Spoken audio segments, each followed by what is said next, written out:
Hi, everybody. I'm going to make cookies, motherfuckers. There's going to be cookies here. There will be cookies. And I've got the butter all melted. I'm hoping that this is going to come out okay. I'm going to make Scottish shortbread cookies, and I will try my best to show what I'm doing. I don't know if anyone's going to show up. What's up? Oh, hey! Hi! I'm making cookies, Hello. motherfucker. Hi! I did promise to eat your cookie at some point or another. Okay, so there will be cookies. I might have to turn off my volume because I'm going to cream this butter in my living room. I was wondering what was up. I was like, is there a thing tonight? It's Saturday. So, yeah, I might show you what I'm doing in a little bit because, but see, apparently my cord on this only goes so.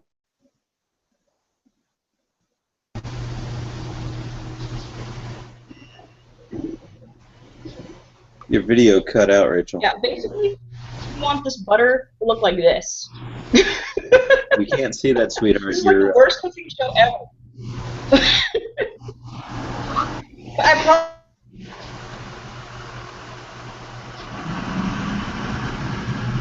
Chris, mute your side, please.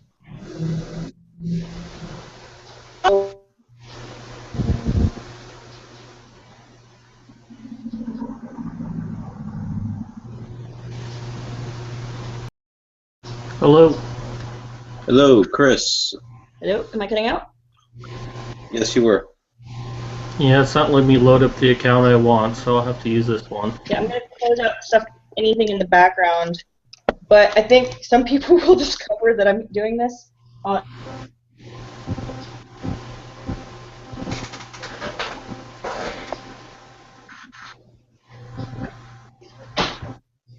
Hey, Chris, when you're not directly talking, please mute, because otherwise you're coming across and Rachel isn't. You're literally stepping over her video feed.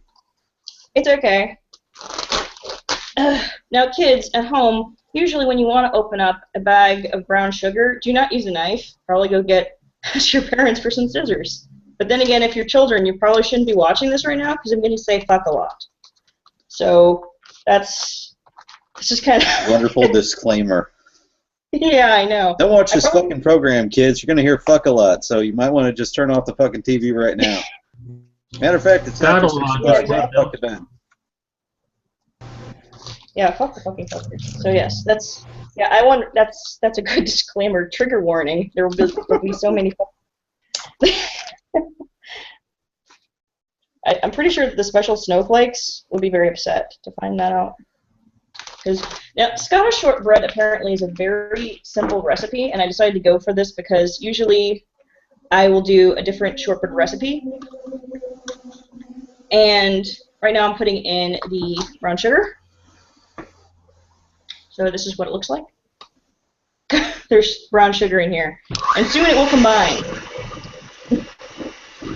Wait, let me see if I can get a better image of what I'm doing here. What are you making? Snickerdoodles? Snickerdoodles? No, I'm making Scottish shortbread. Oh. Right now we have like one viewer. Well, you didn't exactly advertise. Well, yeah, I have it. If you guys want to put that around, like the link, that would be great because I can't. I'm running on Wi-Fi, so because I'm running on Wi-Fi, I can't run Google Hangouts and Internet in the background at the same time. So I'm really disorganized. Part of the ADD thing, but.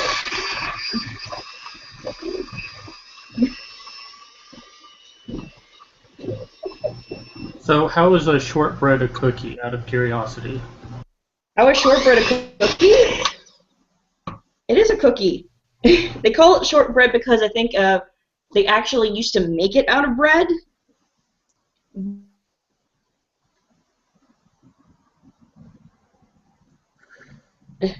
Your flour? You're cutting out quite heavily. So you want to slowly?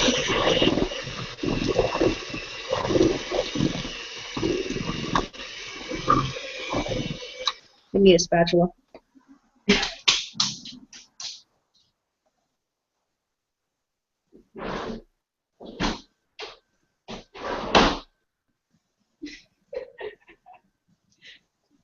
like I said, I mean, this is the worst cooking show ever. Like, Karen does so much better because, like, she's an actual cook.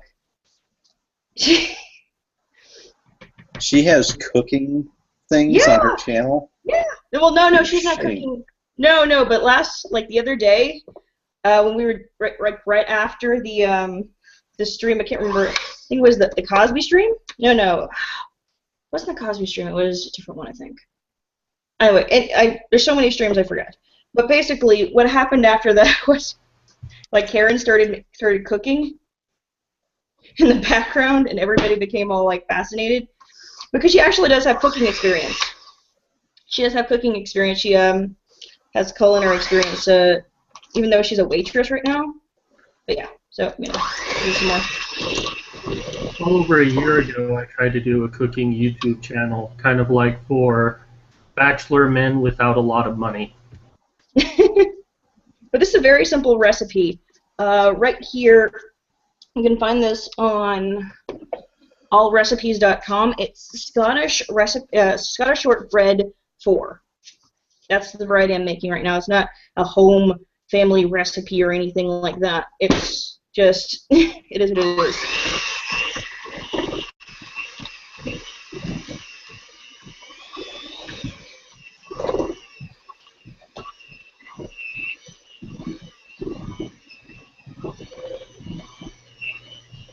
What are you actually doing right now? That would help the viewers. Right now I'm adding flour, slowly but surely, What because type? you don't want to add it. You don't want to add it all at once. Right, it'll be too clumpy. Yeah, it will. It's not going to combine properly. So you need to just do this periodically. I'm adding about 2 1/4 cup of flour to this mixture. It's about a cup of butter, if I recall, and 1/2 cup packed brown sugar.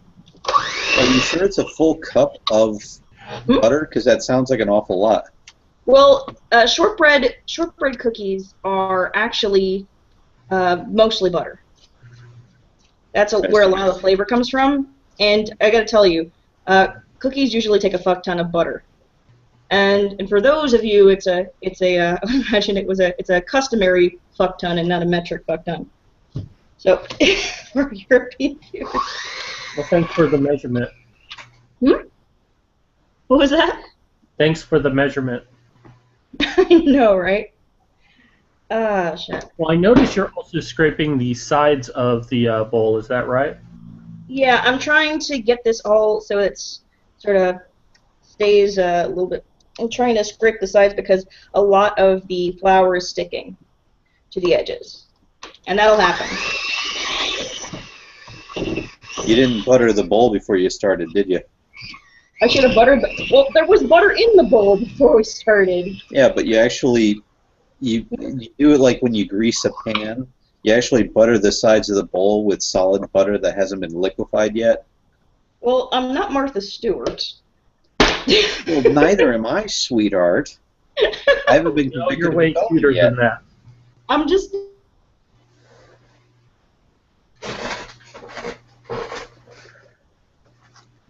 Good tip. Remind me to show you how to make a really, really good form of very cheap, very easy, very tasty, awful for you, nice version of cinnamon sugar toast. Oh wow. Well, I'm gonna combine the rest of this real quick, and then I'm gonna shove this in the fridge, and then we can discuss more food porn things. That'll be great. Wait, how long do you want to keep it in the fridge? How long should it be kept in the fridge anyway? How long should it be kept in the fridge? Usually just long enough for it to harden. So probably something like, I would say probably an hour. Some people leave it in overnight, but it doesn't matter.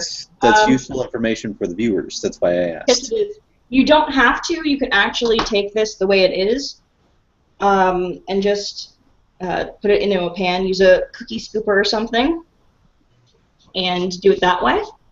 So it's not very. What's the advantage of putting it in the fridge if you could just cook it now?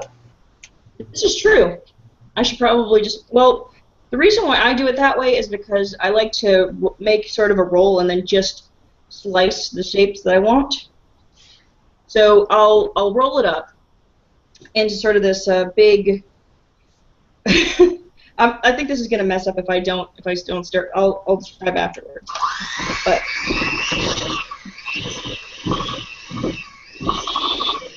sorry, that's way too high.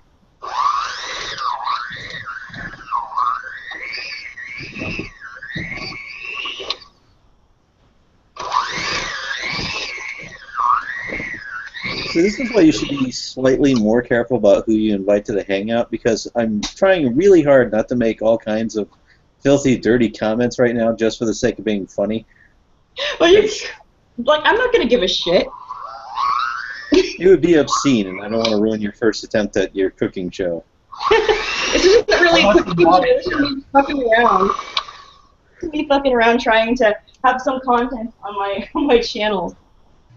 Oh. Would you want to try beating me sometime? What?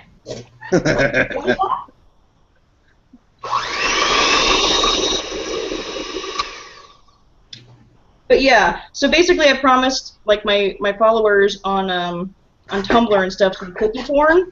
I didn't tell them it was you're going to be actually on Tumblr. Later on I will post. Stay in that place. In retrospect, it was probably a good idea. An advertiser hanging. Wisdom book. Huh? Speaking of food porn, I have a book called Grandmother's Kitchen Wisdom. Has all sorts of food facts in it. So. Oh, neat. I'm trying to get some of the it's getting really thick. The dough. I bet you like it thick, don't you? It's almost there. That's what she said. It's almost to the point.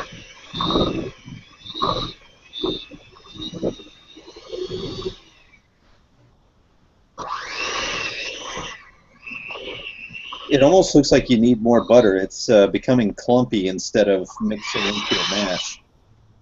It's becoming clumpy instead of what? Instead of mixing into a mash. I think it has a tendency to do that when you make shortbread. But then again, I could be wrong. I'm probably not doing this. This is my first time making this particular recipe. Oh, I see. When you lay it out, you're going to have to knead it a lot. That way you can get it to... Otherwise, it's going to want to, as soon as you start baking it, it's going to want to dry and then become clumpy and break apart instead of cooking as a solid roll. I should probably add a little bit of flour and then just sort of knead this. I'd also I'm trying to scrape it off. Because more flour is actually going to make it dry out more, and it's going Basically, you're wanting more moisture, so it'll stay moist longer, so it can cook and not dry out. This isn't as moist of a cookie. This is more of a crumbly cookie.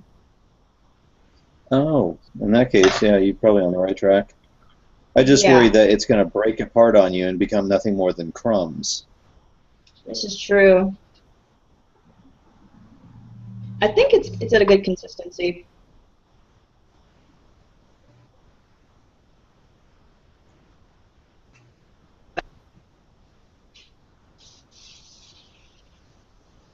That's very funny, too.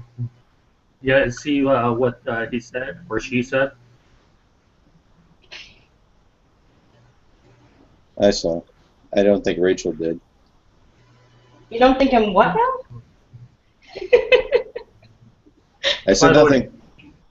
Go ahead, observing. Oh, Cuckoo said, our friend from Spain, said that if you don't look at the screen, this sounds like porn. It sounds like porn. So, I solved the muting problem. I'm using a sock.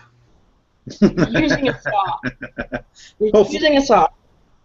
See, this sounds wrong. There's no way this sounds correct. This sounds so wrong. So wait, is that Marshall here? and Mad Cat, and who else is here? Coo. Hmm? Coo. Cuckoo utero. Cuckoo. Yes. Awesome. Oh, pardon me. Cuckoo. I didn't know who was going to come in. This is great because now I'm interacting with folks I didn't expect to. Because I don't always have a lot of time to do different things, and I was going to make cookies anyway. And now I think we're at a good consistency here. Well, I'm happy to finally get to talk with you. Yeah, that's awesome. So why not? Yeah, and we still only have like one viewer. Like, what should I do for us to get more viewers? Well, Like I'm sure people will watch this in the future as the first video of a legacy. A legacy of what? Like, maybe I should just make ginger snaps like second time around or something. There I you don't go. know. It's a legacy of the Sailor Moon. One of the worst animes ever made. What? Don't you be talking shit about my Sailor Moon. Bullshit! That was an awful, terrible, God. Okay, I will agree that the anime was shit, but the manga is really good, actually. I have not read the manga, therefore I cannot comment. Yeah, exactly. I will admit ignorance and that was upon the problem though, because the newer the newer series was supposed to be something that fixed a lot of the issues of the older version, which actually had a lot of filler that they just tossed in, like a lot of stuff that never happened in the comics. The comics were mostly plot. Okay? The comics were mostly plot and had very little. Well, they had moments that were goofy and stuff, but one of the things that happened in the anime is that they tossed in a lot of things. They fucked around with the characterization a great deal, and yeah, a lot of the really good stuff about the series was there in the manga, and they totally screwed it up. A lot of the characters were changed because to more of the mainstream audience. It was actually really dark for a girls series. At least the manga was. Most of the Aqua series are very dark. Battle Angel Galley was extremely violent and dark. Well, one of the darker things I'm saying is that shoujo tends to be sort of bubbly and cute, whereas a lot of the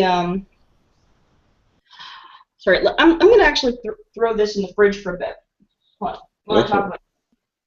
I've tried many times to get into anime, but I remember growing up there was really only two animes that my friends ever talked about, which was Pokemon and Sailor Moon, and neither one really drove my interest.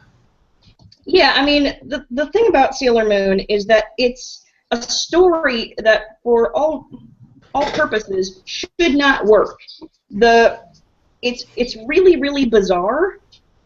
It's heavily based in all kinds of mythology, and that's the thing. It's the fact that it has mythology all its own, that has its own weird logic to it, that it shouldn't make sense, but it does. It shouldn't work, but it does.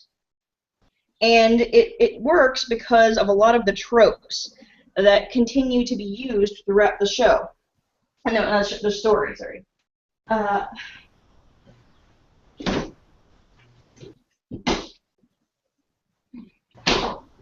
But yeah, so one of the things that I've noticed is that the show actually isn't just about superhero girls or whatever. It's got its own mythology because Sailor Moon, in her previous life, wasn't just. If you're done with the cooking demonstration, you may want to switch over to just voice because otherwise you're cutting out a lot. Oh yeah, I'm gonna just switch over to that. But yeah, one of the things that happened was she's the embodiment of the goddess Selene, basically. Her and her mother. The mythology is basically that the Earth, in this weird universe, there was a time that people lived on the moon, sort of like this goddess, sort of guardian race, lived to protect mankind and watch over them. But then, what destroyed it all? What fucked everything up? Another woman who was jealous of the princess and wanted to tear her down a notch and wanted to steal her boyfriend. And that is so Gee, that's a incredibly, shocker. yeah, that's so incredibly human that, as ridiculous and absurd as the story is, it works because it resonates on a human level. So They just managed to ruin everything. I dropped some things over the McClucks, but everything's fine. Anyway, but yeah, it's a lot of things like that that resonate on that human level. That sort of usually the stories within Sailor Moon are where people have become misguided and they've become obsessed with power or greed or all of these other things. And sometimes, even if they're well-intentioned, they somehow lost their way. And then the Sailor Senshi, the Sailor Soldiers, sort of intervene. But it's usually those things, those character flaws, those things that are flawed about human beings that tends to carry the story along, which was really lost in the anime. In the anime, it was always more of the monster of the week kind of deal, you know? And it only ended up being that sort of monster of the week thing in the television show. Everything else, it was only really like that for the first season, but they kind of carried that over in the American version, especially where they cut it, and with a lot of the filler. So it was supposed to. Yep. Hold on. So basically, Power Rangers. Yeah, that was actually what inspired the woman who created the series to create this. The Sentai, like a lot of that stuff, the logic in it makes no fucking sense at all. It only makes sense within the show. Even the Japanese variety doesn't make any fucking sense. It has its own weird logic. Everything from Japan has its own weird logic. What I'm saying is that it doesn't always play by normal rules.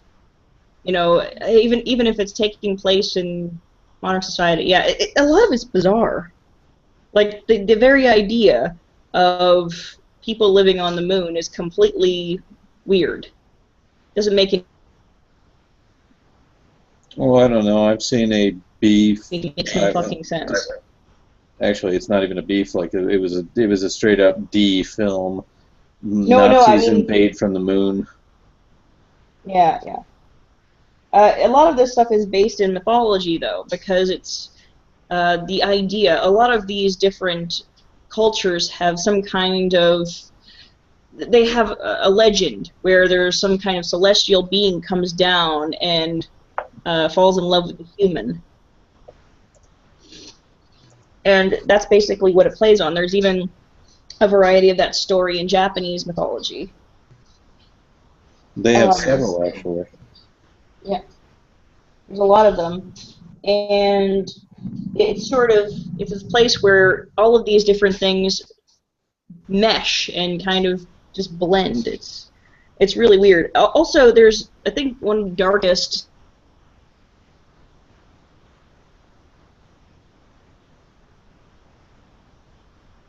arc was the one of, I think they call it in America the Death Busters. It's a saga where there was this scientist who was completely brilliant, and he was working on something, and there was a massive accident in his laboratory, and it incredibly disfigured his daughter, who turns out to be Sailor Saturn later on. In the comics, what happens is that he works tirelessly to even breaking his own morals to try and restore her, meaning that he'll do things like replicate new body parts for her. I don't think he was cloned,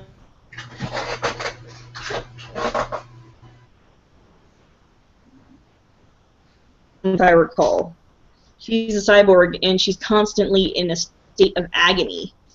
And she's put everybody at a distance because she doesn't want anyone to find out that she is this sort of broken individual who is barely hanging on by a thread. So it's kind of fascinating. But they only make her this sick girl in the television series. She's just sick. And sort of close to death. They don't even cover the fact that there's all of these really screwed up things happening with her father and how he's like totally possessed by this weird celestial entity. Well, that's captured. But there's a bunch of weird things going on there.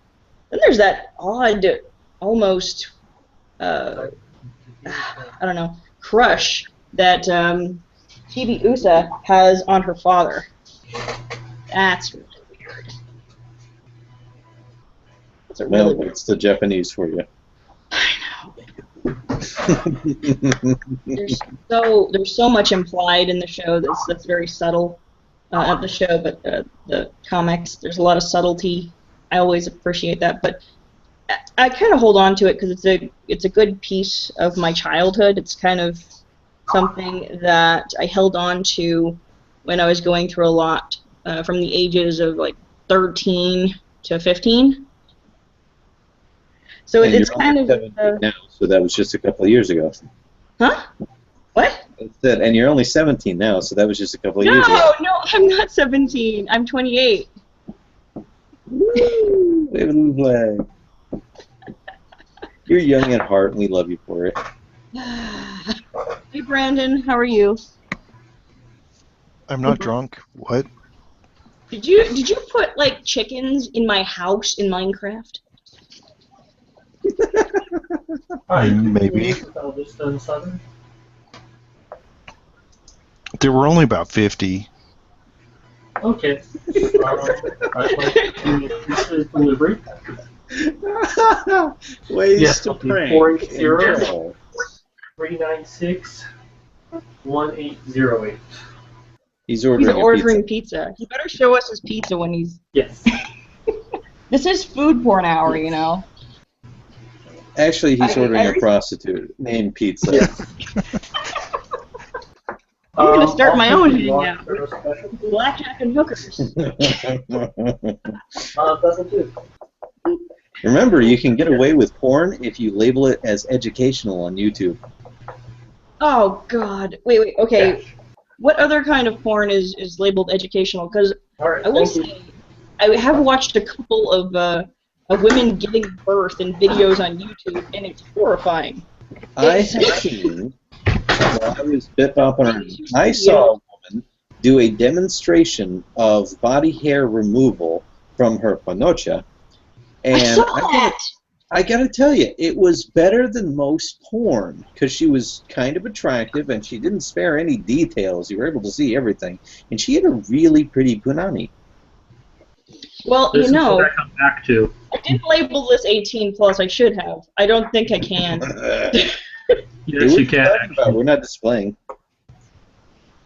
When you create your channel, it'll ask you Yeah, to but- invite people, and you can set it for 18 plus only. Yeah, I think it's only when I start out. Yeah. So if you're all here now and you're not 18, your fault. You can be like, I'm 15. What is this? No, I'm 12. What is this? Like, I don't know what's happening here. But What is a panocha? he's talking about vagina. Actually, I think the most bizarre thing that I've seen, or one of the most bizarre things I've seen, the moment you said, "Oh, she was removing hair from her vagina," I thought of there was this video I saw several years ago. And I was like, what, like 19 years old? And I was going through, there was like, woman, it's like extreme hair removal. Woman, like, extreme waxing. So she attaches one end of the strip to a car and the other to her vagina. with wax on it, and they pull away with the car. Well, How that's one does way to that do not it. rip the skin? So I don't know. It had to. They're like extreme waxing. You remember the era of the extreme. They added everything was extreme extreme. extreme to Well, everything. yeah, everybody had to rip off Jackass. Unless it was somehow staged that it wasn't really happening, but they let you believed it was. Yeah. Don't know. It was like extreme. I think at one point there was I think there might have been like a Japanese television show where it was like extreme ironing. So you would like climb up the side, or maybe it was European, but you would climb up the side of a mountain or something, and then you just like iron. Like I laughed my ass off when what was it? Spike TV used to have Most Extreme Elimination Challenge with Kenny Blankenship and Vic Romano, and it was an actual Japanese challenge. You know, almost like the Ninja Warrior challenge that they have. It was different though, and it had different games and shit like that. And they had these two idiots doing voiceovers, and they had a cast of crew for voice actors to dub over the original, the original Japanese speakers, the actual people involved. So you had Guy Ledouche, exactly what you think, and he was a Frenchman who was filthy and dirty-minded and hilarious. And then you had the two hosts, Kenny Blankenship and Vic Romano, and it was the dumbass and the straight man, and they just took it to not over 9,000, and it was terrific. If you ever get the opportunity to watch it, it's fucking hysterical.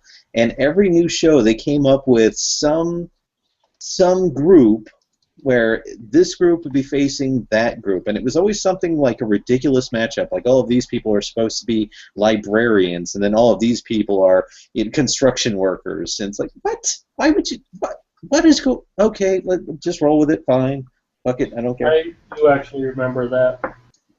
Oh, wasn't it great? I didn't really see too many episodes of it because there was always something else on TV I was watching, but flipping through a channel, I noticed it a bit, like, oh, this is funny, and then changed it. Oh, you should have watched. It was great. All the little dialogue in between the challenges and shit, and they came up with interesting names that were all like double entendres for each of the challenges. Like one where they had to jump over these giant rollers. They called it log drop. You know the sad thing though? Now they've brought over like that kind of that sort of Japanese challenge, like obstacle course thing to the States. Like it's like adult Double Dare. It's like, yeah, you just go through those things. Yeah, just and look like an idiot for money. Okay, go on. Well, we had it It looked before like the the Japanese did. Tetris. Oh yeah, I saw that shit where they would have like this very small opening, and you would have to crawl through it. See, now that sounds like porn again. Damn it. Yeah, you'd have to pose a certain way just to get through it, and some of it was easy, and others was freaking ridiculous that no human could fit through. Well, these challenges on MXC were all doable, but if you think about it, we were doing that shit before the Japanese were. We had American Warriors back in the day. Late 80s, early 90s, man. I don't remember American Warriors, but I remember American Gladiators. That's what it was. Pardon me, not Warriors, Gladiators. American Gladiators. You are correct. Yeah. I remember. I remember the female gladiators that they had on that show, and I thought then those chicks were smoking hot. Oh yeah. They were- You know what you could do is rerun those episodes of American Gladiators and then do voiceover like that extreme show on Spike. Oh, God. No, I don't have a good enough legal team for that, thanks. I don't mean professionally.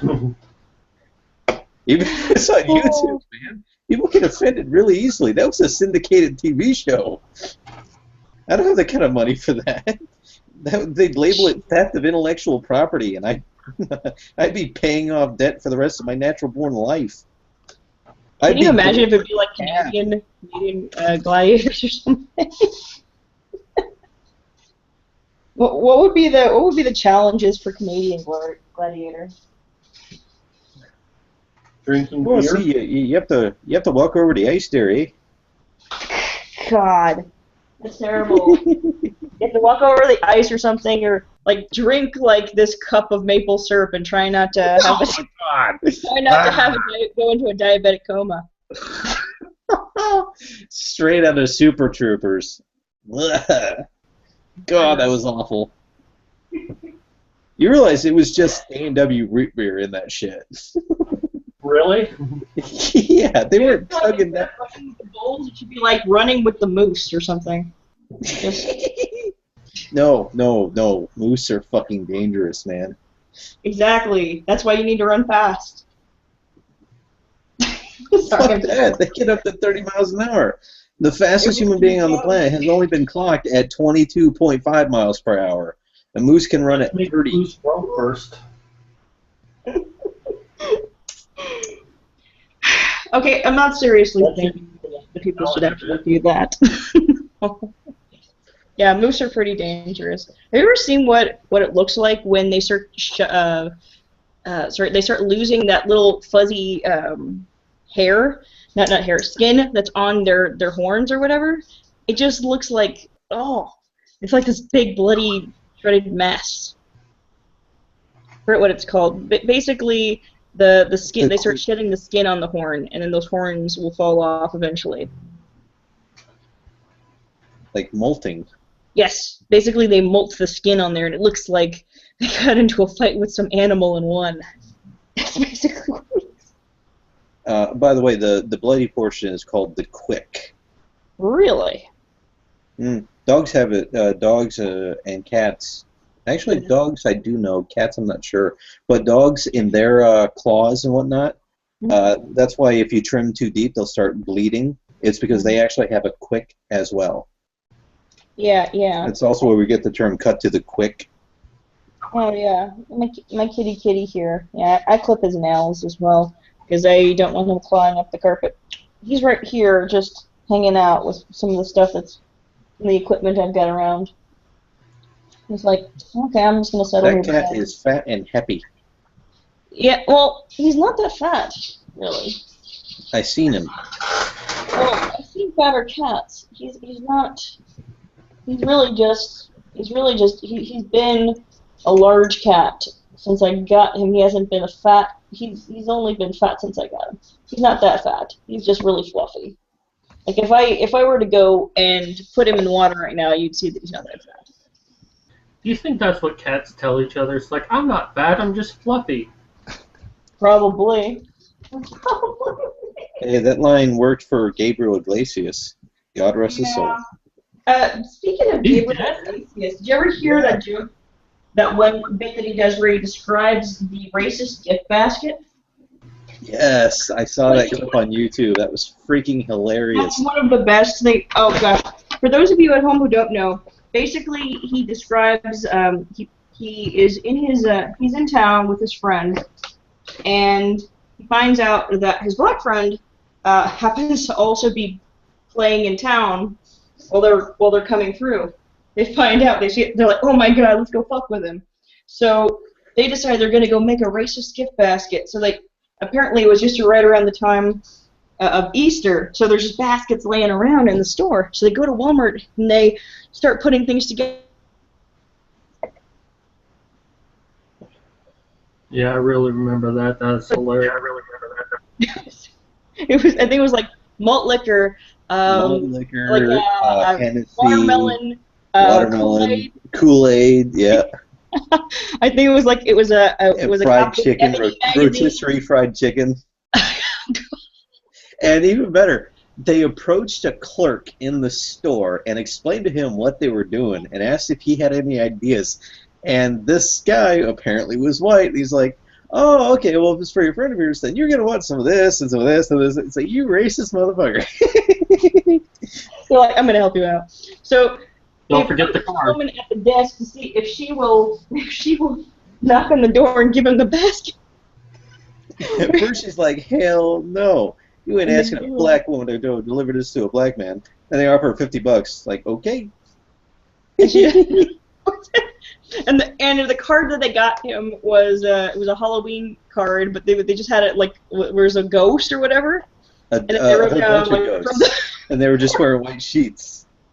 So it was like from the I think it was like the Chamber of Commerce? yes. Chamber of Commerce, yes.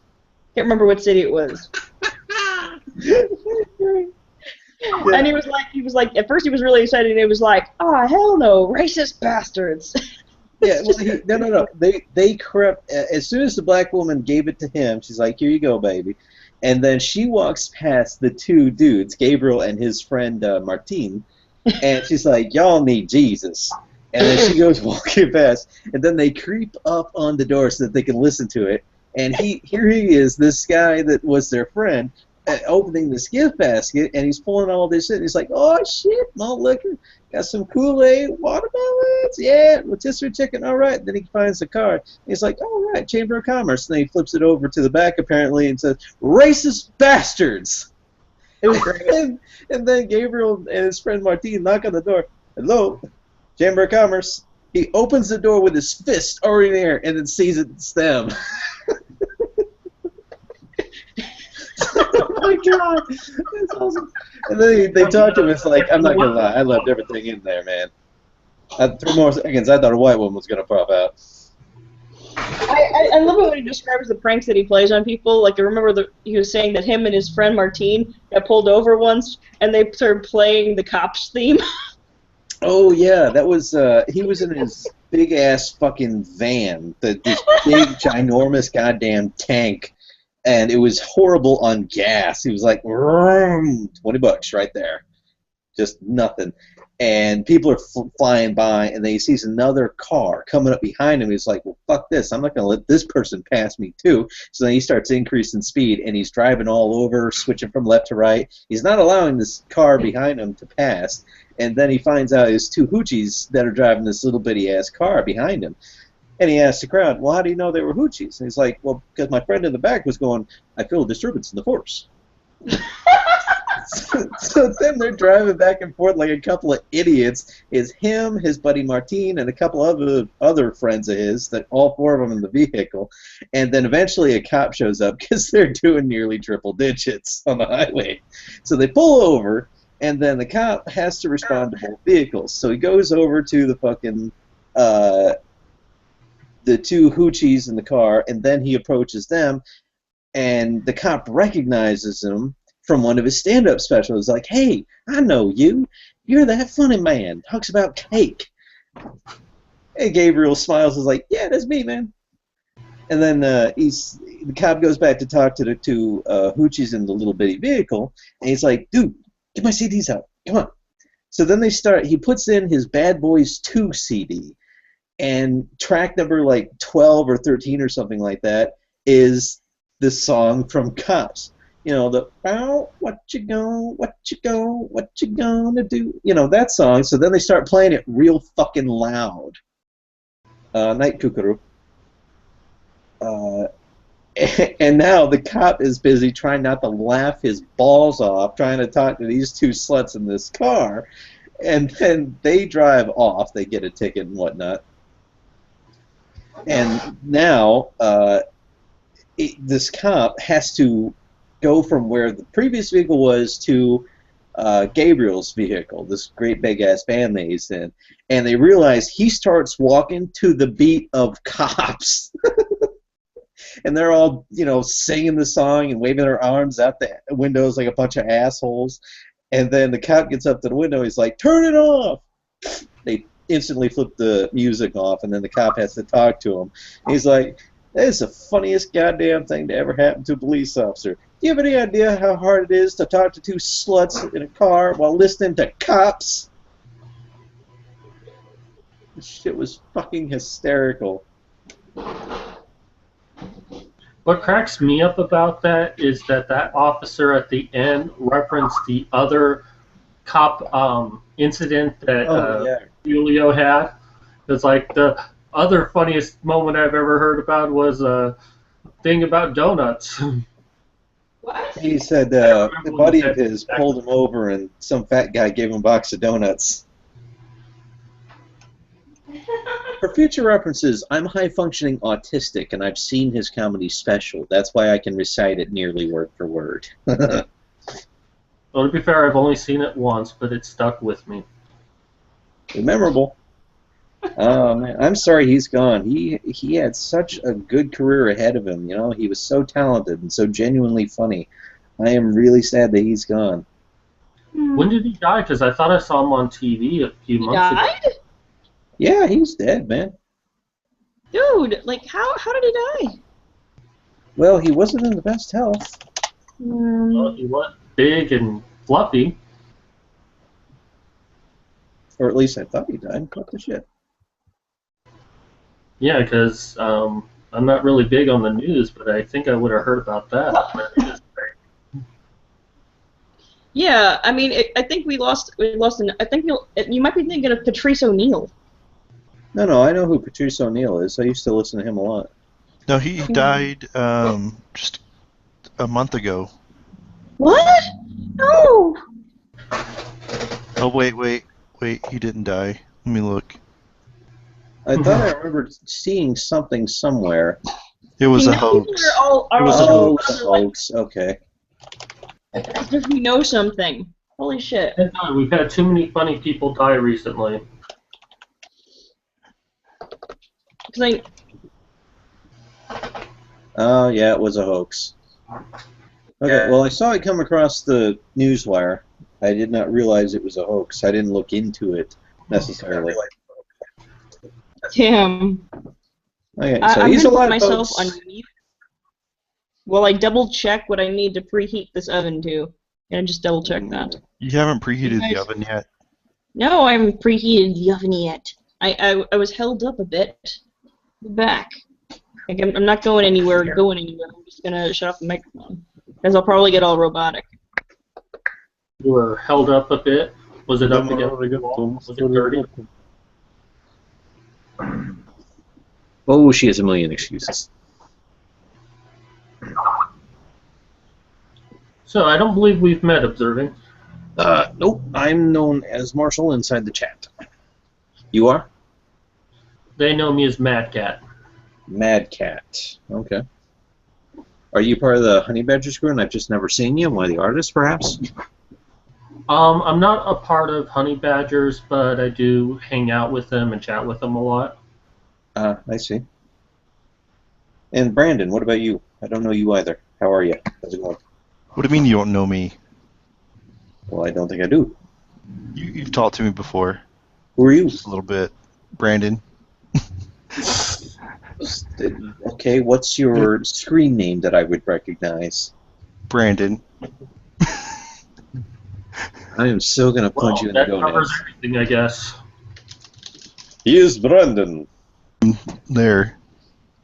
See, I'm right there in the chat. All right, give me a second. I'm Brandon. Oh, yeah, there you are. Okay. I'm pretty easy to find. Yeah, well, you've only just recently joined the little Honey Badgers hangout, so... Yeah, I'm special. Yeah, Crystal invited you in the other day. By accident. She pocket invited me. And then I just kind of stuck. I'm also a not a system administrator, but I deal with the goodguycomic.com. I actually built the website for the artist so I could promote his comics better. Ah, nice. Yeah, that's Brian Martinez. Good guy. I like him. Yeah, where is he? Thought he was Well, on. Brian, if Brian is floating around or Let me see here. Where is that guy? He's on. 325. Yeah. Let me grab that asshole for a second here.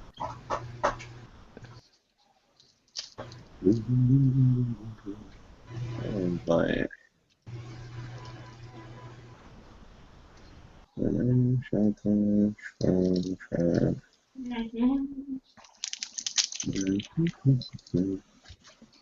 But yeah, Brian's really cool. My boyfriend actually does some, he does some guest artwork for Honey Badger every now and then. That's something a lot of people don't know. I've been trying to promote him because he doesn't have a lot of self-confidence. So I'm just like, okay, just work on stuff and maybe people will see what you do. Like draw zombies and stuff. They love the zombies. Draw the horror stuff that you like to do. So yeah. Well, my interaction with Brian, it was actually because I watched the Honey Badgers radio, and y'all were promoting his work, and that's what got me to look at it. And I'm like, I want to help out. I want to do a lot more, but I'm like severely limited in everything I can do. And it was just like, I saw an opportunity there, and he went for it. So that's how. There you go. Yeah, that's good. That's that's what we call networking. Yes, networking. Very good. I know I'm kind of biased from the corporate sector. I know I'm kind of biased, and here's the thing: I don't really have any profile or anything to really show to anybody that of my boyfriend's work, because right now we're still working on the portfolio thing. He's just started really trying to do the more photorealistic digital painting, which is something I could never do that.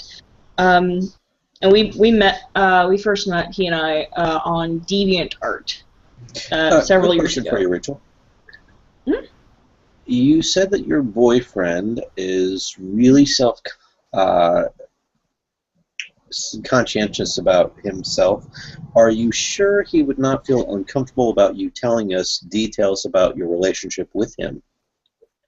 Well, I'm not going to go too far into it. I was just going to say that we met on DeviantArt, and that he's got. The thing is that I don't think he's really conscious. I think he knows that he does good work. He's just, he just doesn't feel that it's going to go anywhere, basically, or that I'm really biased in it. I'm a little bit like that myself, because one of the things I do in my other life that's outside of all of this is I do world-building articles. Right now they're dedicated to map making for people who don't know how to draw. Oh. And I've created some amazing works, but I actually went to Comic-Con this past year, and I decided I wanted everyone to know I was a writer, and I wanted everyone to know about the articles I do.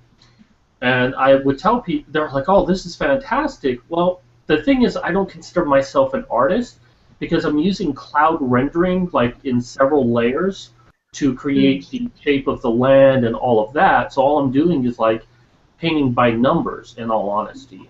But everyone's like, no, you're an artist. You're an artist. And it took me a long time to finally accept, okay, I'm an artist.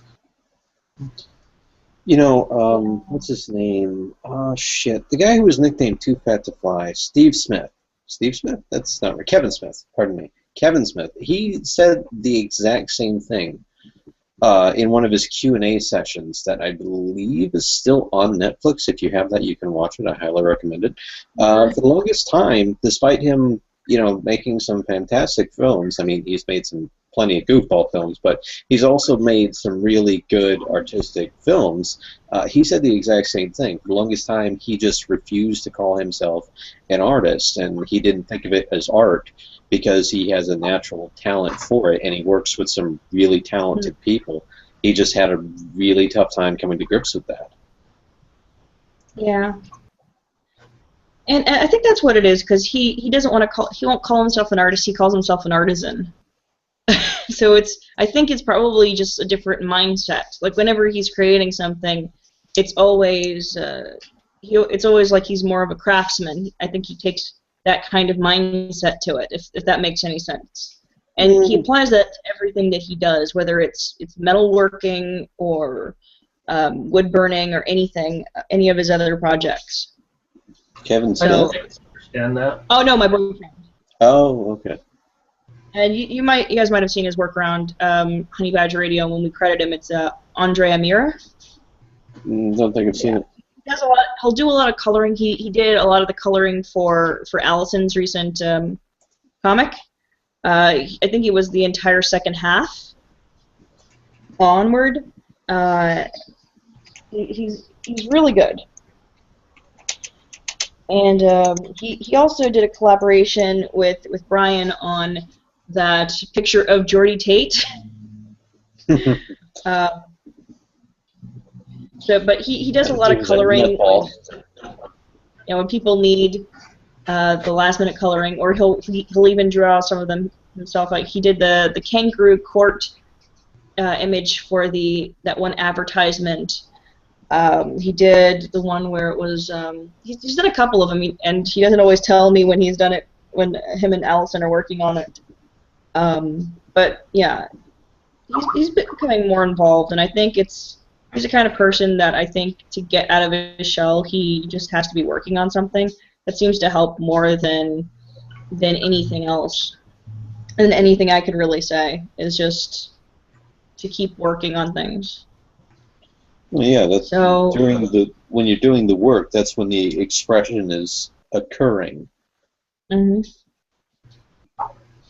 yeah, definitely.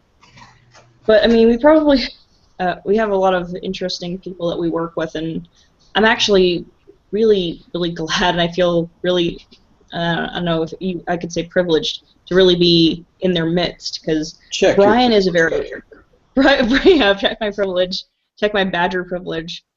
I get to meet all kinds of interesting people, and I really think that's really awesome.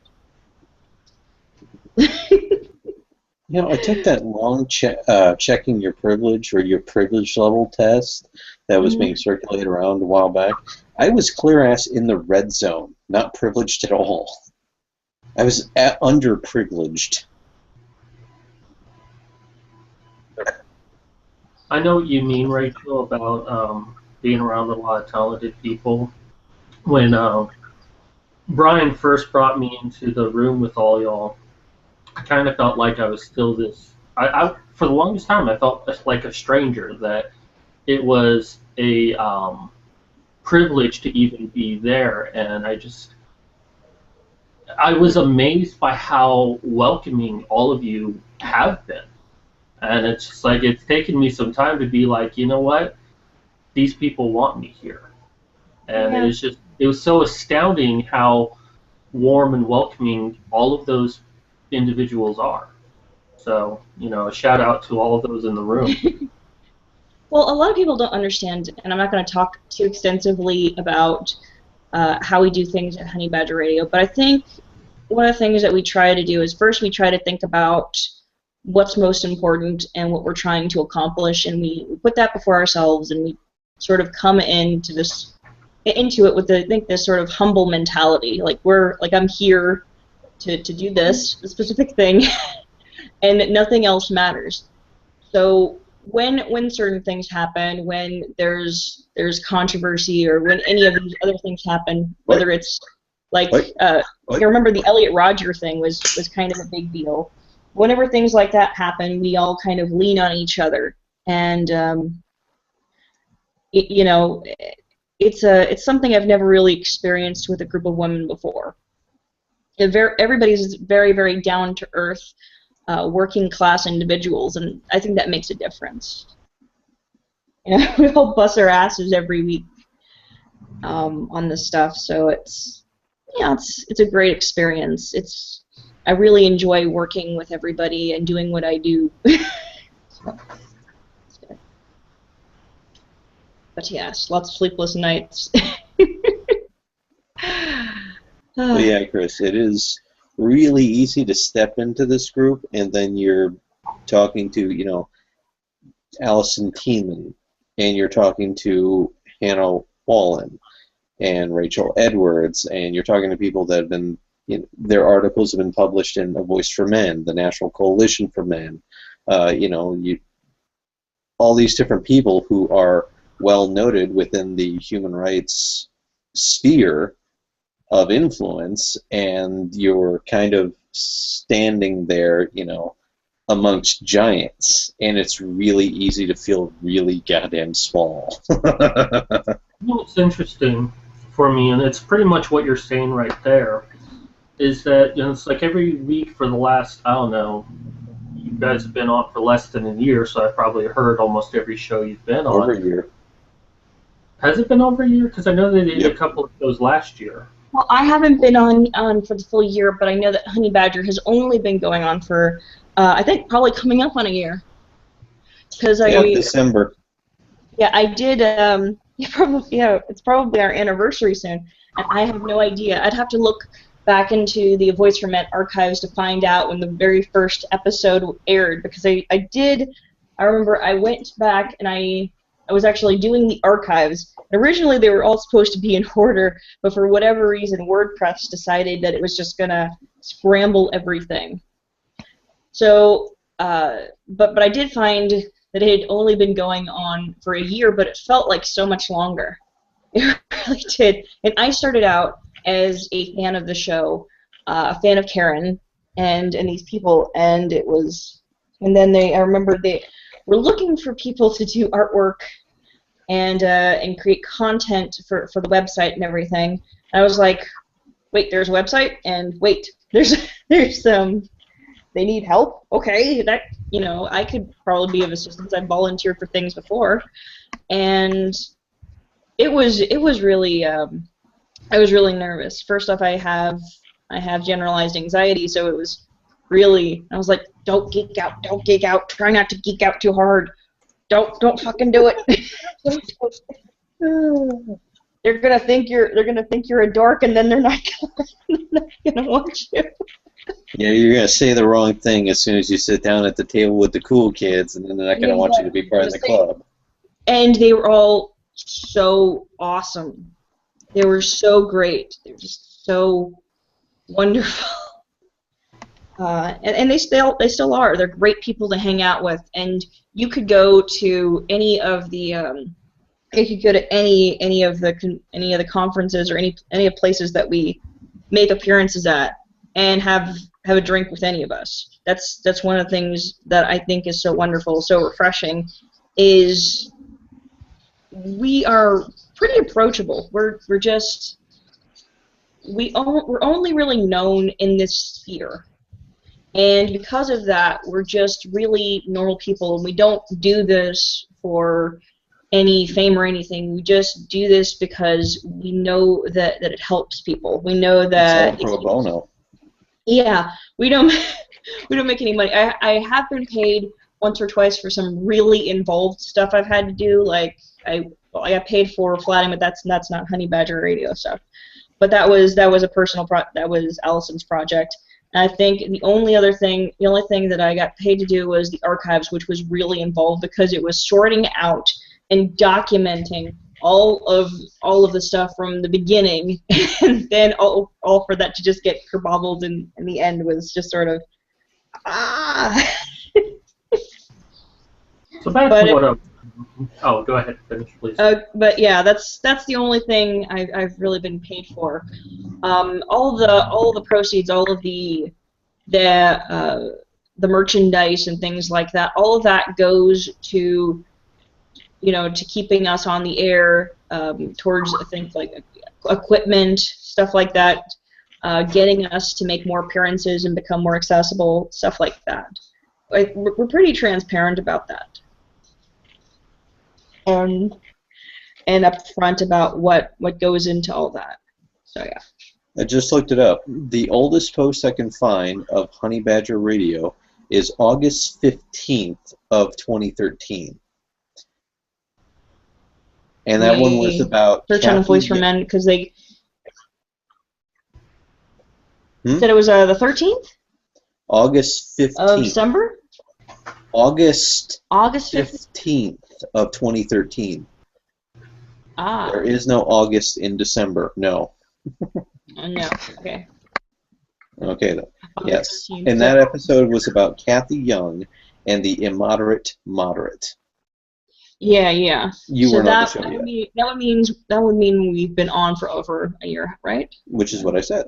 Yes, we have been on for over a year. And you didn't even do a 1 year. Autistic is the one who. Yeah, well, I have seen every show. Yeah, that's awesome. Well, then watching you for this. Why do you always think I'm up to something when I'm quiet? Because you usually are. Oh my gosh, Brandon. Up with something. I'm gonna come back on Minecraft and I'm gonna find a bunch of chickens in there. I'm gonna go back to what you were this saying. time you're gonna find pigs. Oh, You don't weren't give him supposed to tell ideas. her. Don't You give weren't him supposed to ideas. tell her.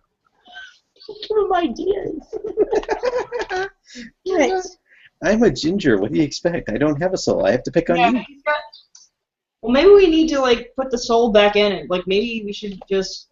I wasn't born with one. I had to steal my first soul. And I'll tell you one thing. It used to be a lot easier stealing a soul. These days, there's all kinds of red tape. Oh gosh. You would not believe what I had to go through the last time I had to steal a soul. It was unbelievable. I mean, you always had the standard contract, you know, sign in blood on the dotted line. That's fine. You know, little pin prick, you fill the ink pen. Not a big deal. That's real easy. Nowadays, however, it needs to be signed in triplicate. Who has that much blood? And you have to write out the entire contract itself. And there's so many legal clauses these days. I mean, you wouldn't believe it, but Satan actually left hell and went back to being the advocate for mankind. Can you believe that shit? This is the guy who talked about ruling in hell, and now he's being an advocate again. He went back to his old job with God. I mean, what a turncoat, right? Don't you also need like a living witness just to make sure that everything is fine? You usually just use the woman for that because, you know, when you steal a soul, usually you just get a nerd and you just get a prostitute to have sex with him. That's why so many prostitutes go missing all the goddamn time. We'd like to claim that it was just serial murders. Nah, it's just us. Don't worry about it. We take care of it. The bodies are disposed of properly. Nobody's the wiser about it. Not an issue. Damn it, you guys. But nowadays, all these freaking geeks, they all want their fucking quote-unquote waifu. So now I have to go to this chick's house. I have to put CO gas under the door to knock her out. Then I have to paint her and all kinds of demonic symbols, which, by the way, have to be very specific. You cannot pull that Necronomicon bullshit out of Evil Dead. It does not work. I can afford for that myself. Entire zombie invasion had to be wiped out in one night. It was awful. Maybe you and Sage need to have like a gingivitis stream or something. Gingivitis. Yeah, I'm wondering Very nice. that it's all red tape. Was that a pun for being a ginger? It was not, but it works. You guys. Yeah, Brandon could be a ginger for all we know. I've never No, I'm seen. not. I've never seen Brandon. Don't let my dark hair fool you. Underneath is red. I can see my reflection in a mirror, so I'm not ginger. I can see my reflection. It's the pigment in the skin. Have to get injections every 3 months. Put melatonin in, you know. Oh shit. Yeah, I'm preparing this pan for baking. You didn't do that like an hour ago? Dude, no. Of course not. Worst Where are these cooking cookies show from? ever. Yeah, I'm making cookies, but like there's no reason for me to like show you what I'm doing right now. Are those pans made for baking? Right now I'm just slicing the cookies and putting them on the pan from the cookie loaf that I've created. Yes, tell us more. A cookie So loaf? much more. I can show you what it looks like. Is she stroking the loaf? No, I'm not. I'm not stroking the loaf. Oh my gosh, guys. Hey, you invited us on Are here. you What counting did you this expect? Come on. Bank that dough. It's been a dirty dough. I'm trying to show, like, for some reason my camera's not showing up. This is weird. Click Why the isn't it? thing. Like the thing, you know? The I thing. did. Okay, here. Did you click the thing? There it That's is. I'm clicking the thing. We are joined It's by my a new weird person, by the way. loaf. That's Okay. awesome. Oh, you've circumcised it. Hey, you're Sailor Moon. You're Sailor Moon. I can thank you. Masoja Senshi Sailor Moon. It's Kini Kawate. Also cute. Yeah, we're just talking about whatever right now.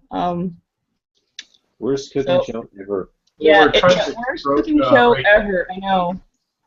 It's such a No, disappointment. that should be the title of a whole new channel for you. You should just do videos where you hang out, do Worst something, cooking and show then ever. piss around with people, and you just call it the worst. And people would laugh their freaking asses off and still get to see a recipe. That would be great, I actually. thought about that. I actually thought about doing something like that before. Like, worst. Well, you could always invite us and have plenty of ginger in the mix. Oh gosh. So, welcome, patient. How are you? Already left. You missed Oh, he it. left.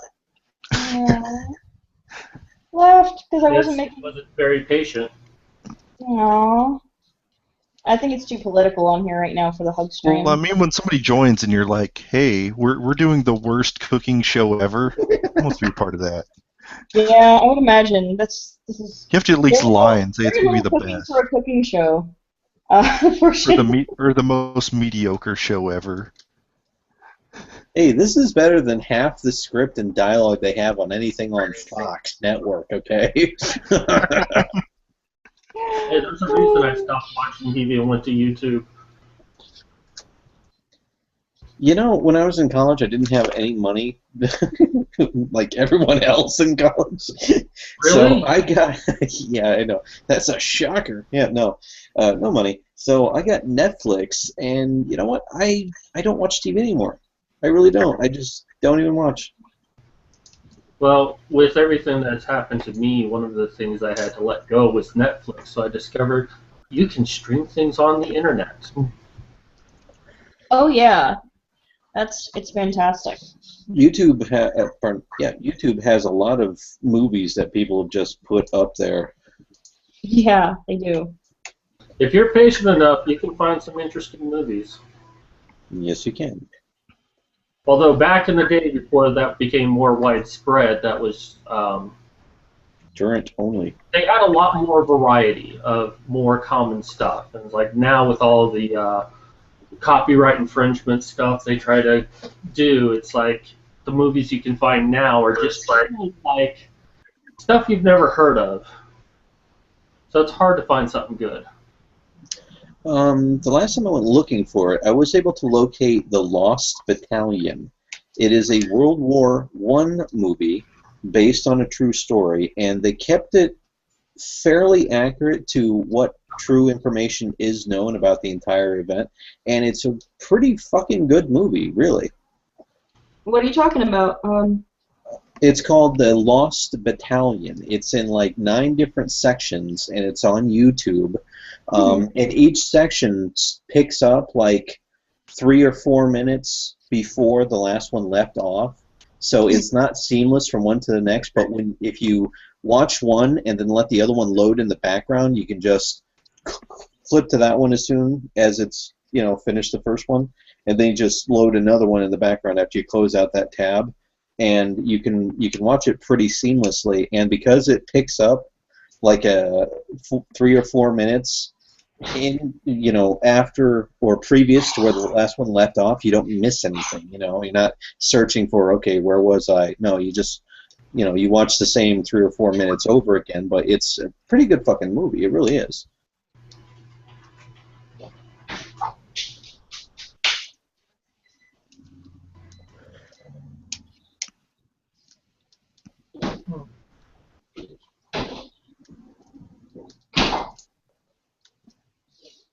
Alright, I've put the cookies in the oven at 325 degrees Fahrenheit.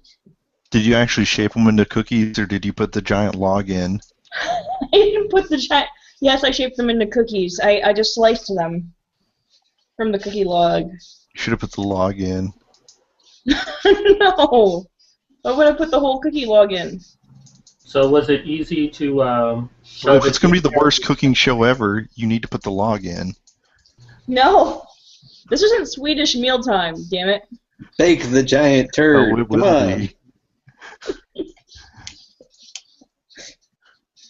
If I was gonna make a Swedish mealtime, what I would do would be, I would probably, probably make what my boyfriend made one time. Like one time he said like he makes this dish called the bird of shame. And basically what it involves is first you debone a chicken, okay? You completely debone the chicken, and then you fill it with bacon. Oh, And What? then you sew it back up. this sounds awesome. So you were- Wait a minute. When you say fill it up, do you mean in the cavity or replace the Yeah, bones okay. with Basically, bacon? now that it's deboned, it's like one big one big meat pocket. So then you just need to just sew it back together. It's like a meat pocket with bacon on the inside. That's why it's called the bird of shame. Isn't that what killed Elvis? No, what killed Elvis was the peanut drugs. butter and what else? It was Yeah. something fucked up. Peanut butter and banana. Drugs would be a part Peanut of it. butter, banana, and bacon or something. It was just Yeah, something yeah. awful. Peanut butter and banana bacon sandwich or whatever. Yeah. And it was deep fried. Yeah, it was deep fried. Oh, God. Ugh, fuck off. Jesus. Well, That now we fried know what chicken. it takes to get rid of some of the depression that comes from being that kind of a celebrity. Well, Gotta when you're have more all money, doped up Eddie. on prescription drugs, you've got to do something to make everything taste better. Yeah. Yeah. Formula 44D. That was his. He didn't drink, and he didn't do illicit drugs. His drug of choice was Formula 44D, medical moonshine. What is that? Oh, moonshine? It wasn't actual moonshine. It's nicknamed medical moonshine. That's just a nickname. It didn't have alcohol in it. It was mostly codeine, is what it was. Okay, well that's still fucking bad. It was legal though. It was over the counter. It was not an illicit drug. I specifically stated illicit drug. It was legal back then, you know, over the counter type shit. It was before the big craze for meth.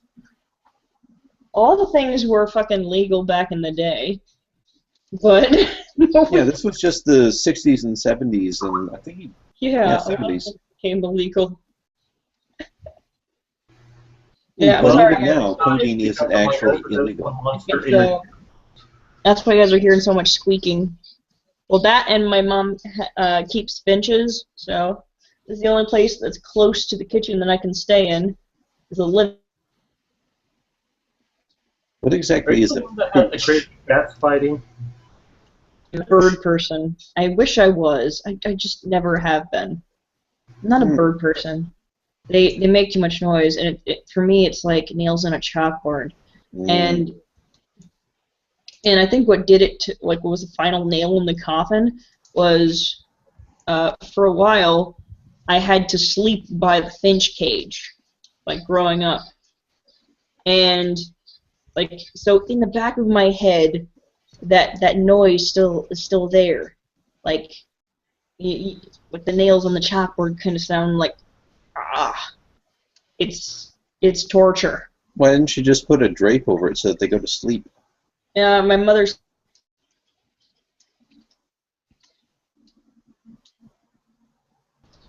Right? had a lot of birds die on her. The last batch of birds that we had die was like it was like a weird kind of Game of Thronesy kind of shit. Basically, the birds had some babies, right?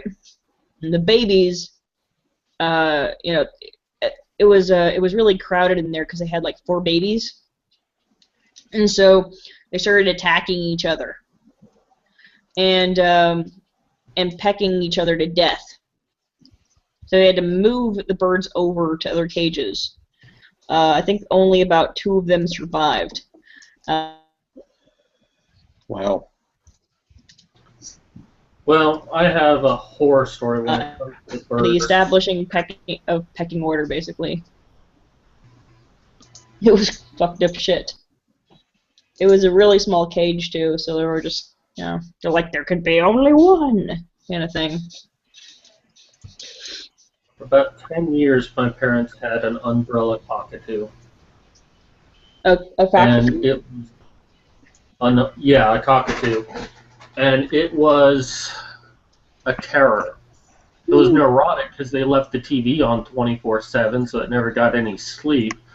But it liked to, I called it El Diablo del Polo, which tells you how bad my Spanish is. Pollo is the Pollo, thank you.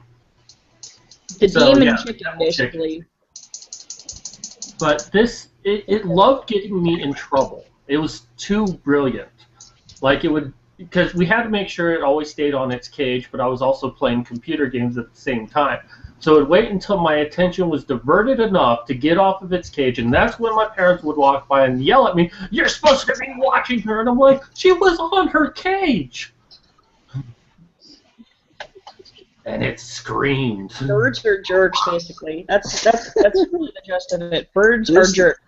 There's a whole series of YouTube videos, like just hours upon hours. You could probably just watch that YouTube series for the rest of your life, and more of them would arrive before you could finish watching them all. So you could just literally spend the next 40 years of your life watching all of this footage, and it's just called Cats Are Jerks. And it's just cats being assholes. That sounds like a robot chicken thing. Be right back. My pizza's here. Yeah, what kind of pizza did you get? You better show us his pizza. Dude, the other day I bought an awesome pizza. I called up my local Little Caesars, and I asked them whether or not I could place an order for a custom pizza. And they're like, yeah, sure, what the hell? And I told them to make one of their deep dish pizzas a supreme, but I wanted them to make it more Chicago style. So I had them put the sauce down, then put all the toppings, then put the cheese, and then after it was cooked, I asked that they use the same butter and herb mix that they use on their cheesy bread over the entire pizza. Well, you know, Rachel, when someone says, "Be right back, I have to go get my pizza," that's not the best time to ask, "What kind of pizza you get?" Yeah, it's not the best time. But when he gets back, he's going to show us his pizza. That was him talking. Oh, it was? Yeah, but I'll be happy to show you my pizza. I don't know, a lot of you guys sound sort of similar. We're all the same to you. No, Brandon, I recognize his voice. I recognize Brandon's voice because I talk to him more often. We're just all the same to you, aren't we? No, that's not true. Oh gosh. Oh man, that's a lot of grease. That's a lot of grease. Okay, wait. Yeah. Put the camera downward, dude. I can't see what you got. Oh, it looks like he's got a lot of things on there. Yes, I like my pizza loaded. Is that basil or pepper? I can't tell. Green pepper. Okay, Bell and pepper. is that shrooms on there as well? Yep. Yay. Did you really ask if it was basil? You're not going to get basil in like a California, you will. pizza. They don't have basil. In California, they have pizza. It's a very common order. Pizza with tomato and fucking basil. I went to high school in margarita. California. It's classic. In Italy. I didn't know you could actually just order that for most places. Depends on where you are, but in California, it's quite common. I went to school at the McPherson Christian Academy of Vista, California, in Southern Cali. Also has olives on it, too. I don't know if you saw that. Black or green? Black. Black. Although I love green olives. Can I need another No, this is what's called a Barrows Special. It's pretty much all I order. Just a local chain out here. It's been around for like 30 years. We're waiting on the cookies now. Did you set the timer? Yeah, basically I set it in increments so that I don't get so distracted I forget about it. Why would you ever get distracted? Because I'm massively ADD. What part of that don't you understand? Oh my god. Given this is the first time we've ever talked, probably that part. Oh yeah, I forget. Yes. I'm giving you shit. See, she's Yes, so I'm very easily forgetful because of distracted, she forgot that she's never spoken to you. Yes. I'm very forgetful. It's not something I do on purpose. It's part of the situation. It's part of the ADD. And I try to explain to people, and they're like, "You're just using this as a crutch." And I'm like, "Really? I wish I could remember this stuff.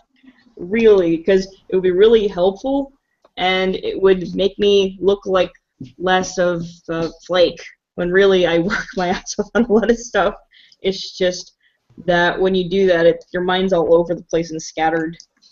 Focusing on things doesn't help if you're not medicated, which I'm not at the moment. It's really Oh, okay. no, she's off her meds. Run! But everyone thinks that they've known me for years when they start talking to me, so it's okay. Yeah, you've got a good voice, though. I think it's You're very nice. mild-mannered. You sound like a psychiatrist. Now I know you're lying, Rachel. So thank you. I love when girls lie to me. I'm not lying. Jesus Christ. I'm playing with the measuring cups, because... Okay, then I must have a good voice because 2 other people have told me in the room that I do. I'm like, you're full of it. I have an awful voice. No, you just sound like a therapist. It's It very sounds calm. it's a good voice, I think. It's good for sometimes having an average voice is a good thing, or just something that sounds approachable. I don't know. Some people have voices that just sound approachable. I've never found my voice to be approachable. It's not. You know, that's probably true. I remember the first time I heard you on the radio, I was like, who the hell's that? Ah. I thought there was something wrong with my audio settings. Yes, I have a very weird voice. I know this. Hey, it could be worse. I No, was it's not told by weird. one of the honey badgers that I sound unhinged.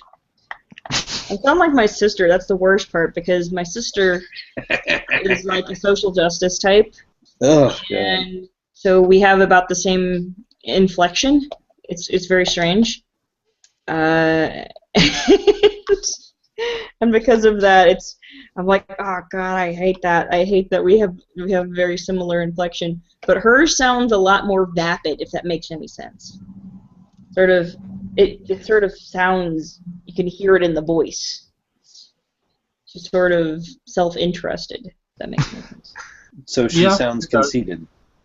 Yeah, so that's probably the biggest, if you were to hear us on the phone, that'd be the biggest way to differentiate, because some people sound very similar on the phone when they're related. We'll get her in here so I can hear. I can't. She's all the way in California. That means she'll still be awake. No, Hey, I do sweetheart, not. No, in case I you am not. hadn't noticed, we're not actually in your kitchen. We're on the internet. Yeah.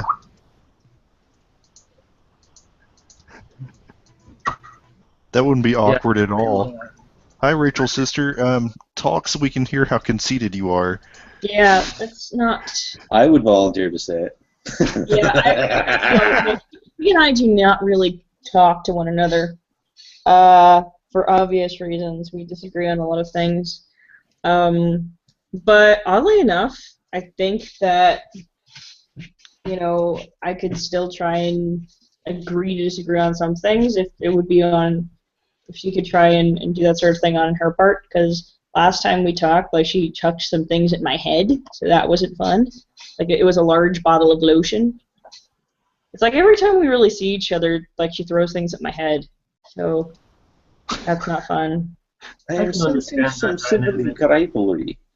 Would you like to talk about it? Please sit down on the couch. I actually feel pretty bad about her boyfriend. Like, I feel bad for him. Because I don't know if things get thrown at his head, too. Oh, probably. Cycle of abuse. Well, only if he disagrees with her, right? Yeah, as long as he continues to, as long as he treats her like a princess or whatever, she'll probably, everything will be fine, but as long as she's a pretty little princess. But, I don't know. But that probably never lasts for long, because she's obviously not. The problem I have with... Go ahead, Chris. I have a similar situation. One of my closest friends I have right now considers herself a social justice warrior, and she knows my politics, and she knows that I hang out with all y'all. We've had to agree not to talk about gendered issues because we get into a lot of arguments. In fact, last argument we got into, what was the issue? It was about gaming culture. And, I love her to death, but she's just like, I told her that, when it comes to gaming culture, people are there having fun, and people shouldn't go in there and expect them to change. You're the guest there.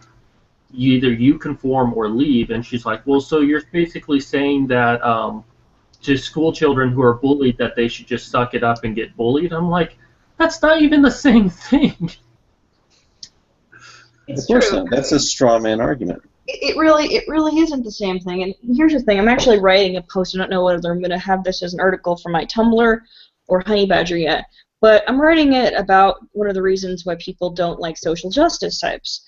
And the reason why people don't really like them, there's a They're variety of pretentious reasons. But assholes.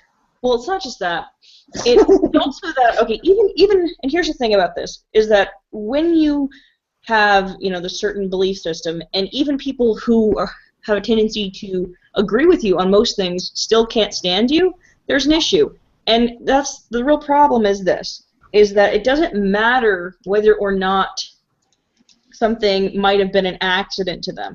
They don't have this, I don't know, for some reason the concept of a mistake or a misunderstanding or ignorance, it doesn't seem like a possibility to them. Like if there's a slight, real or imagined, it's never assumed to be something like maybe they're misinformed, or maybe it was a mistake, or maybe it was an accident, or maybe they're just uneducated. It's always some kind of coordinated aggression.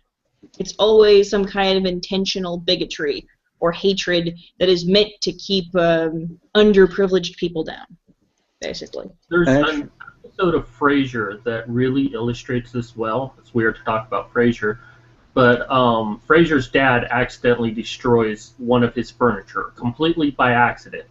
And Frasier's reaction is, because he's a psychiatrist, is like, well, nothing is by accident. You subconsciously did this because you were mad at me. And then later in the episode, Frasier ends up accidentally destroying his father's chair, and then he's trying to say, well, it was an accident. And it's like, I know I said that yours wasn't an accident, but mine really was. And that's the way I view such social justice warriors, is anyone who's against them, it's not an accident if they do something wrong. But if they do it, it's definitely an accident. The problem with the social justice warriors is that they take their cues from feminists. And unfortunately, this is the behavior of a gynocentric society.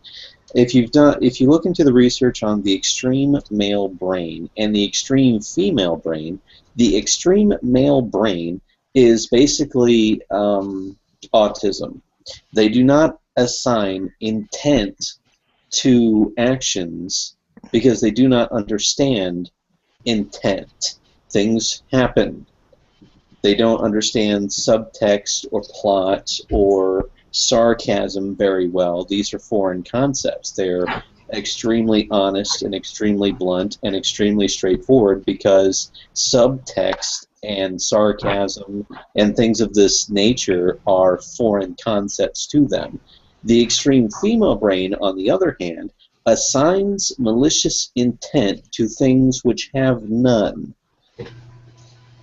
There's an article that I've been working on, and I wrote out the laws that govern a gynocentric society. And this goes right along with what you were saying. Marshall's third law. As a result of prejudice towards males, any negative aspect or action on the part of a male can and will be portrayed as being an intentional act of aggression by all males against all females, even if only an imagined slight.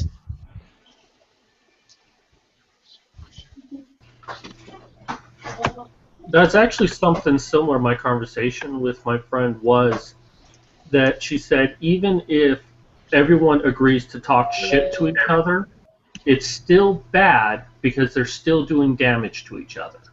Even though it's consensual, it's still bad, and no one should ever talk bad to each other. Right, trying to enforce a social structure that she would prefer seen, meanwhile systematically trying to take rights away from others, including freedom of speech. very Marxist concept. Yeah, it's really a tragedy, to be honest. They don't understand that they're doing something wrong.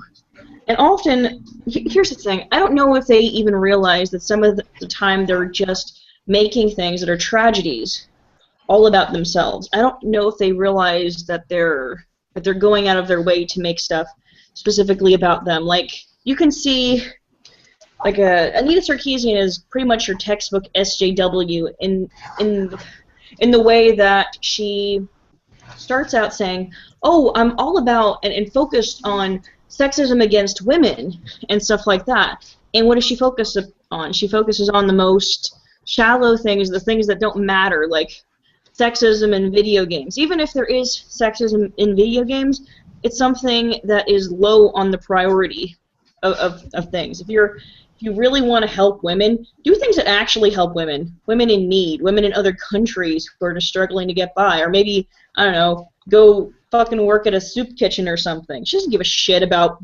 women, about actual women that need help. She doesn't give two shits. And you can see that stuff whenever she goes and does a talk or something. It's never about, oh, hey, there's sexism. It's always, me, look at how I have suffered. Look at me, I'm the biggest victim. It's all about me. It never stops. It's always one talk after another about how she's been harassed this year. I just don't understand these people. Where there actually is sexism and discrimination, there aren't people to really help, because those people are focused on stupid shit like trying to stop sexism in video games. And that really is the narrative of the social justice warrior, like Marshall was talking about. And I actually received my first official hate question on Tumblr. I'm so proud of myself. It came right after I made a post saying, hey, feminists, listen up. And I'm like, if you're sick and tired of the female representation in video games, go make a video game. In fact, you're going to have government grants to help you start a business. You can have people volunteer to help you, and you can do crowdfunding where people will give you lots of money. So you can go and make your game, and then I got someone saying, look, I forget what he said, but it was basically a hateful message to that effect, like I was completely clueless and I deserved to die. Wow. Of course. You know what these taste like? Go ahead. You know what these cookies taste like? They taste kind of like the kind that you get in those tins. You know what I'm talking about, right? The holiday cookie tins that always show up around this time of year. Mm-hmm. That's what it tastes like. It's not really heavy. It's not really sweet. I probably will want to go with a different recipe. If I'm going to send out cookies, they need to be the shit. This is, it's a bit bland, to be honest. I mean, it's good if you want something light and you're not trying to go heavy on the sugar. But yeah, so I will show you guys what this. Anita Sarkeesian is a perfect example of the fifth and sixth law. Yeah. One of the things I was going to put in there. I would like to hear more about that after we see the cookies. I'm not familiar with that. Yeah, that's what I was just looking at now. I probably should have done something like a nice decorative thing on top, but I think I'll try different shortbread recipes until I find one that I'm confident in. Those are salvageable. Miss Cookie, since we already have vagina cupcakes. Huh? Miss Cookie, since we already have vagina cupcakes. God, I remember that. I actually could take some and form them into dick cookies. That would be so wrong, though. Remember, children, if you're now tuning in, please go away because you're too young for this.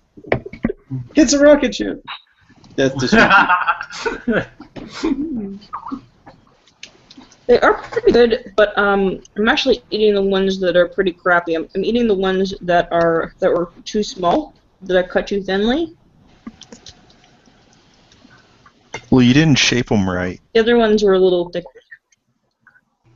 You're See, this supposed to one make I them didn't look like cut. snowman. I think she missed that. You have to make I them look like actually snowmen or cut it Christmas at an angle. trees. So,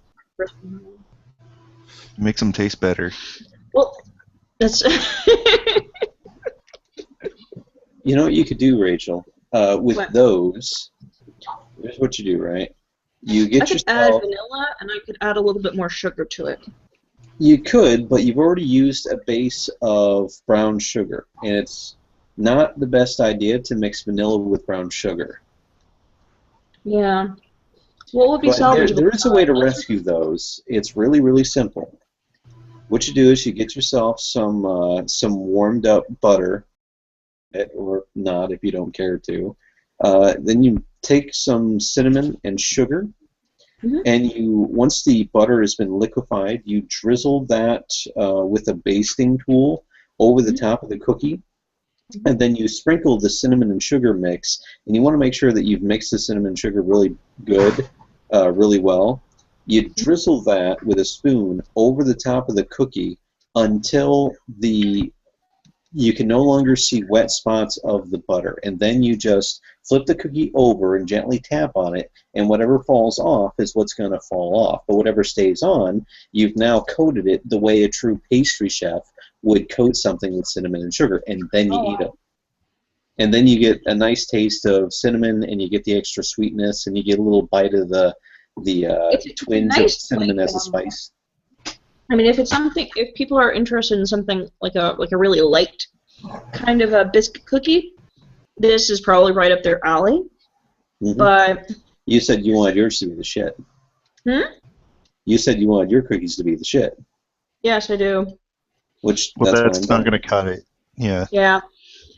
There's a lot of other recipes that I can probably check out and maybe do streams of. Maybe I'll get more organized if I do that again. Maybe something like a chocolate cookie. I know that there's something like espresso cookies. That could be cool. I know there's also something like I think like chai eggnog cookies. That could be cool to try. And there's Nutella cookies. And then there's the jumbo monster cookies with like 5 different kinds of cookie pieces and now you know why I'm trying to send these off to other people, because I can't be eating all these cookies. I can't. I'll get fat. Just send them this way. I'm already fat. I'll get fatter. 1, you're not fat, and 2, I could gain some weight. Send some to me. Where are you living? I'm in Arizona.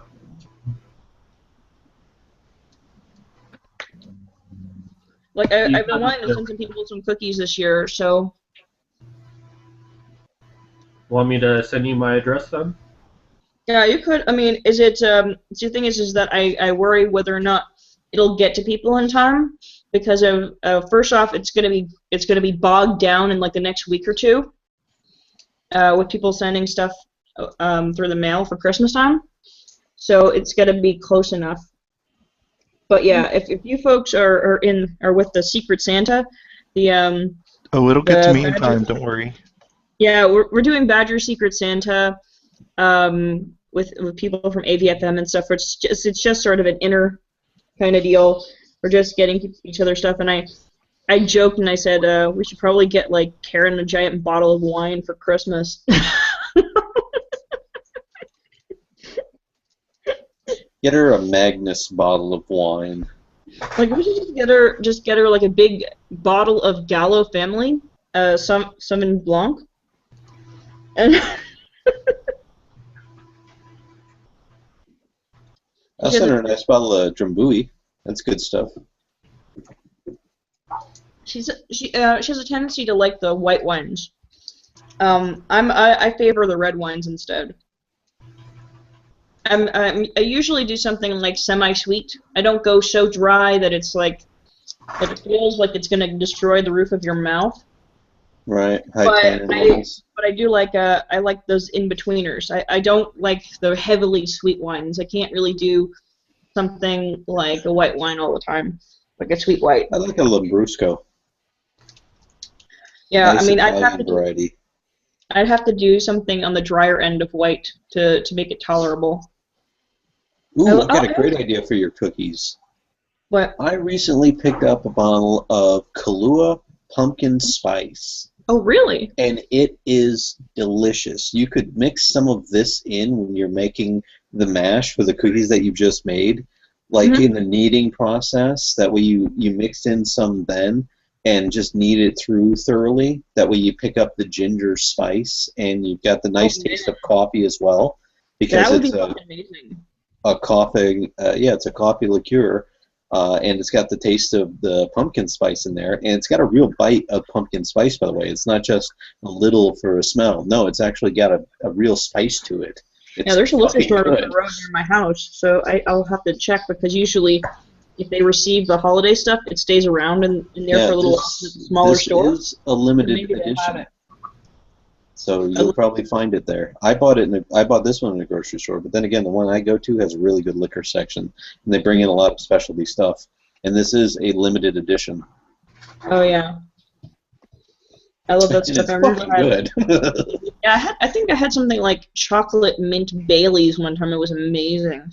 Ooh. I love Baileys and I love Kahlua. See, we've already devolved into talking about liquor. So I have a question real quick, since you mentioned pumpkin spice. What's the controversy with that? Because I see it over Tumblr every now and then. It's like something about gummies and pumpkin spice. Oh, basically, the argument is about it being something to do with if you like pumpkin spice, you're a basic bitch. Like, you're very easily satisfied and you're boring. What?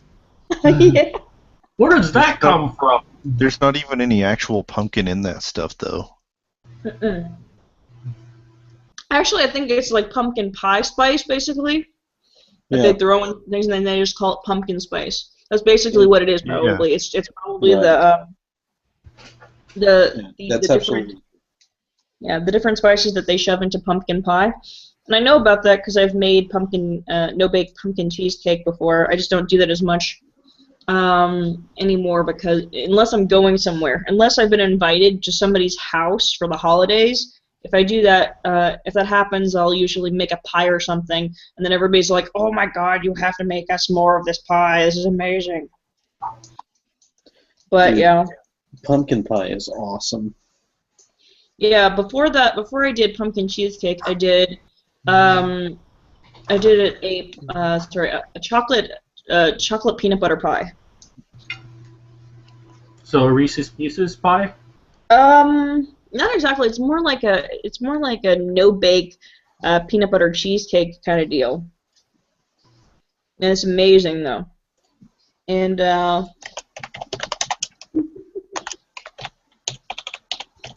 used to make it every year, and now I just can't do that anymore. Unless like I said, unless I'm going to somebody's house, it's way too much sugar. I'm going to try something new this year. I usually make fudge every year, chocolate fudge. This year I want to make 3 different types of fudge. I want to do my standard chocolate fudge, I want to do maple fudge, and I want to do peppermint fudge. Ooh. Yeah, that sounds awesome. When I was still dating this one guy out in Charleston, South Carolina, when I lived out there, his family gave us an assortment of fudge, and it was amazing. It was like peppermint fudge. It was fantastic. Oh God, it's great. So many things bad for you in that town. It's a big place for a lot of restaurants. It's a big culinary center, Charleston, South Carolina. So the food is fantastic, and it's a good place to visit. But you'd better have money, because all the good shit to do downtown in the historical downtown is going to cost you everything but walking. Like if I was going to tell people a cheap way to go to Charleston, South Carolina, enjoy themselves, go to the Battery. And you'll know. Just ask anybody there, where's the Battery, and they'll tell you. Everybody knows where the battery is. Go park there at like the ass crack of dawn, and then walk around, because then you will not have to worry about finding a parking space. That is the biggest thing that goes wrong in Charleston, is that there's such an issue about parking. There's never a place.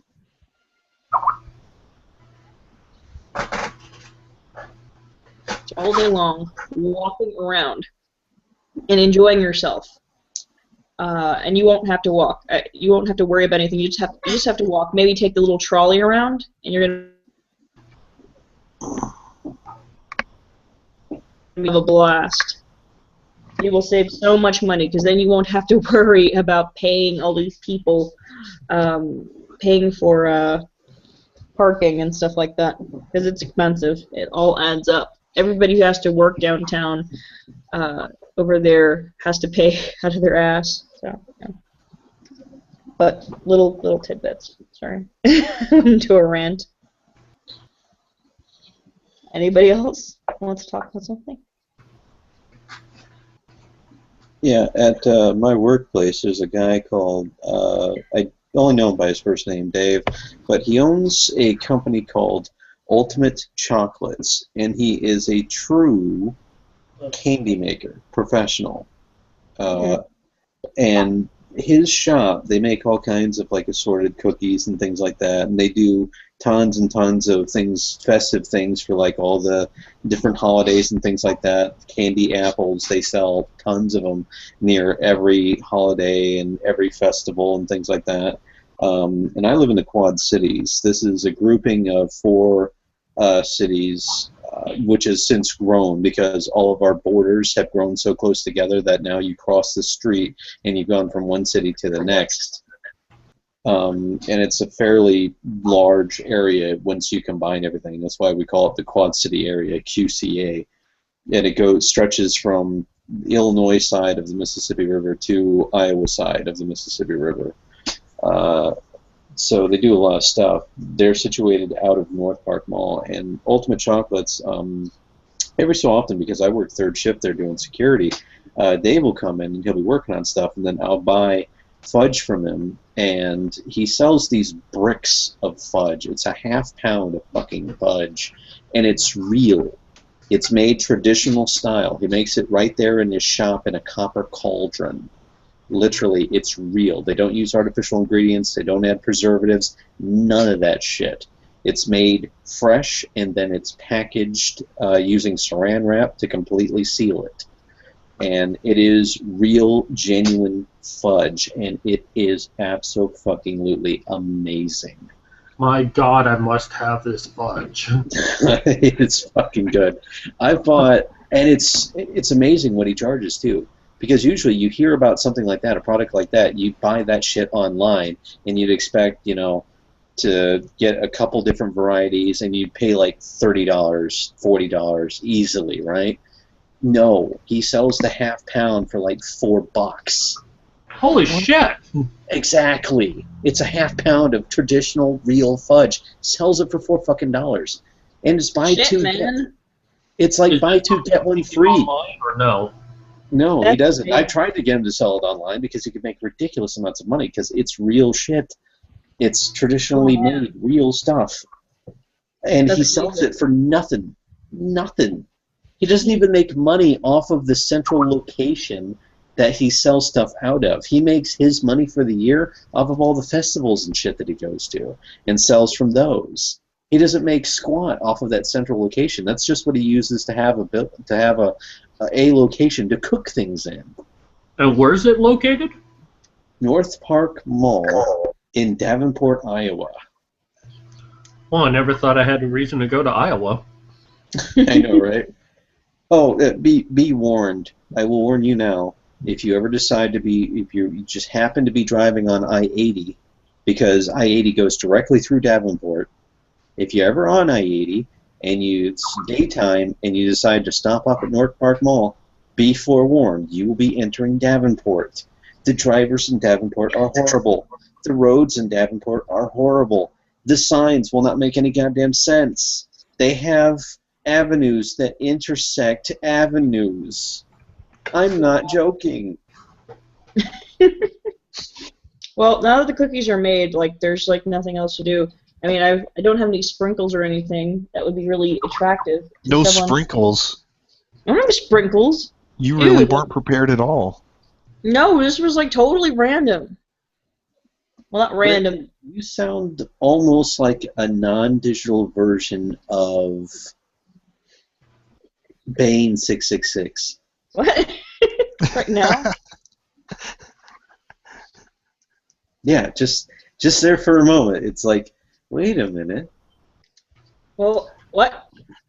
Oh, I wish I would be. That would be awesome, because then I could just be the skull, like, floating in a container of Kool-Aid. That would be awesome. My favorite thing is when something happens that shocks him so much that the skull just sits there with its mouth open, like, Yeah, the what the fuck moments. like the what the fuck face of Bane 666. I didn't think it was possible for a skeleton to make that face look shocked, like a skull, and a charcoal face to look shocked. But somehow, Hello, YouTubers. somehow he managed. Bane 666 here, Bane 666 here. telling you not to drink the feminist Kool-Aid. I'm going to stop imitating that because I've been accused. I've had, when I posted Bane's Law, I got accused of being Bane 666. I was like, no, it's not me. I swear, I'm not Australian. That's Yeah, another I'm dude, man. that guy, and for all I know, I've already met him. For all I know, I don't know. He's Australian. Mm-hmm. The point is, he's not me. Fuckers. Don't send me the hate mail.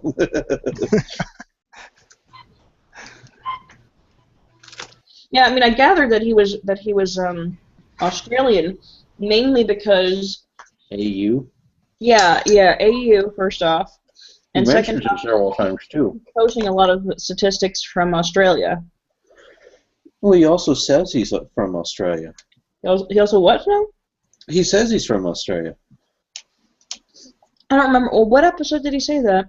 I've been behind a bit. Let's see here. Actually, I believe he mentions it in his latest video, Oh, which was about false rape accusation. He mentions in my country, Australia, and then goes on to continue.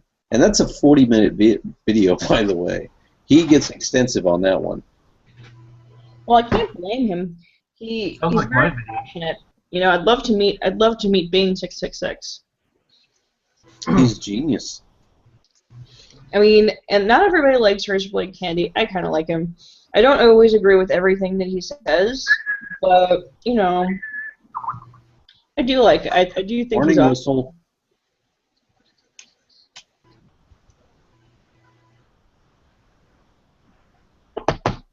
Computer, I can't hear anybody. Yeah, that's because everybody stopped talking momentarily. Oh, sorry. Yeah, I wasn't sure whether we went dead because yeah, anyway. But yeah, he's pretty cool, and that's the thing. I think one of the problems with social justice is that they come from the mindset where everybody has to believe everything that they do. They have to all be of the same mind for things to work. And that's not reality. Reality is that you're going to have people who have differing opinions, who believe different things, who come from different walks of life, and somehow, to make things work, you just kind of have to agree to disagree on certain things.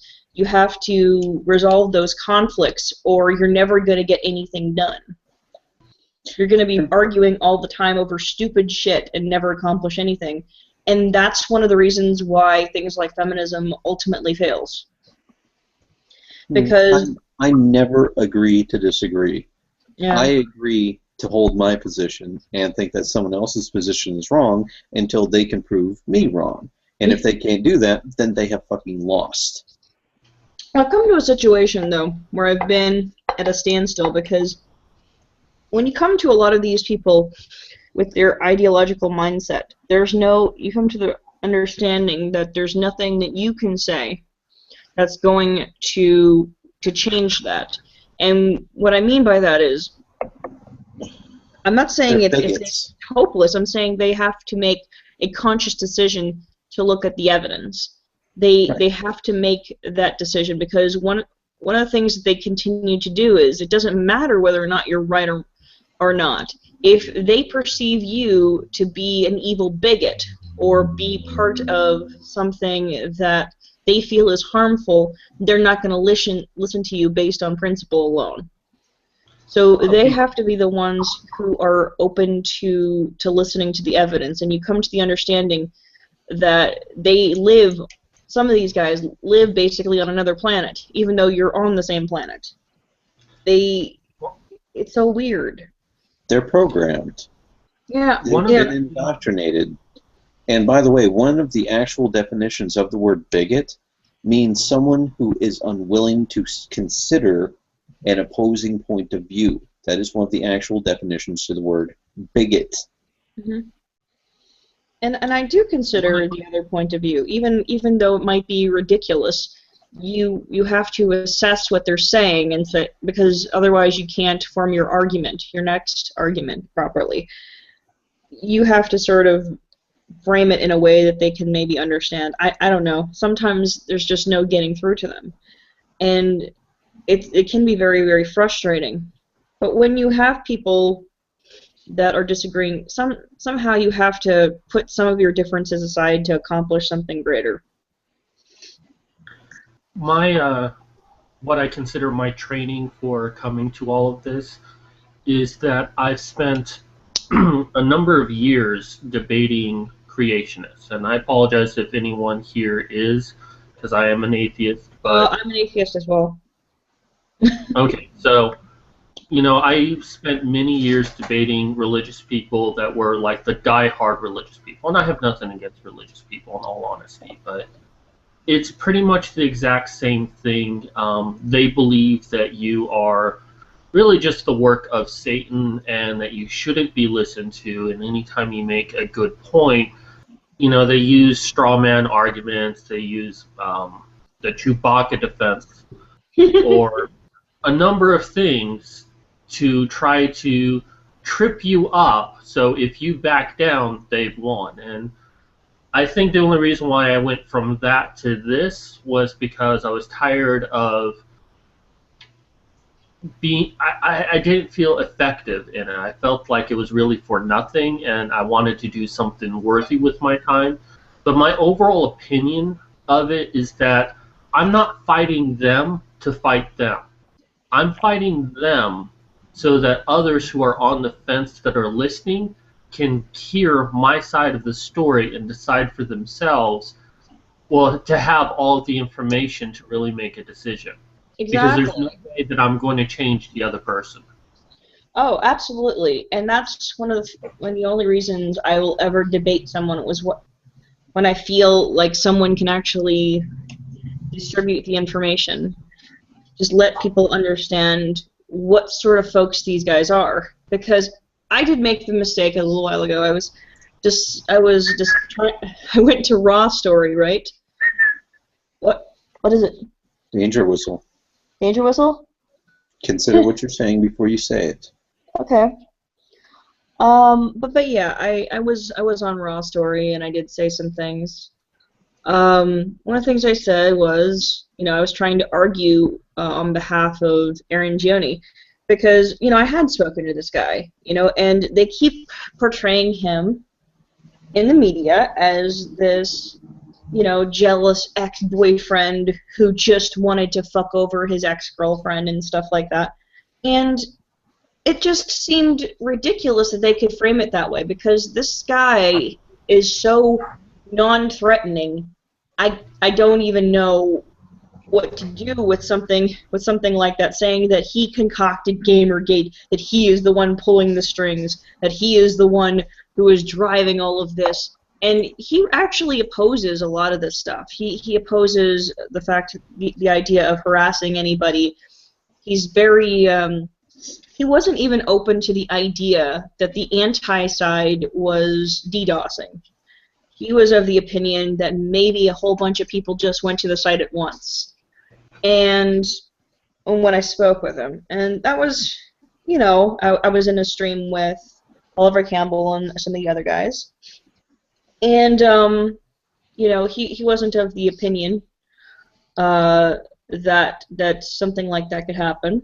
And I was like, well, he was very, very, respectful. He was very feminist. So the idea that he's some kind of anti-feminist bigot trying to hold the strings in Gamergate is just ludicrous.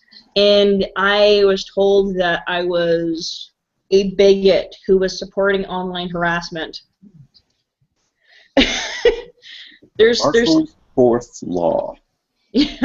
As a result of prejudice towards males, any negative action perpetrated by a female can and will attempt to be portrayed as having been caused by males in order to disown responsibility from the female perpetrator.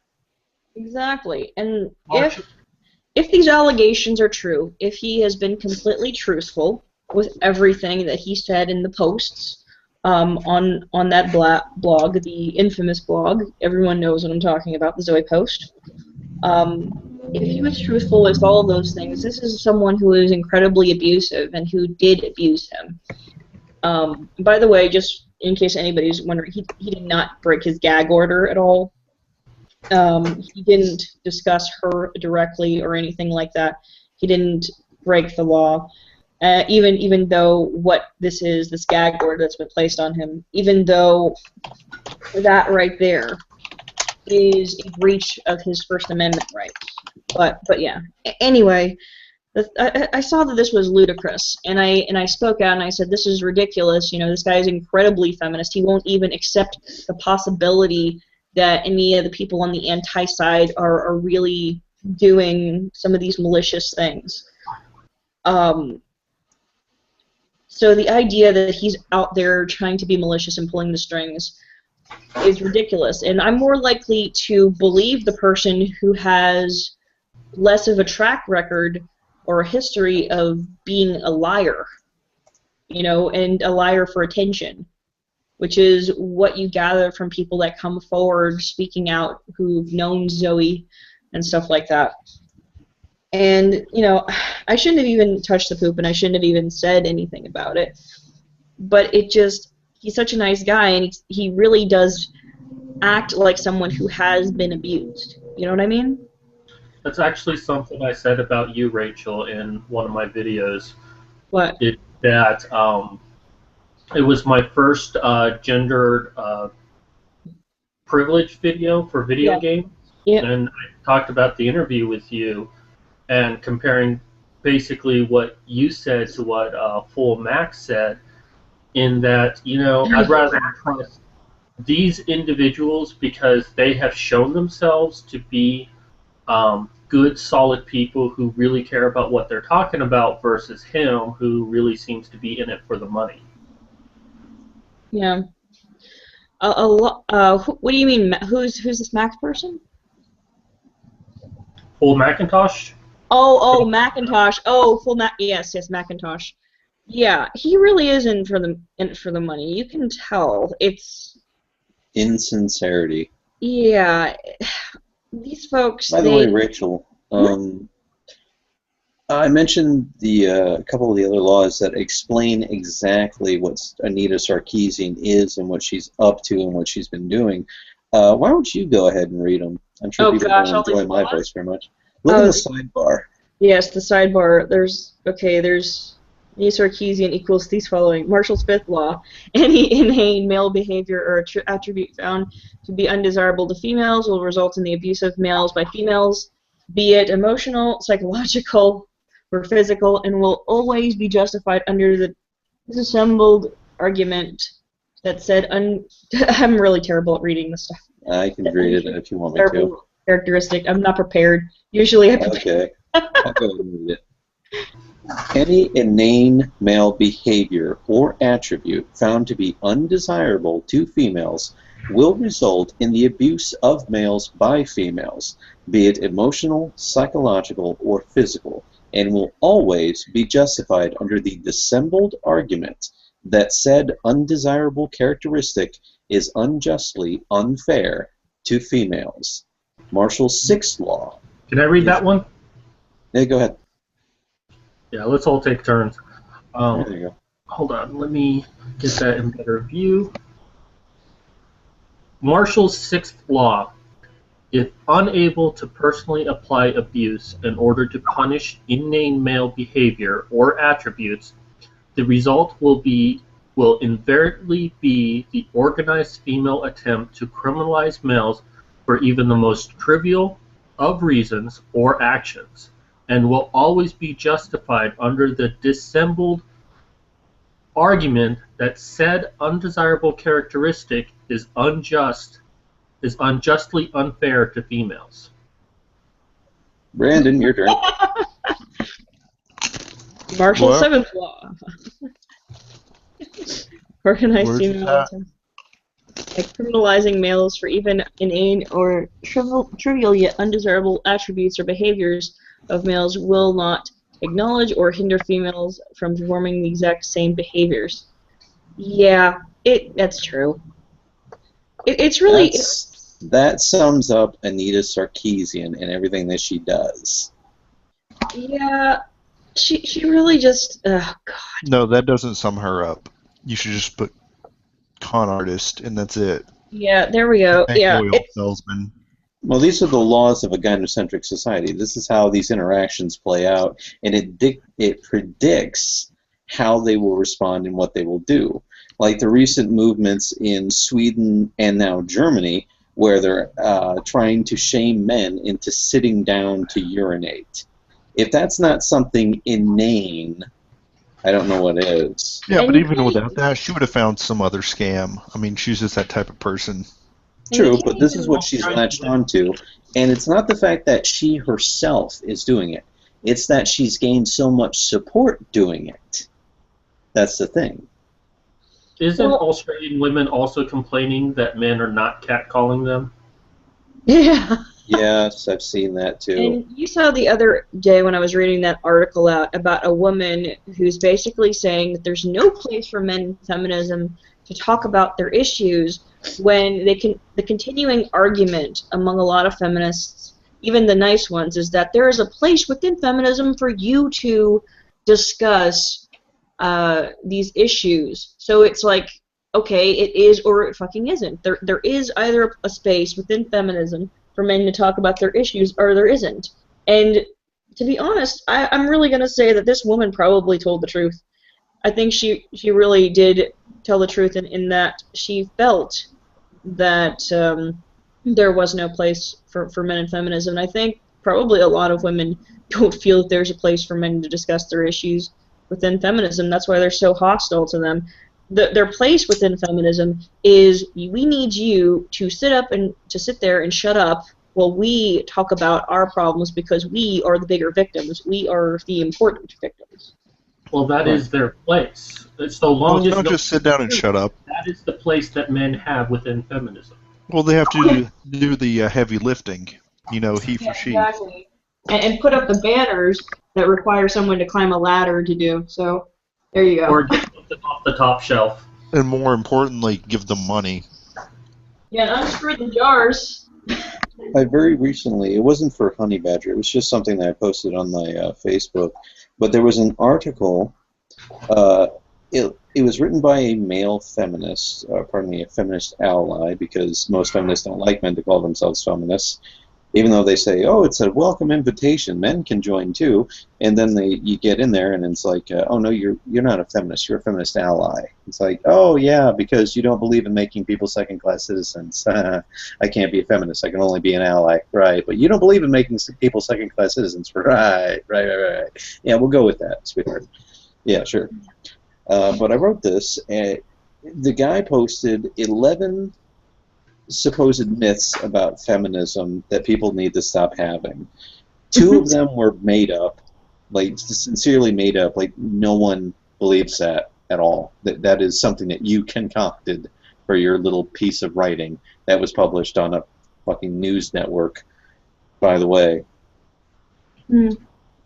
But I went in there, and in the section where it talks about men can be feminists too, I literally took 2 different articles published on 2 different news services about male feminists, and both of these articles, written by 2 different feminists, by the way, basically said if men are going to join, then they need to listen, and they don't need to talk over women, and they're not allowed to, quote-unquote, mansplain to women, meaning don't offer the male opinion, don't talk about your problems because women's problems are more important. It literally said, basic in the most flowery of terms, sit down and shut up. Now, was that something recently that happened? Yes, it was within the Because past week. because that actually sounds like something Karen once talked about on the Honey Badger Radio about the first instance of feminism in the 1800s, where these group of women got together and men showed up because they wanted to support them and told them, okay, look, you can be here, but you're not allowed to say anything and you have to sit in back. It sounds exactly the same. Yeah, the behavior hasn't changed. It hasn't changed since the 18th century, apparently. And the reason why, and I'm gonna say this because it bears mentioning. The reason why they're uncomfortable is because this is more than just a support group. It's their bitching circle, and it feels uncomfortable for them to bitch about men in their presence, unless those men are just as male bashing as them. Yeah, So, it's not just and bitch that's session, it's basically what hate it is. speech. That's That's what it basically is. what it is. They One of the articles specifically addressed the topic of hate speech against men, and it said, you About know, them. these are just women voicing their experiences, you know, don't take it personally, don't take it as a personal attack. Well, you know what? If I were black and I showed up at some support group and all they talked about was quote unquote, you know, very unfriendly, un-PC terms causing a bunch of problems, I think I might take it as kind of insulting to me myself, because I'm part of the group that you're constantly insulting. Therefore, you could see how that would be part of a problem there, don't you? Mm-hmm.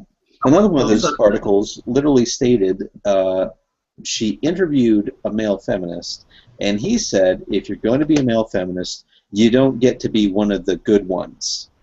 We're all bad. Oh God, He that literally reminds me of stated that. that. That reminds me of that speech that Andrea Dworkin did. I think she did it for a bunch of male feminists, where she was asking for, I think it was like something like a 24-hour truce, where nobody got raped, as if men sort of congregate together to decide whether or not there are rapings.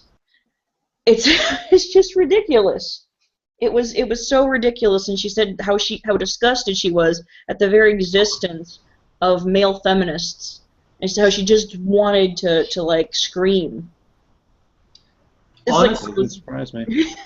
honestly, this is cult behavior. You know, I'm always saying feminism is a religion, and that's exactly what this is that these male feminists immediately look down on themselves and have been so indoctrinated to believe that they are the problem, that they are not part of the solution, and nothing they can do can ever be good enough. And it is honestly human abuse what feminists are doing to men, especially these that want to really do something, and that's why they choose to be feminist, but are just told that they're worthless. It's systematic infliction of Stockholm Syndrome. They are insulted and insulted and insulted and indoctrinated into patriarchy theory, which tells them all the problems in the world are because of men. And they sit there and they have to listen to all this verbal and psychological abuse day in and day out every time they're around these people. It is systematic infliction of Stockholm Syndrome to the last detail of every single noted symptom. Yeah, very much so. Actually, if I remember, I remember going over a lot of the, I think it's like the cult checklist. Feminism actually, I would It say, ranks up like 13 of 15. yeah. I thought about doing an article on that once, and I got halfway through, and I was like, oh, fuck this. Yeah, I went through it a couple times, and I was like, wow, that's a lot. It's a lot. It's pretty damn close. And I really do compare, debating feminists to debating religious people. Yeah, They because have it's a completely doctrine. different You're view. threatening doctrine. Yeah, it's not just that. Their perception of the universe is completely different because it's built on something that never actually happened. And in doing that, you are challenging their perception of the world. They have a lot to lose in admitting that you're correct. Right, they're emotionally invested. Yeah, they are. It has become part of their identity. Therefore, when you try and strip that away, it's like you're trying to take away their identity. So they will cling to it that much more fervently, even when shown that it is false, and even especially when shown that it is false, because you're trying to take away what they've begun and indoctrinate it into their core being. Absolutely, absolutely. And they are also very good at policing themselves, or at least weeding out the weakness. That if someone doesn't agree with them, they will do a shame circle and either get the person to conform to what they need them to be, or to push them out altogether and try to destroy that person's life. That also just splinters their group even further, because then that person, they're like, oh yeah, I don't need you. I'll create my own feminism with blackjack and hookers. And that's sex positive feminism right there. In fact, forget the blackjack. Yeah, without the blackjack. But and that's the interesting thing, because I've even seen the situation be with sex positive feminists that they are just of the mindset, some of them, not all of them, some of them are really sex positive. And when I say sex positive, I mean they're okay with prostitution, they're okay with BDSM, they're okay with all of these different things. And some of them will butt heads with other sex positive feminists who are basically just slightly less prudish than the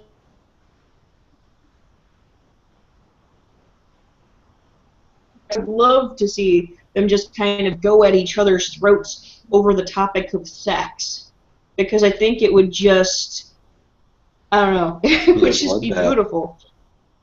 Yeah, it would be an absolute bloodbath, because they'd be like, on the one hand, there'd be one person be like, penis and vagina sex is always rape, and then they're like, it's not rape, I enjoy sex, and you're like, if you enjoy sex, you're enjoying patriarchal oppression. You would just go robble, robble, robble, robble, robble. One of the quotes that I dug up for that, for one of my most recent articles, let me see if I can find it real quick on honey badgers. I literally listed a bunch of actual feminist quotations, including most of them I listed where the quotes come from, such as their own writing, so you can't claim, oh, she didn't say that. Yeah, well, yeah, she did. It's documented. She wrote it herself, dickhead. Yes, she most certainly fucking did say that. It's on page 32, asshole, you know. One of them, Mary Finch, I think, said it, or something like that. I'll find it. You guys talk amongst yourselves. Yeah, I think the thing that actually got me off the fence, I'm eating pasta here, so I'm eating with my mouth full. You mean speaking with your mouth full? Yes. You're always speaking with your mouth. Yes, there we go. It's that thing. That one right there. That's the thing. But yeah, oh gosh, what was I saying? Oh yeah. It's really Jonathan Taylor's videos, I think, that brought me off of the fence, because here it was, in black and white, stuff that academic feminists had said, you know, that was so completely ridiculous, and there was presented evidence of a lot of different things. He's very thorough. And one of the things is that there is a systematic bias against men in academia that's directly tied to gender studies. It exists there. They just, most people aren't aware of it. And when you see what's happening in colleges, it's really troubling. It's really sad, because people used to have this idea that going to college meant that you were there to learn about yourself. You were there to learn about the world, you know, and to free your mind. And instead, you find yourself afraid to speak about anything. Afraid to really be edgy or to push the boundaries. Box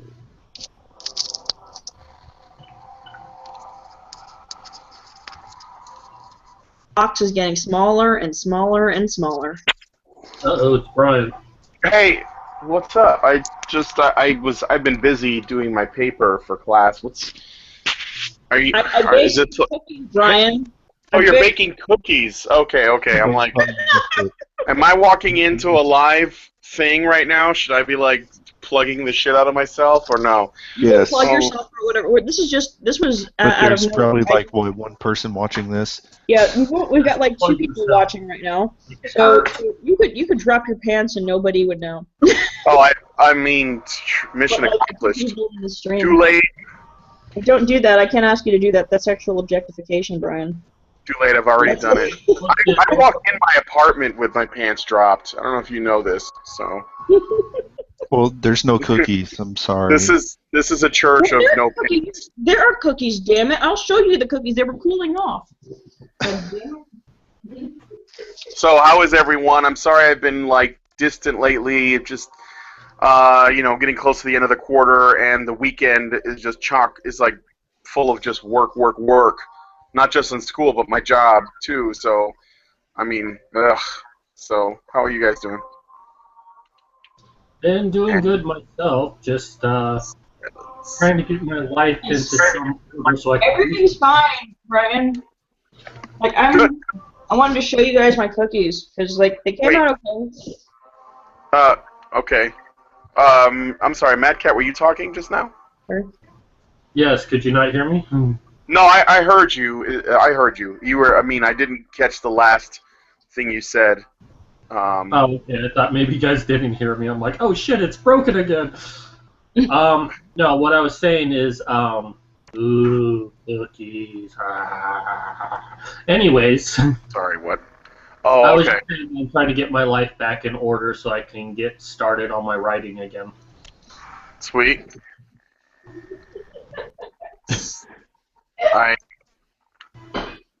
Well, I mean, are things kind of out of order right now? Not to go into too much detail, but we had some exterminators come through and spray the whole house, so I had to move everything out of my room and then like move it back, and then every 2 weeks we have to do that over and over again. So I just haven't gotten back to my rhythm yet. I see. Yeah, I'm a little thrown off too, just with the quarter ending and stuff, like I said before. However, What are you playing, man? I am playing Destiny because I haven't been on this thing in weeks. Wait, that means you can play with Christian and Nephinor. I want to, but they're so hardcore. They're not on right now. I would though. Wait, Nephinor and who? Christian. Oh, I have yet to play with either of them. Although I do have a Nephinor on my friends list, but we haven't coordinated anything yet. So It doesn't matter. He just wants to play with you. the last time I was on Destiny was like probably October or something. I haven't been on for a while. They're probably bored with this already. They've probably done everything. No, they're still playing. You don't understand. Like, Nephinor is obsessed with Destiny. Like, he's always open to playing. Well, not always. Like, he played with, I think he's going to play with Christian. I don't know when he's doing a stream of that, but he's playing a stream with Christian. But I don't know if he'd probably would play with you. He seemed like I'm sure he probably would if I was pushy enough. Probably. I'm gonna lower the volume on this so it's not too distracting for you guys. It's okay. No, I'm just gonna lower the volume. That's Like I'm probably going to end the stream soon because like the cookies have been made and now we're just talking about nothing and now there's probably a bunch of people that just show up. They showed up. They're like, I came here to say cookies. And now you guys are just talking politics. Oh my God! Actually, that sounds. About cookies. As much as I like cookies, I'll show you my cookies.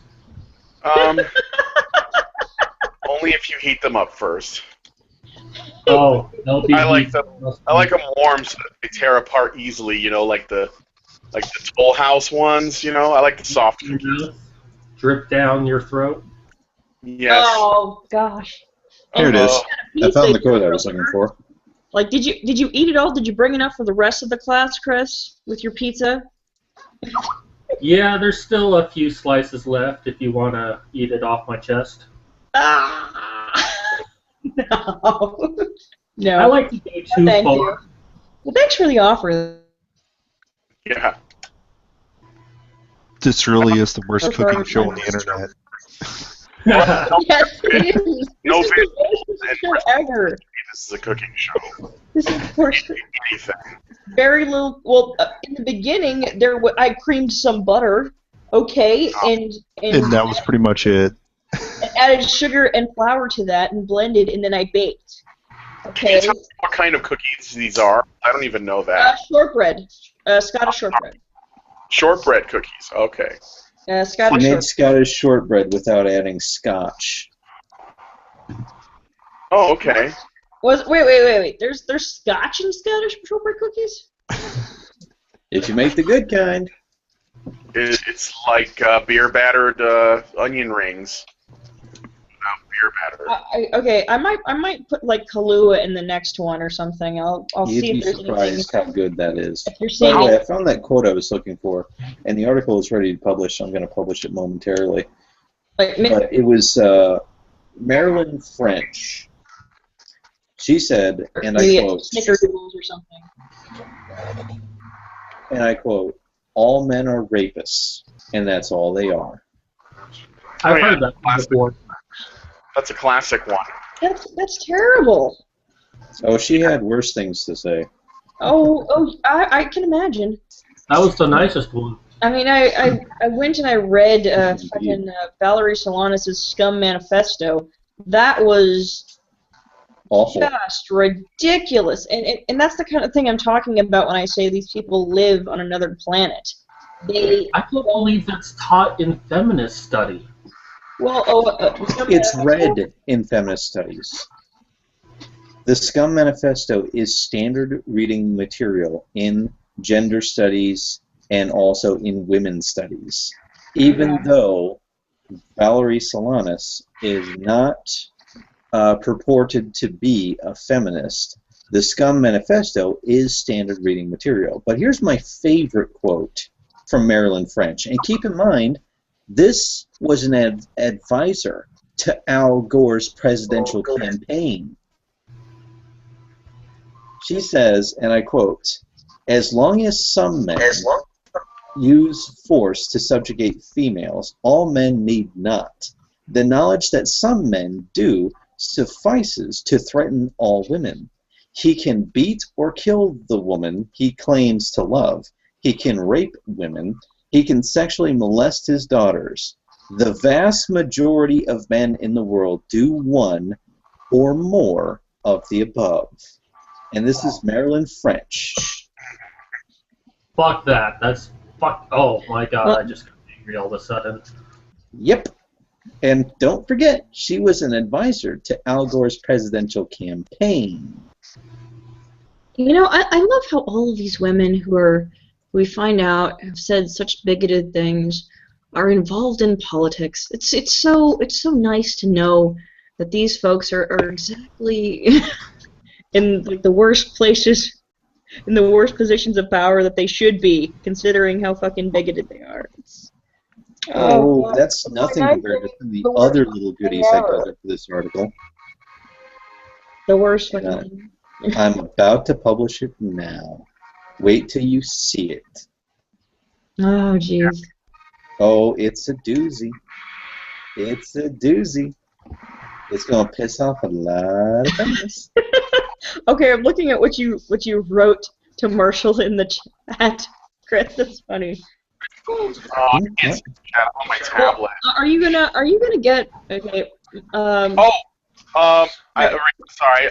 Chris, are you gonna buy him dinner first? I mean, I get the dinner.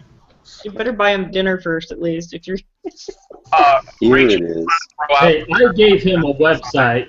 I think we can skip the dinner. Wait, what's going on now? I'm missing something.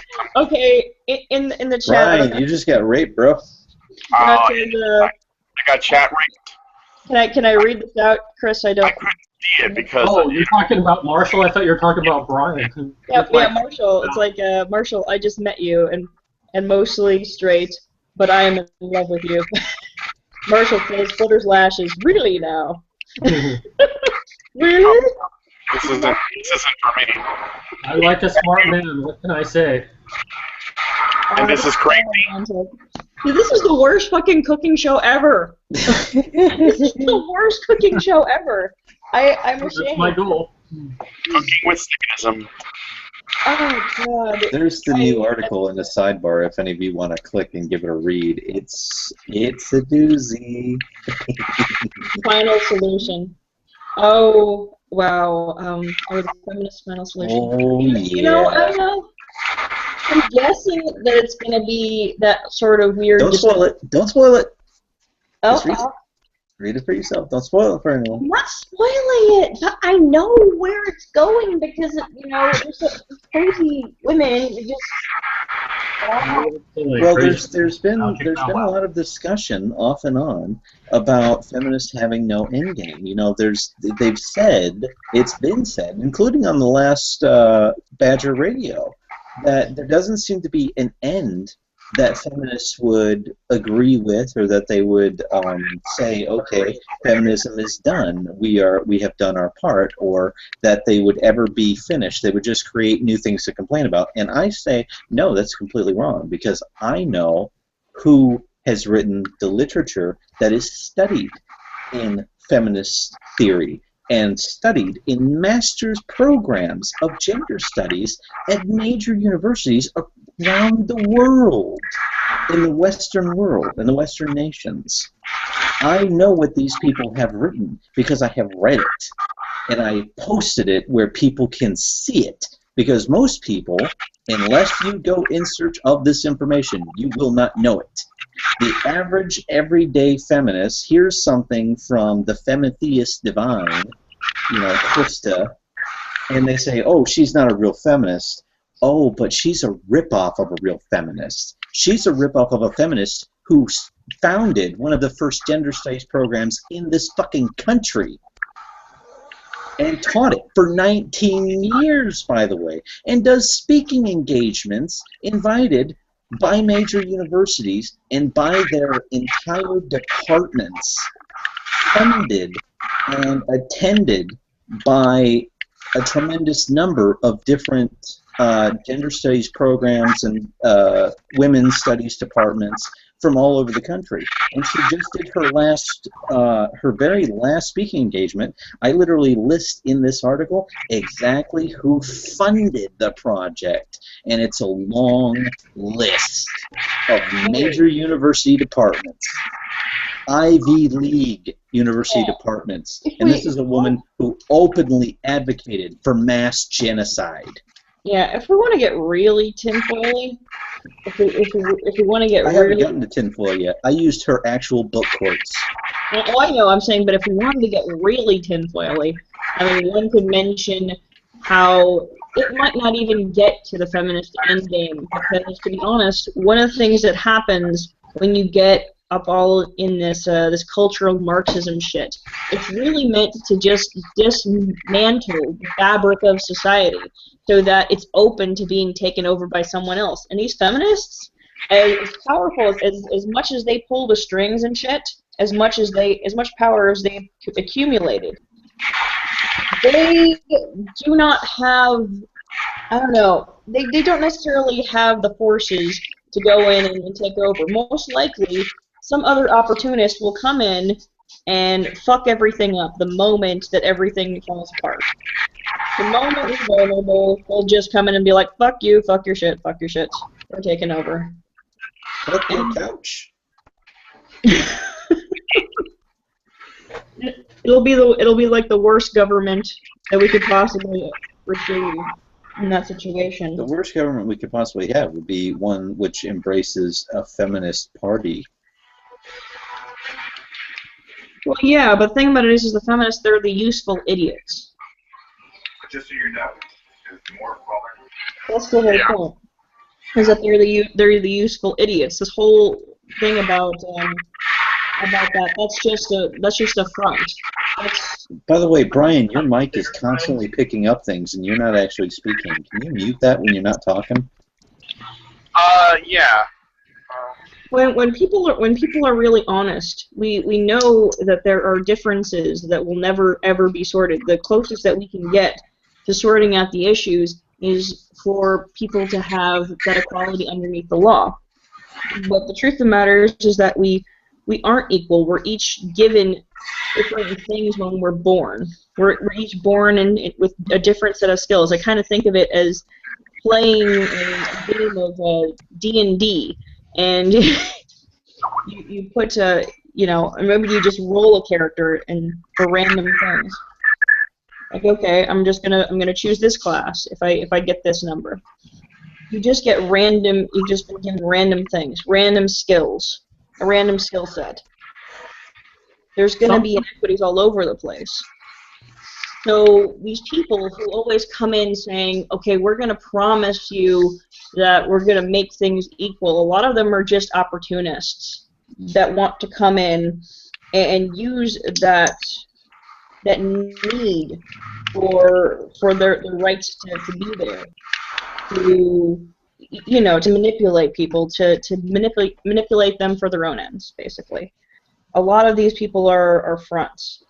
Yeah, they're And politicians. that's why you have people like Sarkeesian and all these other con artist fucks. They're opportunists.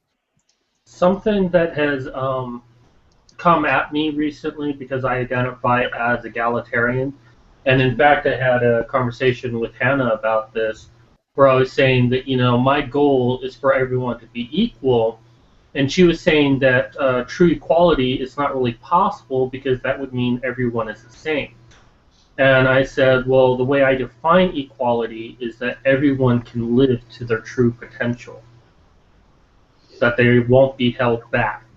And that, to me, is what actual equality is and what we should all be striving for. That's often defined. I mean, I call it, I think equity is reasonable. Equality is not. Yeah, equity makes sense. I think that there are some of these things are totally within reach. But others are not. There's always going to be certain things in society. You're not going to stop rape. You're not going to stop murder. It's going to happen because there are some things that are ingrained within humans. Not maybe not every human, but in some, definitely. And you're not going to get rid of. You're just not going to get rid of it. And these people like to give these sort of, it's so quick and easy, these things, these different solutions. They always try to make it something as simple as, well, we can teach people not to rape, or not to smoke, or not to do drugs, or not to have sex before marriage, and all of it falls flat. Yeah. Well, and to me, it really comes down to it's used as a means of placing blame and placing guilt on men and say, well, we're trying to stop it altogether, and you're still trying to make it happen. And it's like, you can't get rid of rape. You can reduce it, you can educate, but don't put all of that hate on men for something that is common in most civilizations. Yeah, so saying something like that you're not going to stop rape is enough for them to go nuts. They're like, one rape is too many. Yeah. Nobody should be raped. Nobody should be abused or assaulted or hurt in these ways. But the thing about human beings is they're not predictable. Okay, you can't predict what they're going to do. You can't tell what everybody's going to do. You can't tell who's going to be the murderer or who's going to be the rapist or anything. And so these people try to find ways that they can just simplify things down so that they make sense to them, so that they can try and... Yes. Hello? We're still trying to figure out why some people do what they do. There's a lot we don't know about human beings because it's almost entirely impossible to be unbiased when you're talking about human beings and you're engaging in the social sciences. There's so much we don't know, but we're learning all the time. And the idea of things like, it's always as simple as, we got to teach people not to rape, or we've got to make consent really difficult so that we make sure that we know for sure that they totally want to have sex right now. That's not gonna really reduce rape, to be honest. The problem with the subject of rape especially is that most people are working off of a very, very broken model and a very misaligned misrepresentation of the problem itself. Mary P. Koss, in her famous 1 in 4 study, which we know is complete horseshit the way that she came up with her numbers, she polled people and didn't ask if they had been raped or sexually assaulted. She simply asked them a series of questions, and if they answered yes to any of the things that she used as qualifiers for rape, she determined it to be rape. And unfortunately, almost if you ask the same questions of female behavior, you would get the same, if not higher, results because women do the exact same things. And Brian, please mute your mic if you're not talking, dude. There's a little button at the top of the screen. There you go. What most people... Second observer, because things that I've heard about that study did actually ask women if they were raped, and most of them said no, even though they answered those 4 questions yes, and she still considered it rape. In fact, I think Paul Elam even talked about that once. So yeah, it's been talked about at length, but I was getting to a point that most people have not talked about, including Paul Elam. Mm-hmm. She tried to determine how often and what percentage of men actually commit rape, and she did come up with accurate numbers, which she did not publish, by the way. She chose not to make it public knowledge of her study. I talked about it at length in my article entitled Rape Culture. Guess what she found out? Less than 5% of the entire male population of everyone that she polled, and she polled a lot of people because she was being backed by Ms. Magazine. She polled a lot of people. Less than 5% of men will ever commit any form of rape, including the murky area of consent, not consent. Less than 5%. It's actually 4-point number. And of that amount, because they want to talk about all this nonsense about consent, that's just a way to dehumanize men. It's a red herring. In her actual study, she determined that only around 1.4% of men claim to be guilty of rape commit the type of rape where consent was a murky issue. Not even 2% of that number.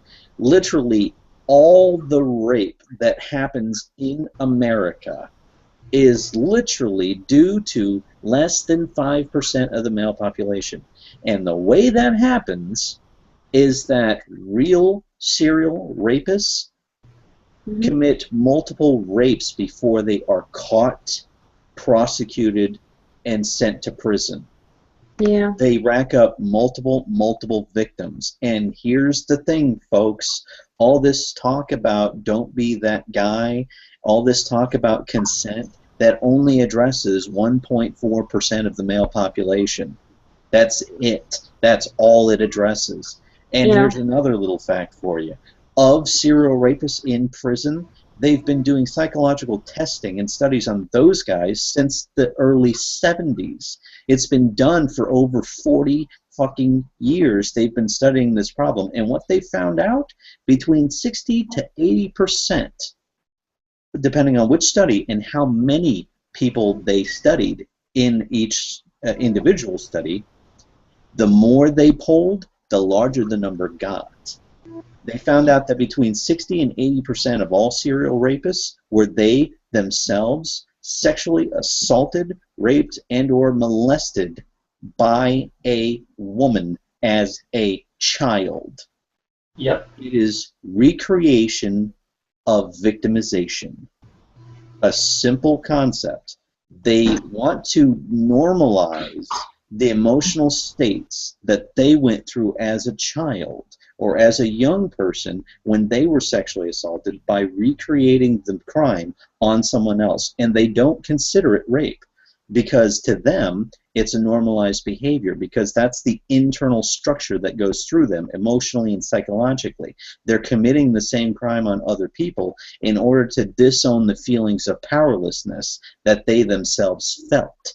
It normalizes the crime. It normalizes the behavior so that they don't have to confront those things in themselves. So I posed the question in my article, Rape Culture, if you want to get rid of how many men, the majority of men who actually commit rape, if you want to solve that problem, teach women not to rape children, because the serial rapists are they themselves victims of women. So your slogans, teach men not to rape, need not apply. If you want to prevent rape from occurring, teach women not to rape children. It'd be much more effective. I 100% agree with you on that, but here's the slight problem with that. That really pisses me off, and what really gets my blood boiling with Mary Koss is that the goalpost of rape has been moved to where men cannot be raped. I talked about that at length. Forced to Made to penetrate. That makes it worse. That's sexual assault, and I see so many articles that talk about, like the one I'm doing about the 23 benefits of feminism to males. It mentioned on there that in the military, girls get raped and guys get sexually assaulted, and within one sentence, it still caters to that mentality that men cannot be raped. It's only sexual assault. I'm sorry to cut you all off, but I just had to get that out. Yeah, I talk about that at length. I even mentioned a few cases, or one case, in which it would be termed by the CDC made to penetrate, but if you ask any average person with 2 brain cells to rub together whether or not it was rape, they would say, yeah, that's absolutely rape. Because I literally, in that article, Rape Culture, I'll give you a link to it, you'd like it, I literally name one particular, let me pull it up real quick, I have it available. I have all this stuff favorited because I enter a lot of statistical information, a lot of good information. Nobody can obsess like Marshall does. I'm autistic. You ain't gonna beat me. Yeah. I do. I mean, I have obsessive tendencies, but they're nothing like Marshall. Oh my God. Challenge. Yeah, no, good luck. Here it is. Sierra Ross. Here's the case with Sierra Ross. Ross, age 25, stopped and asked a 33-year-old man if he wanted a ride. The man took up on the offer, but Ross's true intentions became evident when she pulled a gun on the man. She forced the man to go into the back seat and told him to have sex with her friend. The man pleaded for the woman to stop after they made him fondle the woman's breast and butt. Ross then ordered the man to take off his clothes, and her friend began to assault him sexually. The women also took $200 and his credit cards. When he spotted a taxi, he ran from the car naked and jumped in the taxi. And the taxi driver allowed him to use his cell phone to capture the plate number of Ross's vehicle and alert the police. According to the FBI, and anyone with 2 brain cells to rub together, this is rape. This is clearly and undeniably, unabashedly rape. You threaten someone at gunpoint and force them to perform sex. That is rape by any reasonable, rational, logical definition of the term. That is rape. According to the CDC, that is not rape. That is made to penetrate, a lesser sexual assault than rape. Thanks to feminist Mary P. Koss's work with the CDC, no means no no longer applies to men. I'll say it again. If there is a rape culture, feminists are creating it. This is the worst show ever. I'll give you a link to this article. Like I said, you'd like it. I talk about made to penetrate at length. I talk about the numbers. Cookies and politics. That's what I should do. Well, you're the host, Rachel. I mean, this is all your fault. I should just make a stream called like Cookies and Politics. Something like that. I think that would be a good selling point. It's like, oh yeah. Come for the cookies and stay for the in-depth discussion on rape. That's your tagline. Exactly, Brandon. Exactly. And I did this mostly also because Brandon here, like we were talking earlier, he runs on Linux and he couldn't see my video and this guy before, so I was like, you know what, just fucking make a hangout. Like, let's see who shows up. And who shows up? All you guys being serious. And poor Brian here. Like, we were talking about you earlier, Brian. I'm sorry that my game was louder than I forgot how loud this game was, but I'm not doing anything right now, so I think you should call the show "What's in These Cookies," and that way, That's great. conversations about cooking to rape. Stoners would watch though. They would get expectations, you know. That's okay. Yeah, false advertising. I don't have nothing against stoners. Yeah, let's just do like a, I mean, there's nothing like a nice tall glass of rape in the morning. I mean, Yeah. oh, Jesus Christ. I prefer more of a midnight rape sort of thing. There's nothing like that. But actually, I've been working on a video, and I've been procrastinating because it's involved. But I've been... Hello? She does that from time to time. Early upon what I found, which is it's just nothing but mountains upon mountains of ridiculous feminist merchandise. You're cutting out a lot, Rachel. And it's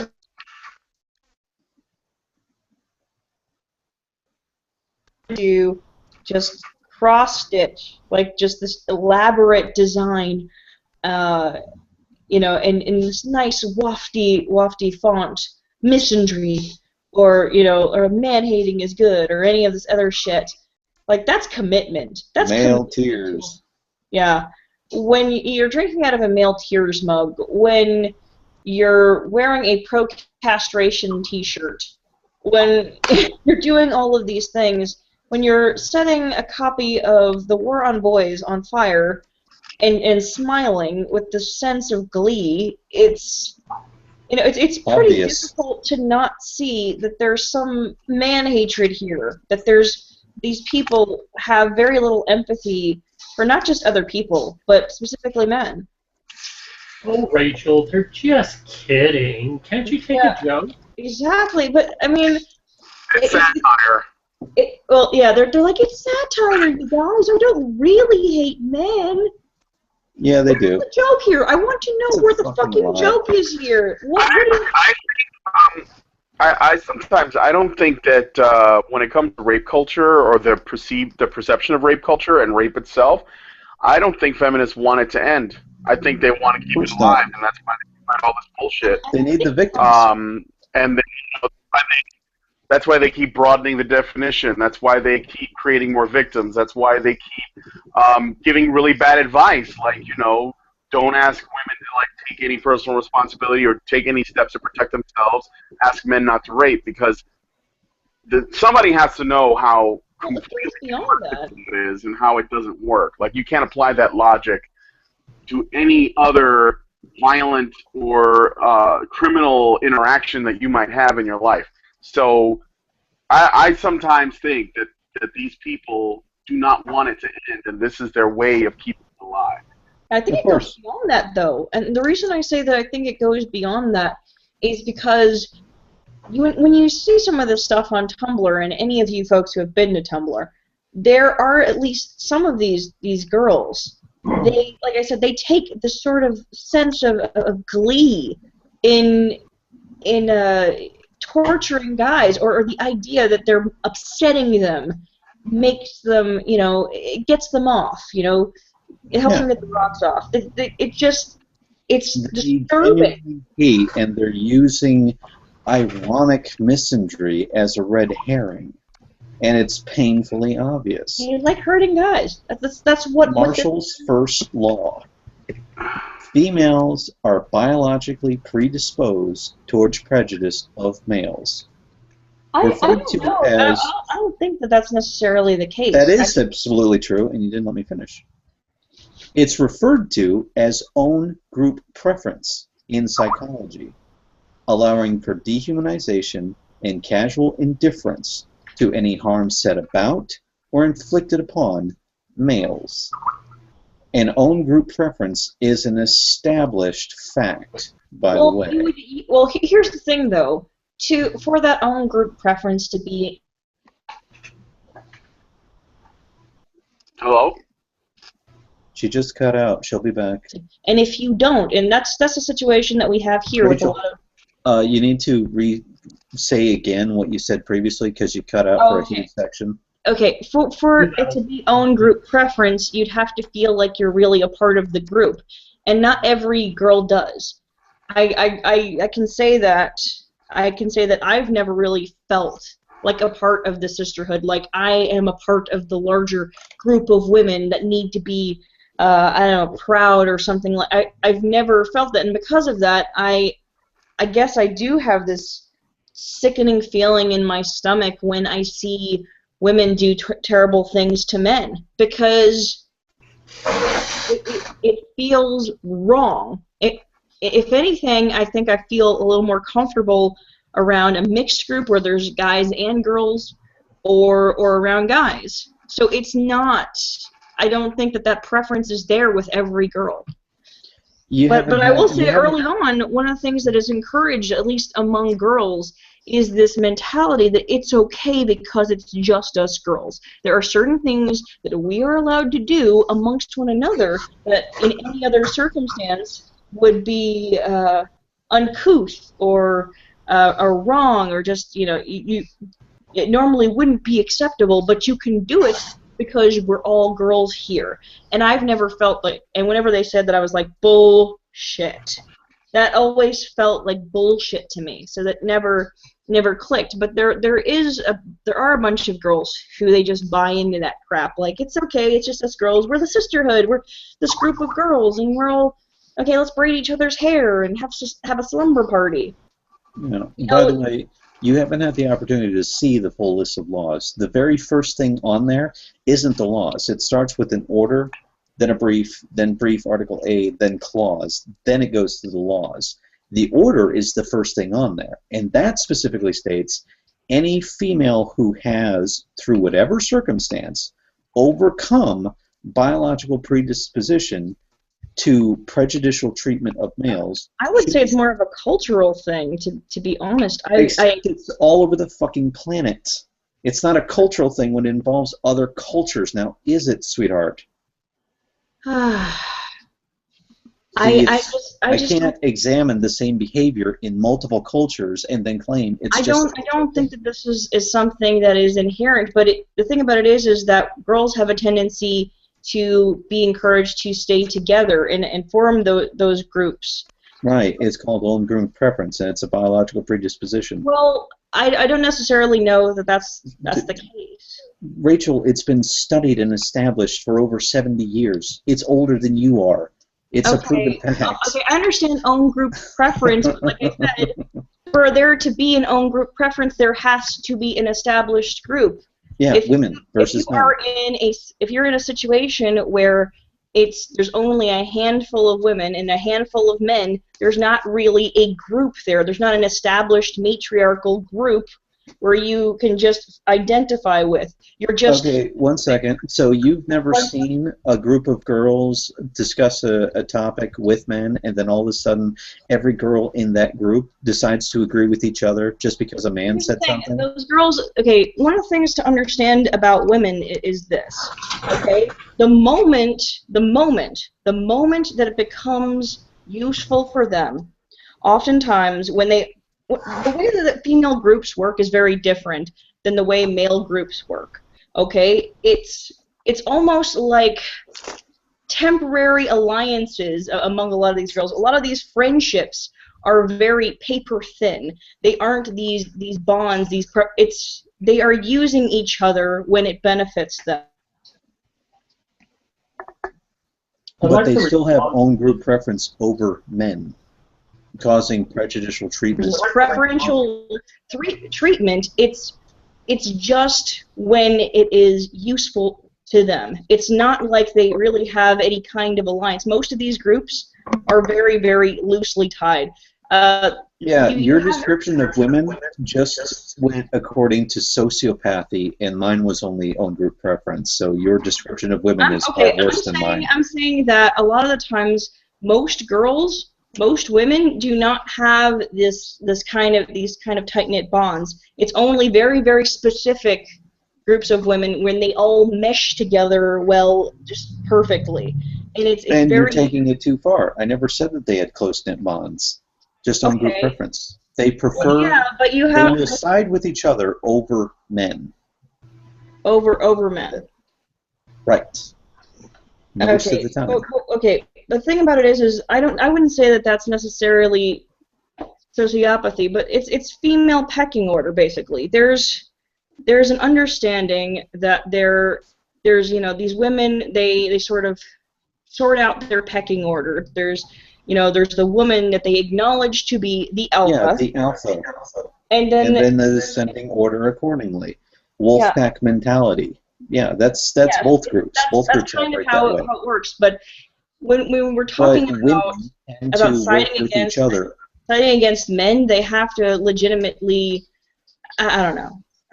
I don't know how to articulate what I'm trying to say, but I just it doesn't really seem like it's necessarily preference, more in a sense that it's more that they know who they can manipulate. Okay, I'd like to respond to this. I think politically you are both actually correct. I do think that for group preference you really have to have like feminism against the matriarchy. But I do agree with you, Marshall, that girls and boys are inherently like boys will hang out with boys, girls will hang out with girls, and tend to diss on the other side. And not necessarily that they hate them, but amongst each other they can make fun of them and laugh and say anyone outside of us is not like us, so they can't be a part of our club or whatever. Until puberty hits. But then women continue. As they grow older, they can either choose to remain within this hive mind or break out of it and be something for themselves. Yes, but you people are arguing against something you haven't had the opportunity to read.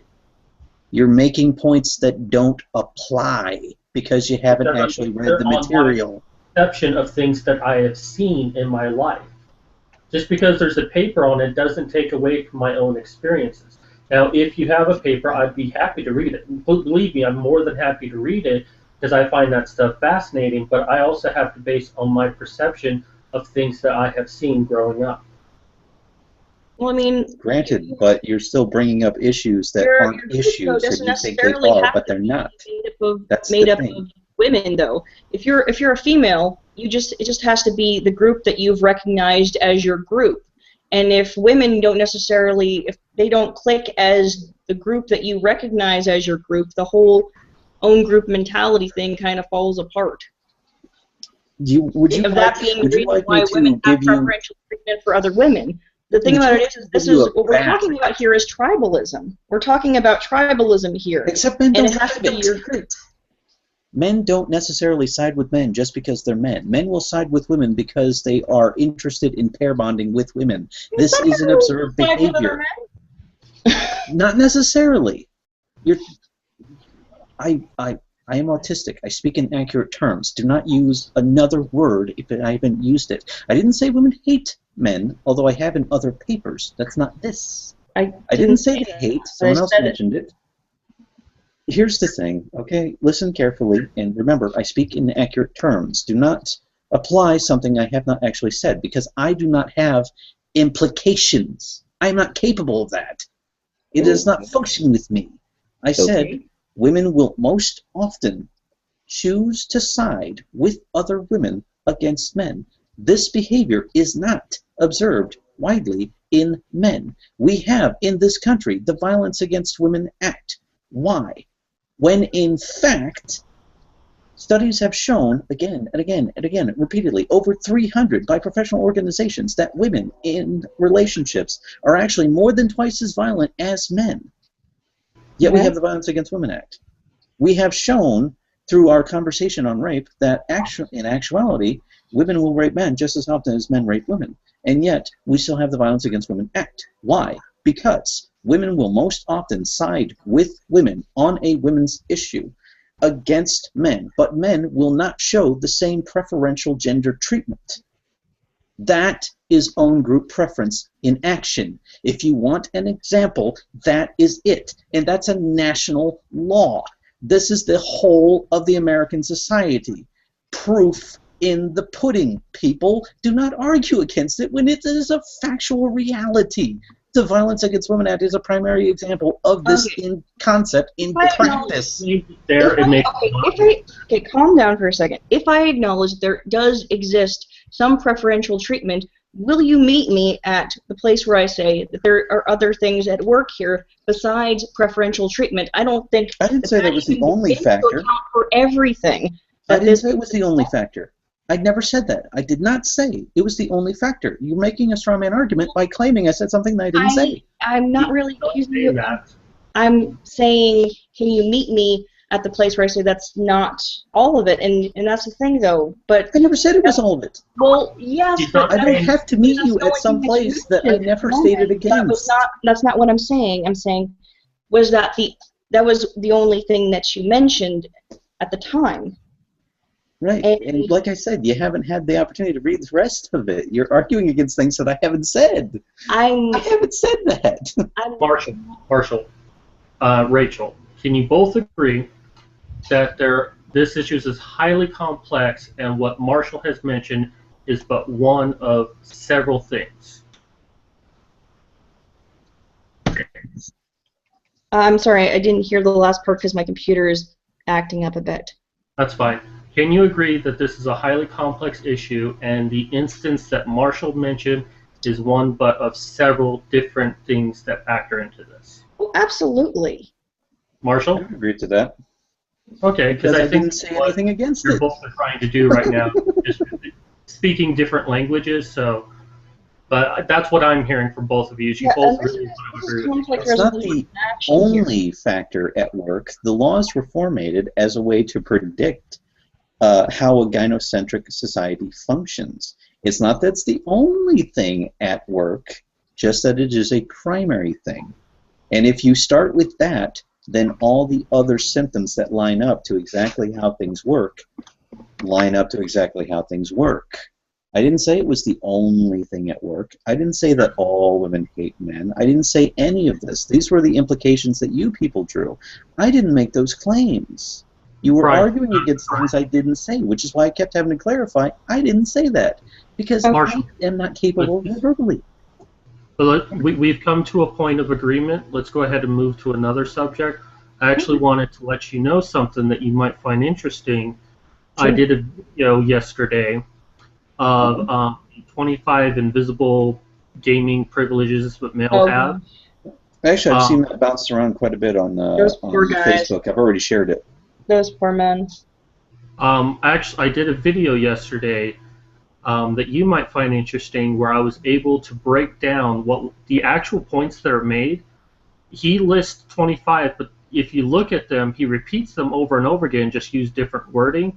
And I've actually concluded that there are 9 actual points listed in that video, but only 7 of them actually deal with gaming. Yeah. I'm not surprised. So I thought you might find that interesting. Well, this is actually based on an article that he wrote, that Phil McIntosh wrote for not Kotaku, Polygon. Actually, I want to make the point that even the 7 remaining possible privileges can be refuted because they're based on a lot of weak arguments. Well, of course, but the point I was making is that he was trying to get more points just to have more guys on there reading, because that's the main point of the video. Not the points themselves, but that they got 25 guys to do it. Like you were saying, Rachel? Cue cards that he wrote for them? Yeah, I know.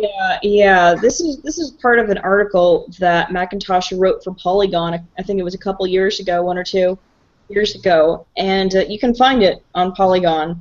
It's still there. So the idea that he's making a video now is quite telling. He's just trying to hold on to any kind of legitimacy that he might, or any illusion of legitimacy that he might have had. It's all slipping away now, and now they're trying to do new things, anything, to get themselves noticed at this point, even when it comes to recycling old bullshit. And that's what this is. It's recycling. He's reusing his shit. And that's what they've continued to do with feminist frequency videos and all that stuff, is they use the same crap over and over again, trying to make it appear like they've done something new. Well, the whole concept of patriarchy theory, they say so much about it. It's a fucking myth to begin with, and yet they keep hammering that dead horse. Well, if you notice, they try to avoid using the word patriarchy in feminist frequency videos, because the moment they want to get labeled a fraud, they will say this is a load of bullshit, and they'll sign off on it. That's what'll happen the moment that they.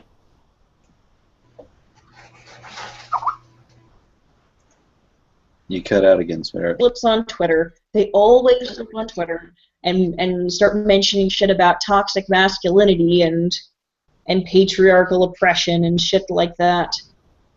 They avoid using that because they know that the moment that they do, the cat is out of the bag. Yeah, they're exposed. Well, Anita's used the word patriarchy before. I mean, in her videos, where she says in the game of patriarchy, women are the ball. And she said that in the Tropes versus Women video games. Yeah. Yeah, but like I said, they use it sparingly, but she uses a lot of words over and over again. She uses a lot of concepts over and over again. She's basically saying the same thing, that basically, okay, video games are sexist, and they're turning you into a sexist, and you may not even know it. Oh my gosh, you guys. Look at this woman. She's dressed too sexily. Change it. Yeah, as a slut walk goes right past her saying, don't tell me what I can wear. She's actually not a sex-positive feminist. That is obvious. It is completely obvious that, and a lot of sex-positive feminists got really pissed at her when she did things like sexualize. She said the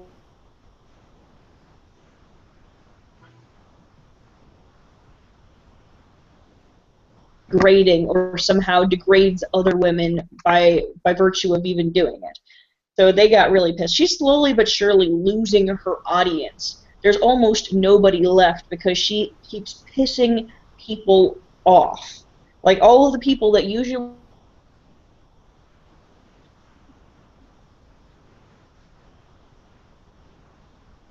and stuff, they're a huge demographic. The people that produce content and Let's Play videos, that's a huge demographic of people that she could be reaching online, but she fucked over when she decided to cut corners and disrespect individuals and creating her bullshit. But, yeah, they keep doing this crap over and over again, and give them enough rope, they'll always hang themselves. Give them enough rope and they'll hang themselves. Exactly. They're going to dig their own graves in this. We don't really have to do anything. It's just a matter of time. And I know there's been conversation about Anita going into politics and shit like that. She could never do that, to be honest. Oh, don't think that she couldn't go into politics. Oh, no, she could try. Like I said, she could try. But if she ever had to get into an honest debate with anybody who is smarter than an idiot, she would be fucked. Utterly. So she could still run in California. Exactly. Well, she does live in California, so... Well, she does live in California. Exactly. I'd like to bring up former Congresswoman Barbara Jordan. Oh, jeez. Just to say, don't think this woman couldn't get into politics. Do not make that assumption. And here is why. Congresswoman Barbara Jordan, and I quote, "I believe that women have a capacity for understanding and compassion which man structurally does not have. Does not have it because he cannot have it. He's just incapable of it." That's pretty. That was a congresswoman, Barbara Jordan, named in my most recent article. Yeah. It's under the section about dehumanization. Well, she does have a degree in social and political thought, whatever the fuck that means. I mean, okay, the question is, what does one have to do for a degree in social and political thought? Because it's Very not little. necessarily Feminist, disagree with your teacher. law. It's social and political thought, meaning it's just fucking philosophy. You might as well have a philosophy degree, basically. Actually, a philosophy degree is a lot more.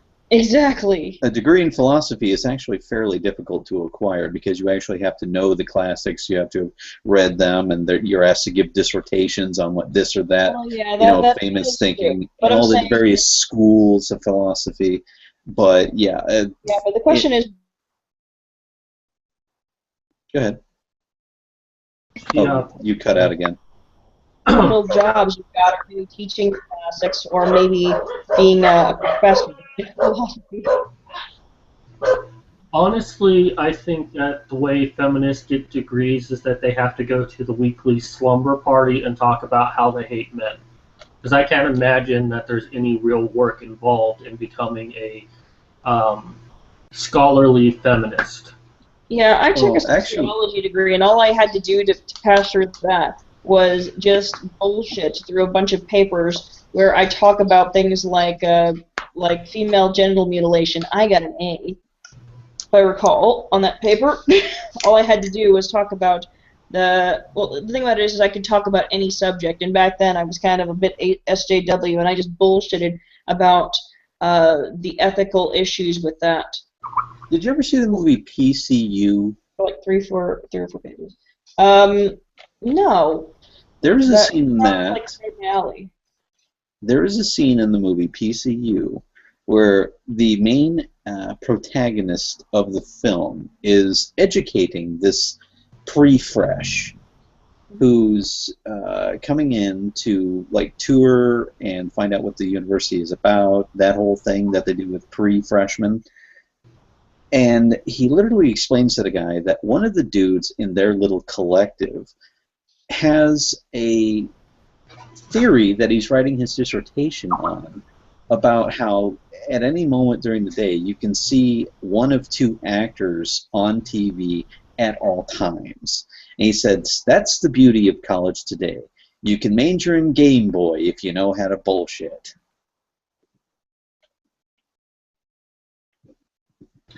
I honestly think I was doing that. All I had to do was just do one long rant on whatever topic I needed to do.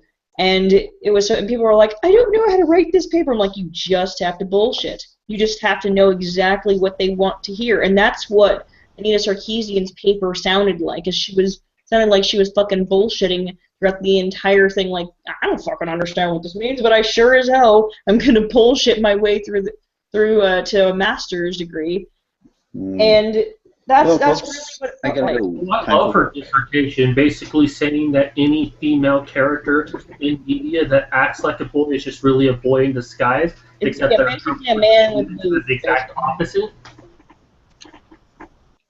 Yeah, it's really ridiculous. She was basically arguing that any character, any strong-willed female character is basically a man with boobs. And that is so incredibly sexist. Really. Yeah, I've often stated that women, that feminists in particularly, the stuff that they talk about women, and in order to demonize men, they harm women constantly. They are the most misogynist of all sections of society. Yeah, they shame a bunch of women. And here's the thing that gets me, that bothers me. I gotta go, so you folks take it easy. I gotta go to work, so see ya. See ya. All right. All right. Yeah. I'm sorry. I was killing aliens, so I've been quiet. Yeah, I don't think I've heard you so quiet for so long. I thought you were dead. Here's the thing that screws with me so much, though, about feminists, though, is that, and feminism, is that they say that they care about all women, but really they only care about a very small portion. They only care about the ones that are willing to follow their beliefs. Or so it appears. What? You Every cut out. now and then, Rachel, you cut out to where, like, for like 30 seconds, we can't hear anything you say. Okay, yeah. I'm glitching. I'm just gonna stop on this point when I'm done with this point. The thing that bothers me so much is that they only care about a very specific variety of women. If you're religious or incredibly conservative, if you're a Republican, if you're any of these things, if you don't fit that very specific mold, they do not give two shits. You don't, even if you don't adhere to their brand of feminism, they do not give two shits about you. Right. Shun. They will shun you. Yeah, and You have yet, to lockstep with the rest of them. Otherwise, you're not. You're not a feminist. You might not even be a woman. You have internalized misogyny. You're not in their club. They're not looking out for you. They don't care what happens to they are very you. good. In a person's choice of lifestyle. I mean, look what they did to Kirsten Dunst when she said, I think that being a housewife is a good thing." She just was like, "Yeah, I want to raise my kids." Yeah. And took a dump all over her for it. Since I've been blowing up aliens on the moon, I didn't say anything. So I was listening to what you guys were talking about, and Yeah. I wanted to chime in with a couple of thoughts that I couldn't while it was happening. First of all, academia or academic feminism, or just like academia in general, doesn't have the value that it used to, unfortunately. It's like everybody gets a medal, everybody graduates, everybody gets a degree. And the problem with that is the value of that degree is not much.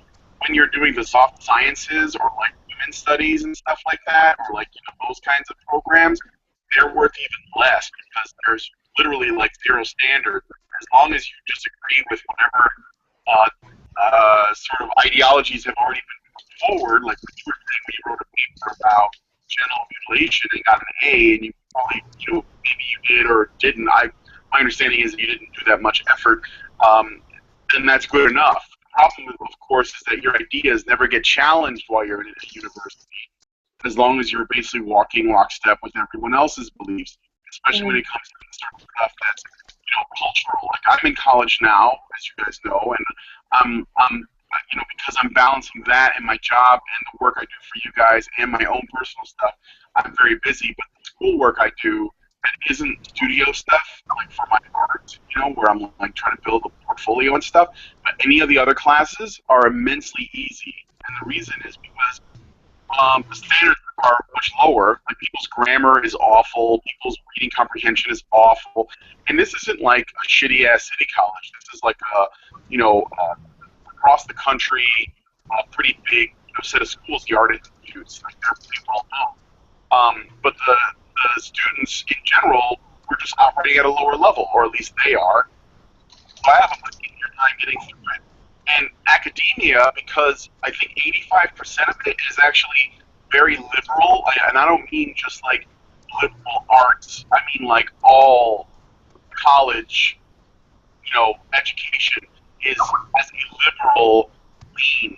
And the problem with that is that when a student enters a college and they're already liberal, then they learn more of the shit they already agree with, and they come out the other end with their views never being challenged. And a lot of the stuff that you see on Tumblr and all the SJW stuff, that's stuff that Tumblr didn't give birth to that, which a lot of people have made the assumption. That was handed to them in academia. Like there's like a video of privilege that's being taught to children in like kindergarten. They're being taught what privilege is. And so they're carrying that through education into college. And that's why on Tumblr there's like all these different, basically privilege, the new original sin, is sort of being, used like a giant mallet of shut the fuck up because you're privileged. Yeah. So when Anita Sarkeesian can say she has a master's in, women's studies and politics and maybe even philosophy, I'm waiting to take a philosophy course at my school. Social and political thought is the exact name of her master's degree. What is it? Social and political thought. Yeah, social and political thought, whatever that is. So like every class I've taken, I don't know if I told you guys this, but every class I've taken, with the exception of math, has had feminism in it. I mean, chemistry had feminism in it. I couldn't believe I took chemistry and there was fucking feminism in it. All my English classes, all my speech class, my capstone that I'm taking right now, it didn't specifically say feminism, but it had a lot of left-leaning stuff that usually feminism attaches itself to, like concepts of privilege that might be attached to body image and depiction of females or other minority races and things like that. And just stuff that, where I always ask myself, why is this relevant? I even had to change some of my projects in art so that I wouldn't, because it was coming under scrutiny because my instructors were feminists. And they were like observing it. Like, I remember I did a painting, and I actually ended up selling it of a female superhero that I wanted to do a comic about at some point. And she wasn't, like, overly sexualized or anything, but it was kind of cute. Like, it was like a pinup style. And my instructor got on me about it. I mean, even though it was well painted, it was well drawn, I knew my anatomy, and I did everything right, but because there was a woman in tights, she had a problem with it. So I changed the painting because I didn't want to get a lower grade. Even though I was being graded on the content, I was being graded on the technique. And so something that I see all the time. Now, I think that's... Well, one thing that I found a few years ago, I've never actually been to a college. I went to more of a technical college, but, it's a bachelor's degree anyways. But I had some friends that used to play Team Fortress 2. Actually, they were a couple in Kentucky, and they were going to college at the time. And they said that in, like, their English class, they would have the teacher talk about religion and say how, because we were all three atheists, and they were the first two people I really came out to that I was an atheist when I first discovered I was. But, they'd have an English teacher talk about religion and how atheists have no idea what they're talking about, or their math teacher talking about racism and the Civil War. And it's like, you have no business talking about this shit. Stick to the subject you're in, and no one can challenge them. No one can say, look, you're not supposed to be doing this, because the only authority you can report to is the one that they report to. And they're going to favor the teachers over the student. Mm-hmm. Yeah, it's ridiculous. Now, I got another thing I wanted to say with regards to the discussion about in-group preference that women have. This is more of like a proposed topic of discussion, or maybe broadening things so that it's not so nailed down, because I do think that it's a topic that is easy to oversimplify, and I don't accuse anyone in the conversation of doing that, but I wanted to add something to it. I was having a conversation with a friend of mine yesterday who Oh, I was just making sure that it was that you were just pausing and not. Oh no, I do like the Obama thing where Yeah, I know you mean. I know what you mean though, but it's I just get really wary whenever anybody makes the argument that something is inherent. Because I agree. It's too. It's like we don't have the science to know this stuff for sure. We don't have a choice or whatever. That there's some force within us that we simply. I mean, there is a preference for women, but I wouldn't necessarily say that it's necessarily in-group preference. I mean,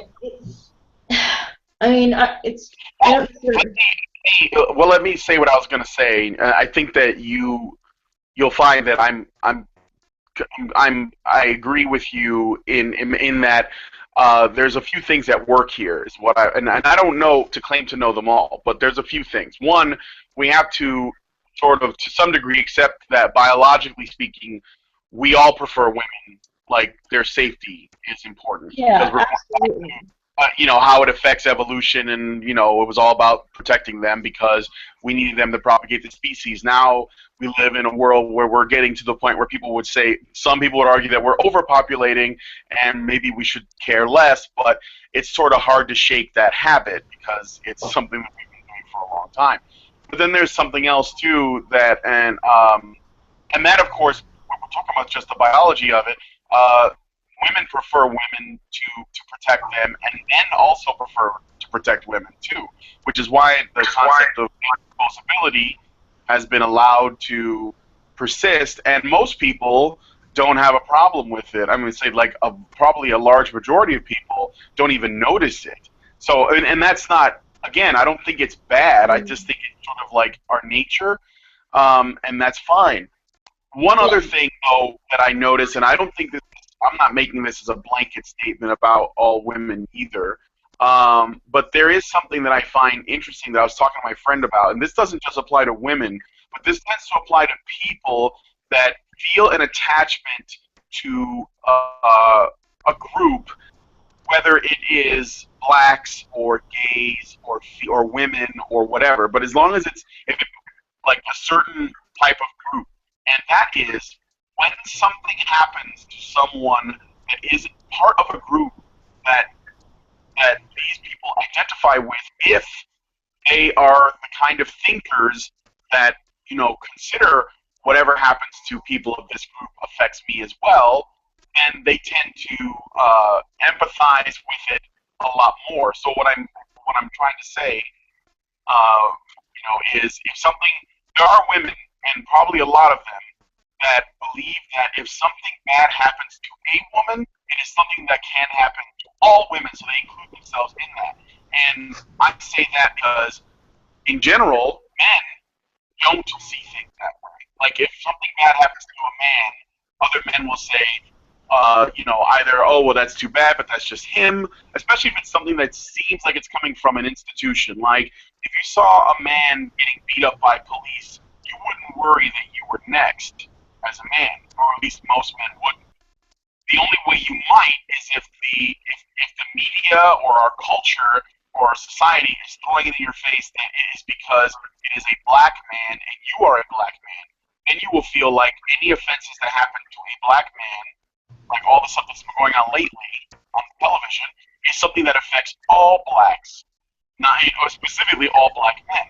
Or any offense that happens to a woman, like a woman that gets catcalled walking through New York, there are many women that would think this is something that threatens all of us.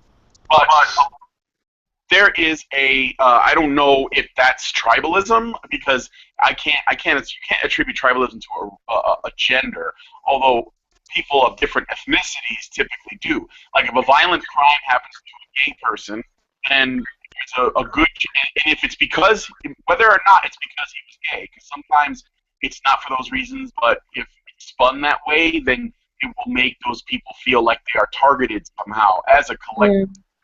And so that's the thing that I've observed. So, and it works, like, to make people feel that way. That's how come the media has been so good at getting people afraid, so they would tune in. Like, when these crimes have been happening, or I wouldn't say crimes, but when these unfortunate incidents involving African Americans lately have been put all over the internet, put on the news, played, like on an endless loop, with media people speculating and making it without, like, using actual facts or evidence to make it into a problem that is not between two individuals, but rather between two different races of people, or two different groups, the police and black citizens, then other blacks that watch that stuff think that it's something that they're in danger. They associate themselves.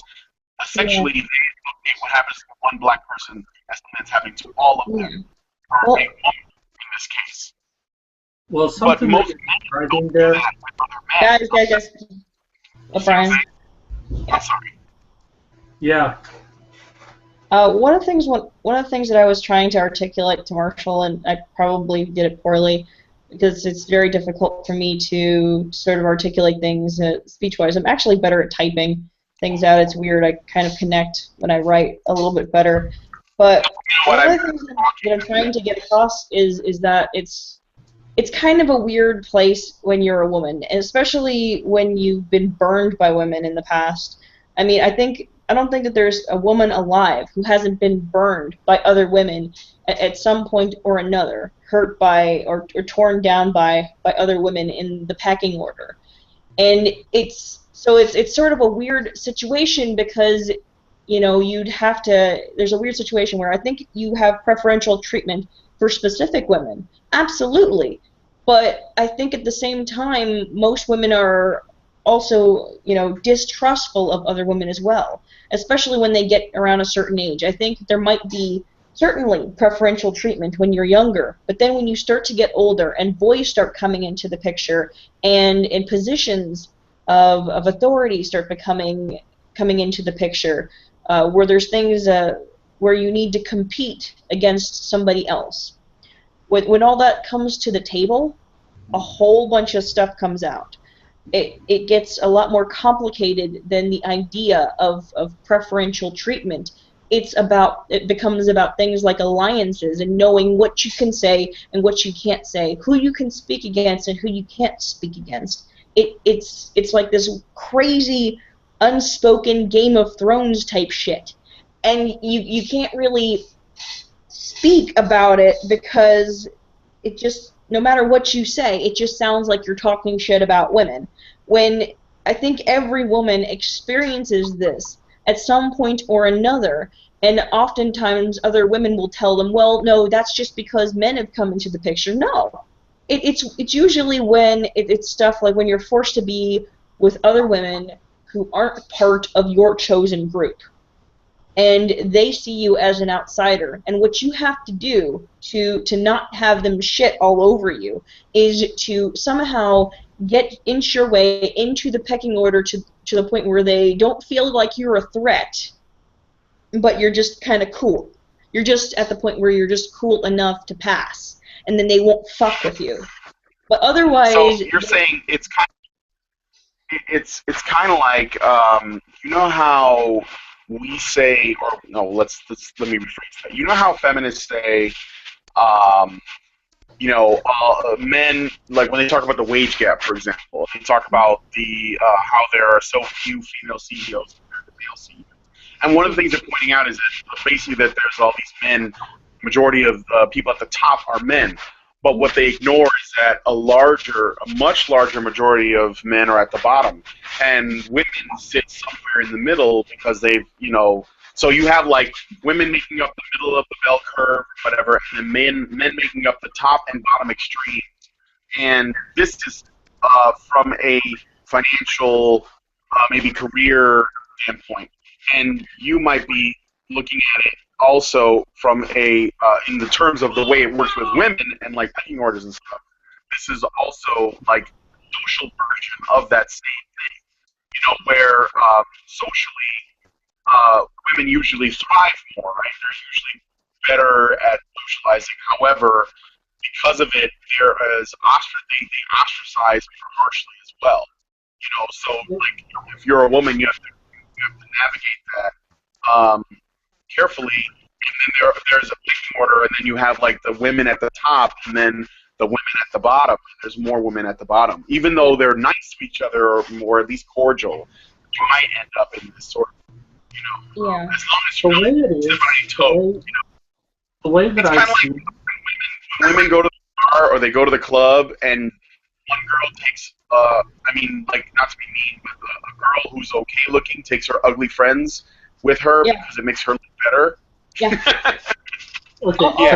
Yeah. We all know this shit. It's unspoken, but it's known. It's like it's girl code. It's like the equivalent. Like people talk about like man code or some shit like that. I don't think men really keep up with some kind of a weird code, but there is an unspoken female code, where a pecking order of sorts, where you know that somebody is starting shit when they're starting shit. You know that if there's a situation where someone has to get thrown under the bus, they know exactly who they're throwing under the bus. And it's like I said, it is very much Game of Thrones type shit. Maybe You've ranked all Let me stop you there, Maybe because you two one are big time. talkers and I can't get a word in edgewise. Sorry. Go on. It's okay, but I'm just gonna stop you every now and then. The thing that I've noticed, which doesn't take away from what either of you are saying, but it's a little bit more complex than that, is that men and women go through cycles from their early years to their teenage years to their adulthood to their old age. Men tend to stick on a very narrow path, but women, interesting enough, tend to stay in multiple paths at once, always bouncing from one path to the next at a moment's notice. So they might be with the guys and chilling out with them, and then go and meet with the girls, and her behavior changes to the situation she's in. So she can be one of the guys, and then 10 minutes later be hating all of the guys. And this is something that I see a lot of women do, especially in their teen years and in their early 20s. And I think this is also where a lot of social justice warriors are. Eventually, she is going to have to pick a primary path, but she's likely going to pick the path that gives her the most amount of privilege in life.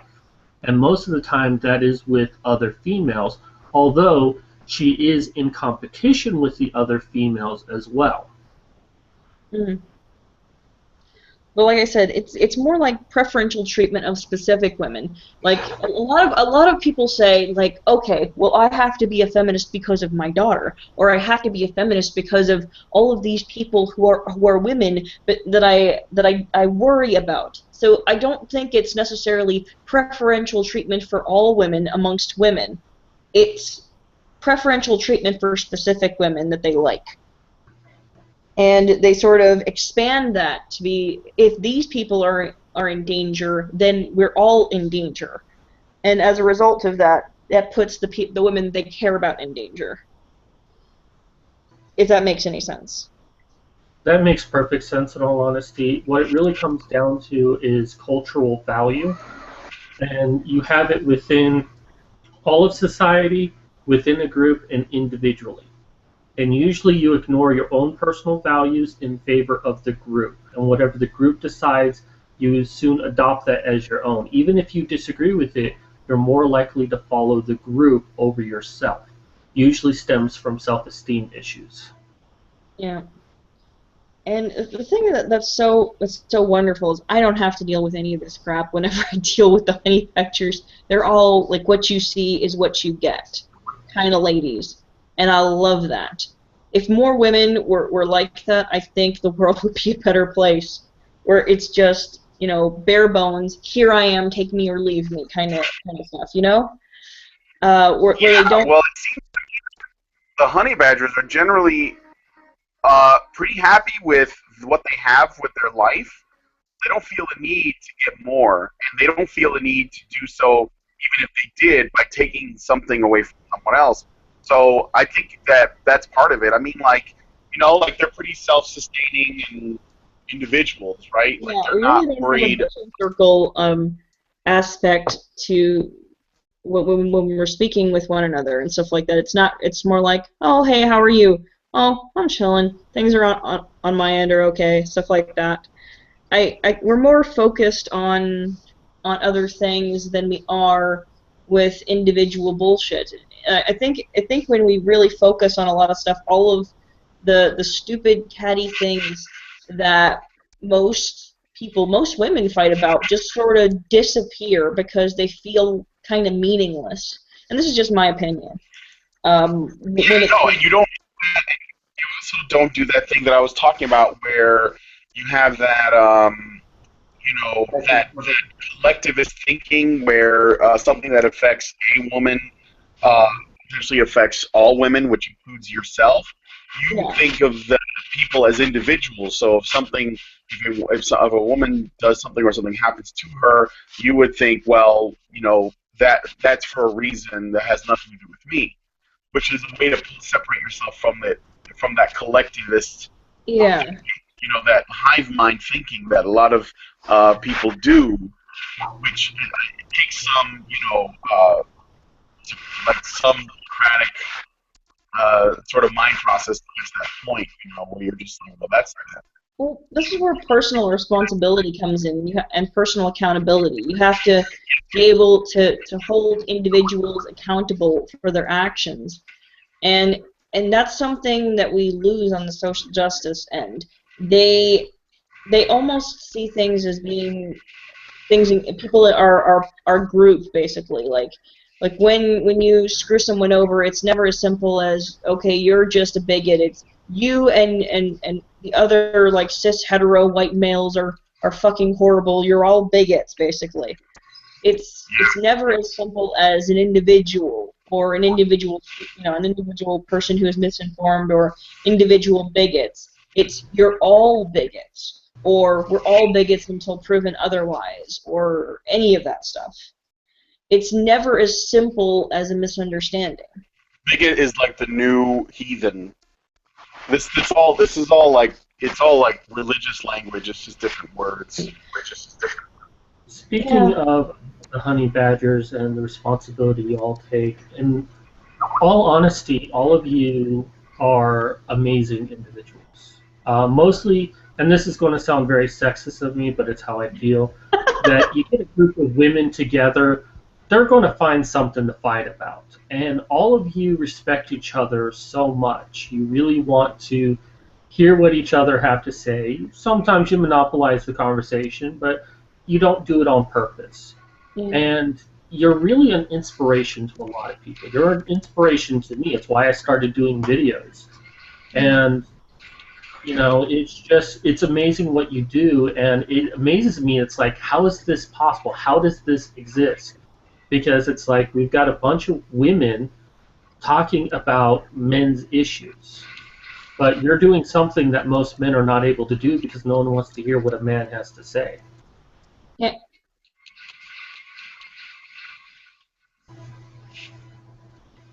What can this be? It is something that I thought about early on. Am I breaking up? Yeah, can you repeat, please? I said oftentimes I puzzled over it, and I think it came down to the fact that, like I said before, though, it's feeling like there are things that are more important than yourself. Having a sense of personal responsibility, personal accountability, things like that. And one of the things that these folks do, the folks that oppose us very often do, is, they have a tendency, when something goes wrong, when they fuck up, when they screw up, it's never I messed up. It's I can't be held responsible. I did it because of all of these things. It's a bunch of excuses as to why things are the way they are. It's never as simple as you're terrible at this, or you screwed up, or you messed up.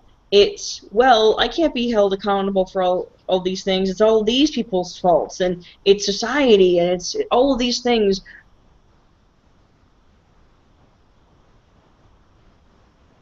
They are, or why you didn't achieve what you were going to achieve. And that's really what this whole patriarchy bullshit comes down to. The whole idea of the glass ceiling is, I cannot achieve all of these things because of some kind of invisible sexism that is rampant within our society that will not let me get ahead, basically. You're describing what's known as a self-serving bias. Mhm. That can never be anyone. It can never be my fault. I am the victim. I'm the innocent one. And there's always extenuating circumstance. There's always someone else to blame. And Yeah. feminists have almost invented the self-serving bias. Yeah. Instead of learning from their mistakes, and letting that be a learning experience for them, they just make an excuse. They say it's always something else. It's always some other agent, some other powerful agent out there, invisible agent. And that's actually how religion starts to form. It's like it's the belief that certain actions in the world can be attributed to some other greater agent. And they start to connect things that aren't necessarily connected to that specific thing to something else, some other greater acting agent. It's why people, when they say the government, it sounds like this great, gigantic force that can just crush anything, when really it's just made up of individual people who go to work every day. And without all of those individual people, you wouldn't have a government. They act like it's just some kind of sinister force, and that's where you get a lot of the conspiracy theories, the ridiculous ones, not the ones that make sense. I know what you mean. Undermine certain like history or any of those other things. You know what I'm saying? When feminists and stuff, when those people meet up and they say, okay, well, how can we influence society? That's technically a conspiracy, but it's not like talking about the Kennedy assassination or the idea that people never landed on the moon or that we're all ruled by some kind of reptilian Illuminati or something. That, not the tinfoily shit. It's the belief that nothing I do matters and that the reason I can't get ahead is because of all of these acting agents that are more powerful than me. And that's sad. That we talk about in our culture, like, well, feminists mostly talk about, it's like we need to teach men not to rape. We need to teach men not to sexually harass or this and that. And what it really comes down to is we need to teach people to be accountable and to teach them that they don't always get what they want. But we seem to be in this mindset now where, oh, well, we don't want to keep score because we don't want the children to feel like losers. Let them feel like losers, because then they'll be more prepared in life when that happens to them, that they know how to handle it. Yeah, it sucks now that they have to deal with that kind of loss, but in the future they will be stronger for it, and we're taking that away from people, and that's why we see what we see today. Absolutely. And that's the real problem of all of this, is that all of this really results from this generation of where we're focusing on self-esteem, the self-esteem movement, that everybody has to feel great all the time. And it's complete and utter bullshit when you do that. And suddenly they stop being so special because suddenly they've left the school system. Suddenly they're out on their own and they don't have their parents to support them anymore, or they don't have any of these people to support them anymore to constantly tell them that they're special. They fall on their asses. I've fallen on my ass. Okay, and it wasn't necessarily because of those things, but it was for my own personal choices. And through hard work, I'm trying to carve out something better for myself. But, there are a lot of people out there who have made mistakes, like me. Really big fucking mistakes. And they won't own up to them. They won't own up. They won't say, I screwed up. What can I do better? It's always, well, it's the government that fucked everything up, or all of these other things. It's never them. It's always racism or sexism or anything but where you fucked up. And it kind of reminds me of something that my stepfather said growing up, well, when I was an adult, but he said that the reason why he was fat is my mother would serve mashed potatoes with every meal. And one day I said to him, no, well, I was much older when I said this to him. I'm like, no, it was because you put ketchup on your mashed potatoes on every meal. Well, you could have said, well, it's because you chose to eat the mashed potatoes. Nobody forced, and that's the thing, when people go, I'm fat because of society or something like that. No, when people are massively obese, okay, let's not even talk about people in between. Let's talk about the people who are, you would say beyond clinically obese, the people that they do specials on like TLC over.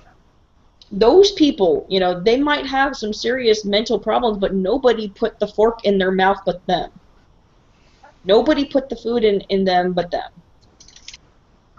And that kind of goes with a lot of what this personal responsibility is that they've not developed the things that they need to get the help that they need.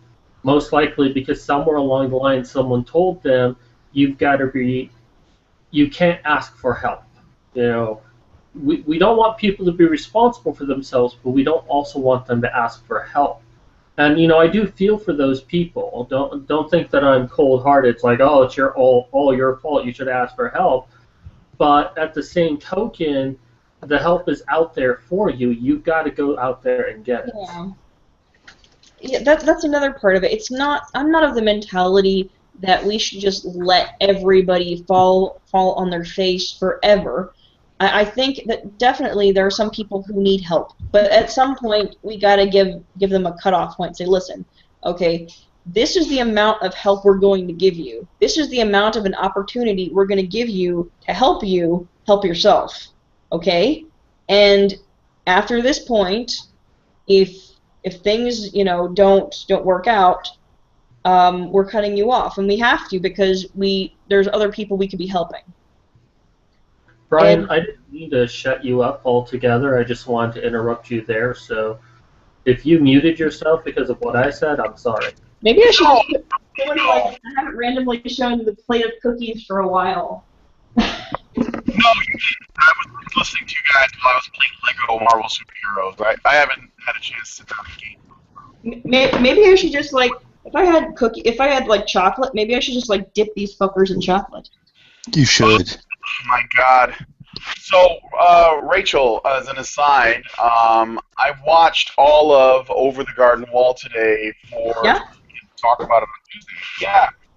Did you like it? It's 10 episodes, right? Actually, yeah, I did like it. I actually did. And I think that it has a lot of really good, sort of not that it matters, but it has a lot of good, positive male messages in it too. Mm-hmm. It's about brothers and even though there's other things that happen, it comes down to brotherhood between the two main characters. It does come down to personal responsibility, owning up to your actions. Yeah, yes, exactly. There is a lot of that too, and so I liked it. I did. I really did. That was the message of that, and that's one of the reasons I thought we should talk about it, because in the end of it was, and I don't want to give too much away, because it really comes down to the fact that all of the characters who have issues really just needed to acknowledge that they screwed up and why they screwed up all along. That they're in the predicament that they're in because they won't own up to their actions and they won't admit the reality of the situation, that they've been living a lie that makes them feel more comfortable with their situation. Which is that all of them messed up in different ways. Wart had to admit that it was his fault. It's his actions. It's his shortcomings that led to the situation. And even his little brother had to admit that he took something he wasn't supposed to. It all comes down to that, and it's really fantastic. I really suggest that. I would suggest it to anybody. I think it's a great series. I mean, there are a couple things that could be improved upon, but that's just nitpicking.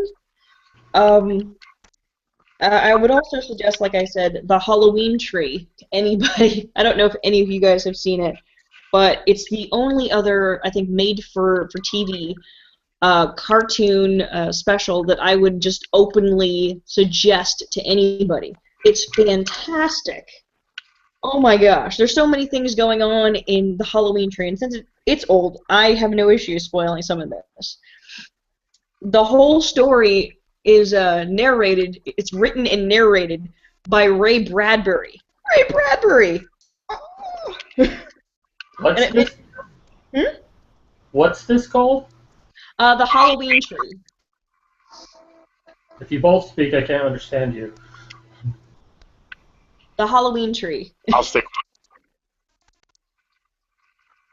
Okay, well, if Ray Bradbury's narrating, I might have to go find this. Yeah, it's narrated by Ray Bradbury, and one of the main characters is voiced by why does his name escape me? Jesus, why? I'm starting to. He's Spock. Leonard Nimoy. There we go. Leonard Nimoy. Yes, Leonard Nimoy is the voice actor who plays the villain. For a moment there, I thought you said Bach, like the composer. No. Bach, yes. It's a beautiful story. It's really involved. It's also really dark. And one of the things that I love about it is that it sort of captures this moment in time, a simpler time when Halloween was it for you. It was the time for kids during that time, and you can even see that if you pay attention, and I didn't originally pay attention, but you can tell that it's sort of like 60s, 70s when it's taking place because of the models of cars that are around. But if you didn't pay attention to the cars, it could have been any time before the 2000s when they still let kids out and trick-or-treating and stuff. So it's kind of it's timeless, like Yeah. it was working with the technology or whatever the world was like at the time, but it wasn't intended to date itself. Yeah, because there's almost no showing of modern technology in it. It's not dated at all. It really does feel timeless, and it feels like a timeless story. And it's really just about friendship and what you're willing to do to maintain those bonds of friendship. Mm-hmm. Okay. Yeah. Well, that sounds super cool. Oh, it is. I'm not. I say that with no degree of sarcasm.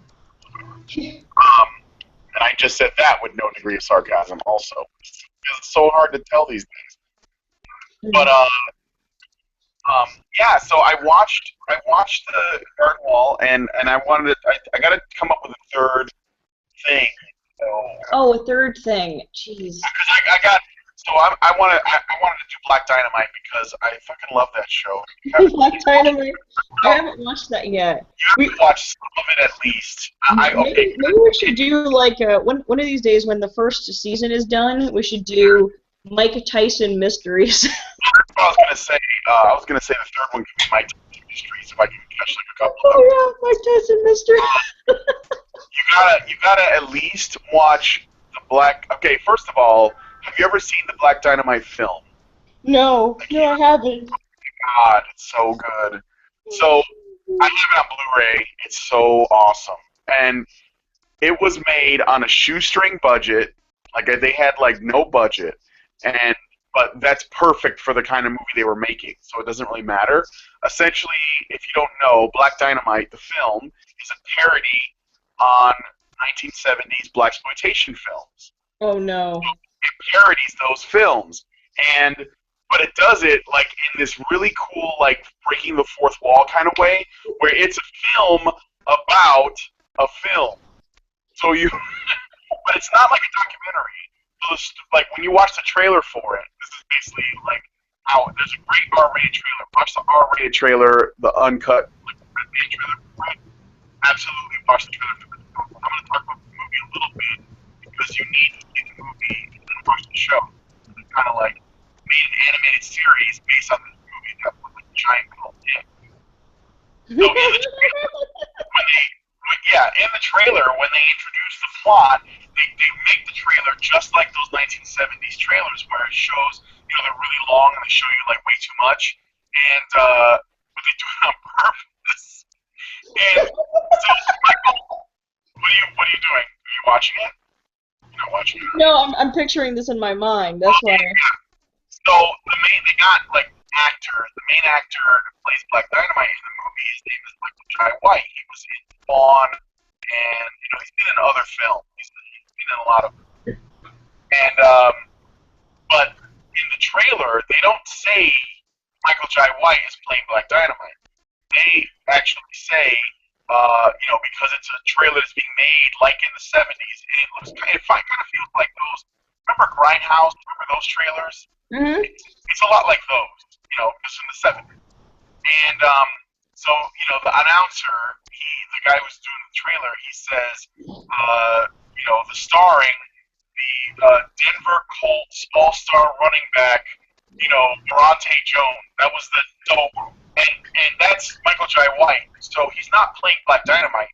Michael Jai White is playing Bronte Jones, the actor, as he would be playing in a blaxploitation film. Oh my god.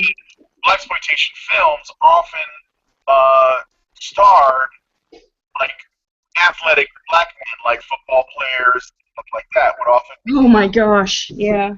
How they did it. So they have him playing Bronte Jones, who's made up. He's like a non-existent person. All-star running back for the Denver Colts. I don't even think that's a real team, you know.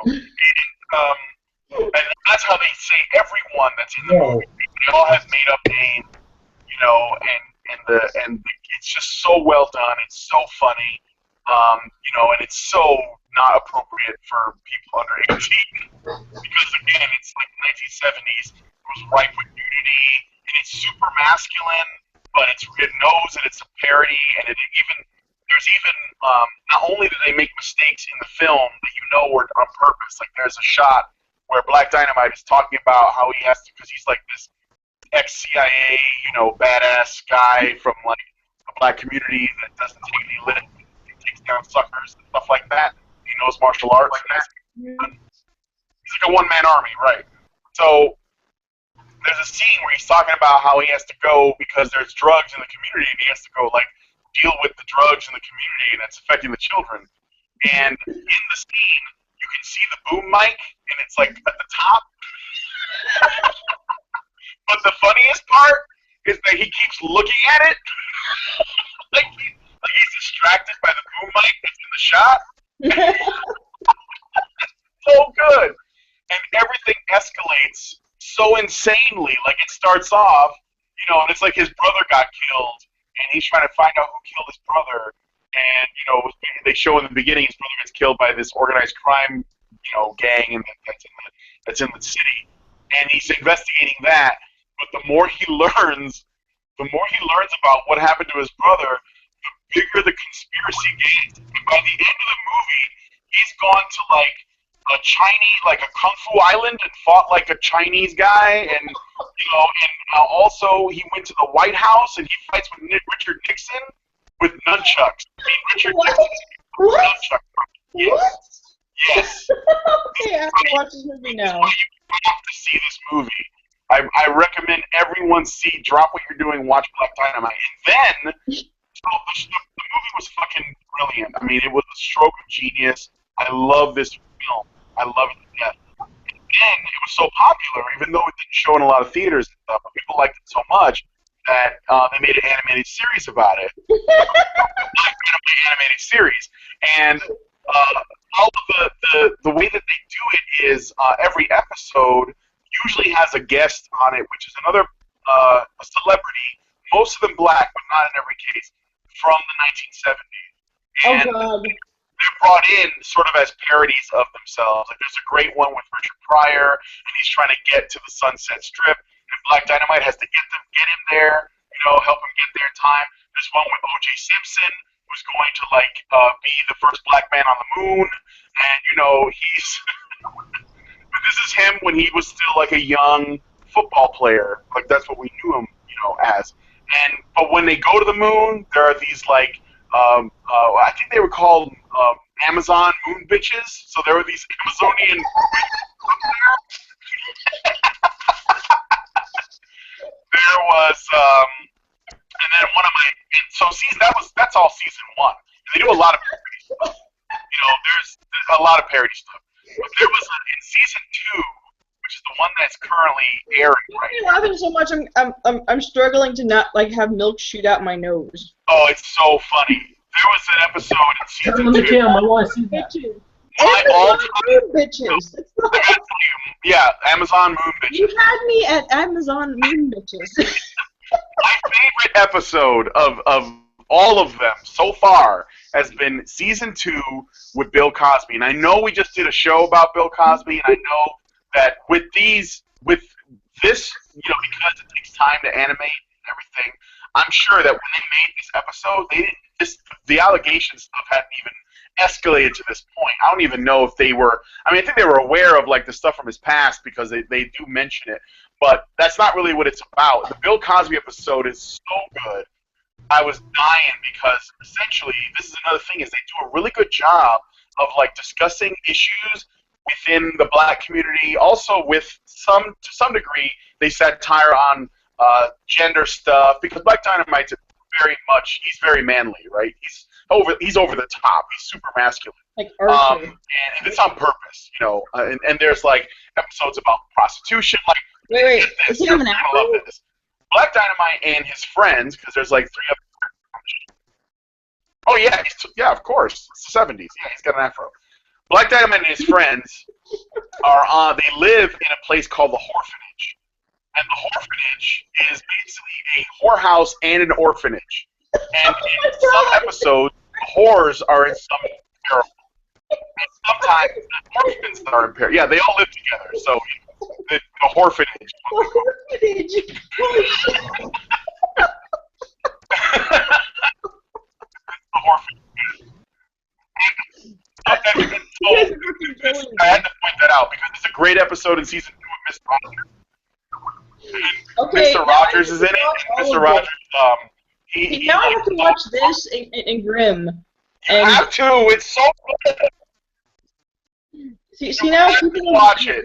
It's you know what? Somebody has all the episodes on YouTube. However, because of to avoid like it getting taken down, they did a thing where they have an image of Black Dynamite from the film taking up the majority of the screen, and then they have a smaller screen within that actually has the episode of the show. So it's if you're willing to go full screen and watch it, you have to. It's so good. But it helps to know a lot about like way to watch it. I mean, there's probably hypothetically speaking, if people were to want to watch this, they could hypothetically go to a place called watchcartoons.com. Yeah, that's where I saw. Watchcartoonsonline.com. Wall, so you can watch it there too, I'm sure. But, yeah, and then hypothetically, you could find all the episodes there that you would need, but without having to download them.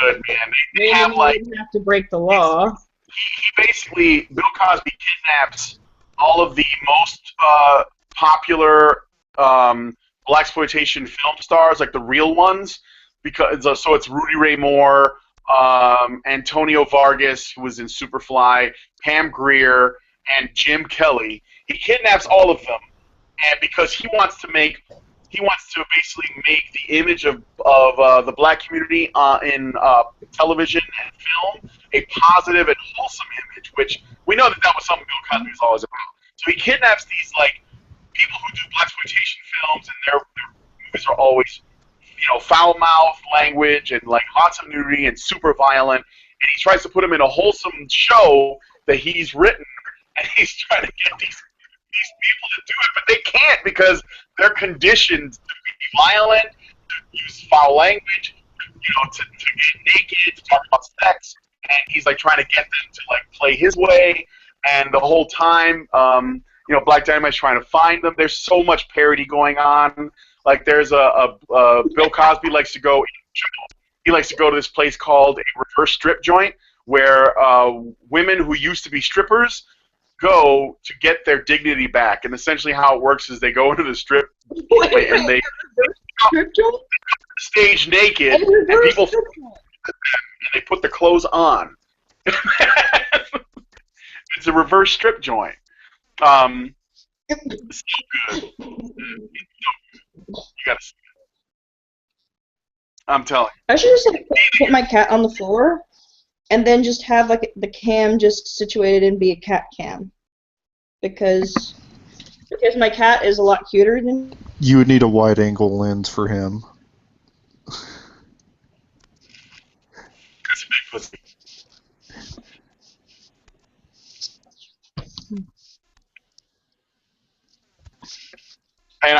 So I recommend this to everyone. Watch the original film. You're gonna love it. It's hilarious.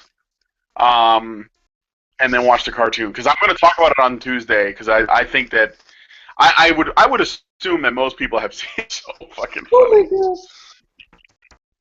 And then I need a third thing, so maybe I'll check out Mike Tyson Mysteries, Oh, or I had Well, Poison Mysteries is done just like Scooby Doo, kind of like this Johnny Quest kind of stuff.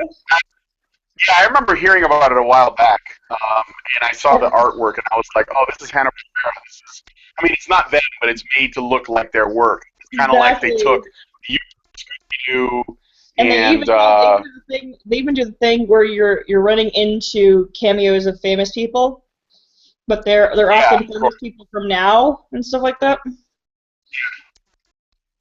And at one point, like Mike Tyson is like on the fucking moon. They've already done the moon episode, and yeah, there's like a joke about there's this ongoing joke where in one episode where they find out that for whatever reason he keeps killing astronauts, like he keeps accidentally hitting them with his car, or in some kind of auto accident, like he keeps doing that for whatever reason. Isn't it a car with a face? And then he accidentally runs over like the CEO of Virgin Airlines on the moon with his moon rover.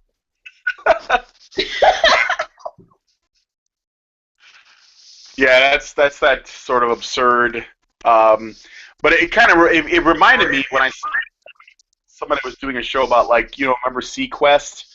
I think that was like a show that ran for a while on Cartoon Network. Oh yeah, I think 2021. Sorry, C-Lab. You're right. It's not Sequest. I don't know why. Yeah, it was beautiful. That was great. Oh, jeez. But I guess we should close up shop, since maybe like we'll go to Skype or something, like a Skype after party or something. Yeah, I don't know we'll why. Just like run Are there people still watching? Like, there's like one viewer left, but like at most you've had 3 people. That's okay. They're hoping. Hey, viewer, if you're listening, one viewer, you need to go watch Black Dynamite right now. Yeah, you missed and the it's cookies. YouTube, Sorry. damn it. If you got here late. Yeah, sorry. well, yeah, you missed the cookies. You're gonna have to go earlier in the stream when I was actually baking cookies. Yeah, like 4 hours ago. Yeah. Yeah, I was writing my stupid ass paper. Yeah, this stream is a train wreck. I mean, at first I thought, but then again, we can't really top the situation where you had Internet Aristocrat losing his shit, drunk as hell, on a stream. So I don't think I can top that.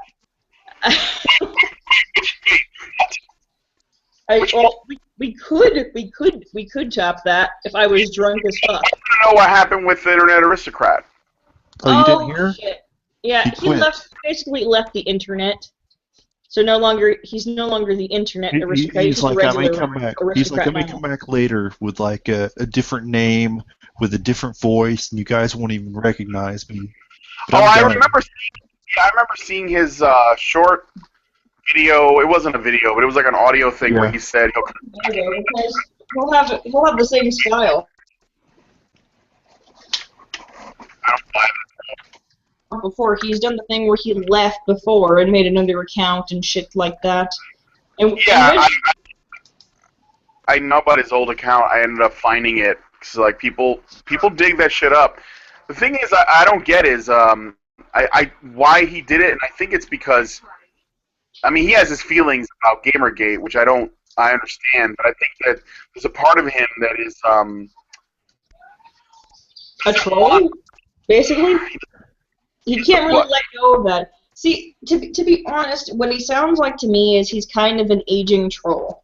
And that happens. At some point in your life, when you get to a certain age, you have to make a decision as to whether or not you're going to give that shit up and become something that resembles an adult. Okay? And, I mean, he's probably getting up there. He's probably approaching his 30s or into his mid-30s. Or whatever, and at some point this stuff just doesn't fucking work anymore. Okay, at some point he actually has to be held accountable, and I think he's fucking avoiding that shit like the plague. And yeah. I don't have any issues with Internet Aristocrat. I like his style, and I like him for what he is, because he represents sort of that kind of old old B, old 4chan mentality, and I can understand that, and I could even respect that to some extent, but he's still arguing from the position. And we lost her again. What? Let's send somebody some pizza and hookers to their house for the lulz. We can't do that in this situation, because the people that were battling in the anti-Gamergate side, pizza and hookers aren't going to be enough to just make them get all upset and just throw a little fit and then go. But pizza and hookers solve everything, Rachel. They're just going to use that, like, we're talking about an enemy who use that as a weapon. Any kind of foul treatment that they face, they're going to use that as a weapon. They're going to use it as cannon, as a cannon, just like, and just fire it right back. There's none of that. None of those tactics work. The only thing that they understand is what we're doing right now, which is writing letters, stuff like that. I'm so angry I made a sign. That's the only thing that these fuckers understand. Well, as long as he doesn't turn into Moot, because you want to talk about aging troll like Moot. Yeah. That was just sad. Yeah, it really is, and he's actually not that old, but he's just you could see that he was changing and being assimilated in his blog, which is entitled Chris Hates Writing, and that's public online. That's not really doxing. That's fucking public knowledge. He had a link to that shit when his Twitter profile was still active. So his blog is Chris Hates Writing, and you start to hear him speak about how he's just overwhelmed with the fame and stuff. Just go on your board anonymously, shit. Okay? Don't sit there. You're like, I'm afraid of people noticing me, or I feel uncomfortable. I wanna engage with. Like, I understand that you want to get back to nature, Moot, but that's no reason to fuck over your bread and butter. The moment you fuck over your bread and butter, you've shot yourself in the foot. That's never coming back. He's never gonna have the audience that he once had. That's gone now. Okay, they've lost trust. Even, I mean, I don't even go to 4chan anymore. Fuck those guys. I mean, yeah. I don't know. I mean, and to be honest, 8chan almost feels like it's a better choice. I mean, sure, there's some more questionable material on there, I will admit. But there are other boards that come along with it. Like there's basically a food porn board where they talk about how to cook food better, how to make bread and shit. You did not have that on 4chan. You just had the approved boards. And fuck everything else. It's actually got more about cooking than this hangout. Yeah, exactly. It does. Like I was on there last night, and they were making like grated bread and like cooking. I think they cooked like a pork roast all the way through, and they're like, I'm about to cook this pork roast, and I'm like, fucking A, yeah, throw that bitch in there. oh man, look at how brown it's gotten. It was. Well, what else can I cook at this point? I mean, I don't really have many items in this house at the moment. Gosh, I could just whip up. I mean, I made pasta. Jesus. I made pasta earlier. Okay, I wasn't broadcasting when I made the pasta. But, oh, exactly. That doesn't really help the viewers. Yeah, it doesn't really help them because they don't know about the pasta that I made. Well, it's actually very simple. I just made a simple meat sauce, with Prego creamy vodka sauce, and I threw some garlic and salted, broken up meat, Yeah, that's there. See, this is why Crystal said I should have the cooking channel and not you. Yeah. You know what, Brandon? We will fucking buy you a webcam, and I will be a co-host on your goddamn cooking show. Okay? You need to cook. God damn it, Brandon. We need to cook. Okay? Maybe we should just get you an RV or something, and then like the joke can just ride to its logical closure point. You can just beat that dead horse until it's rotting and covered in flies. We just do that. How about that, Brendan? We could. You know, the only thing that would be crazier is if we just like traveled around in an RV and just went around visiting MRAs and cooking them things. Just pop in at their houses. Don't even tell them. Yeah, we're like, hey bitches, guys. what's up? Yeah. And Karen will be like, oh God, why did you come over to my house? Okay, you guys can come inside, but yeah, just make sure that you rinse the.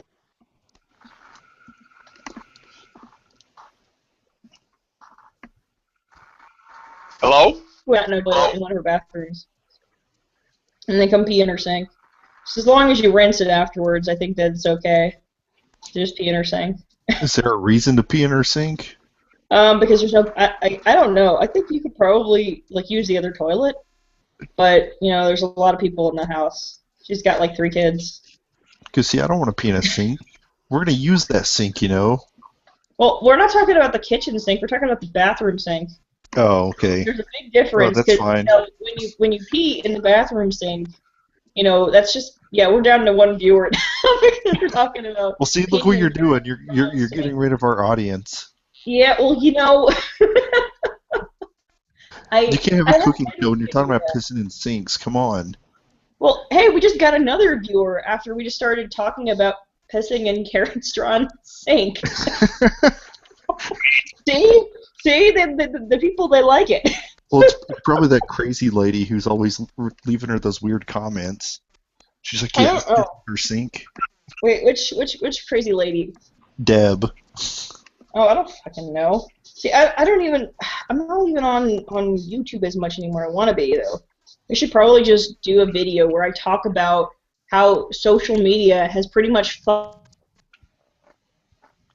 keep cutting out again.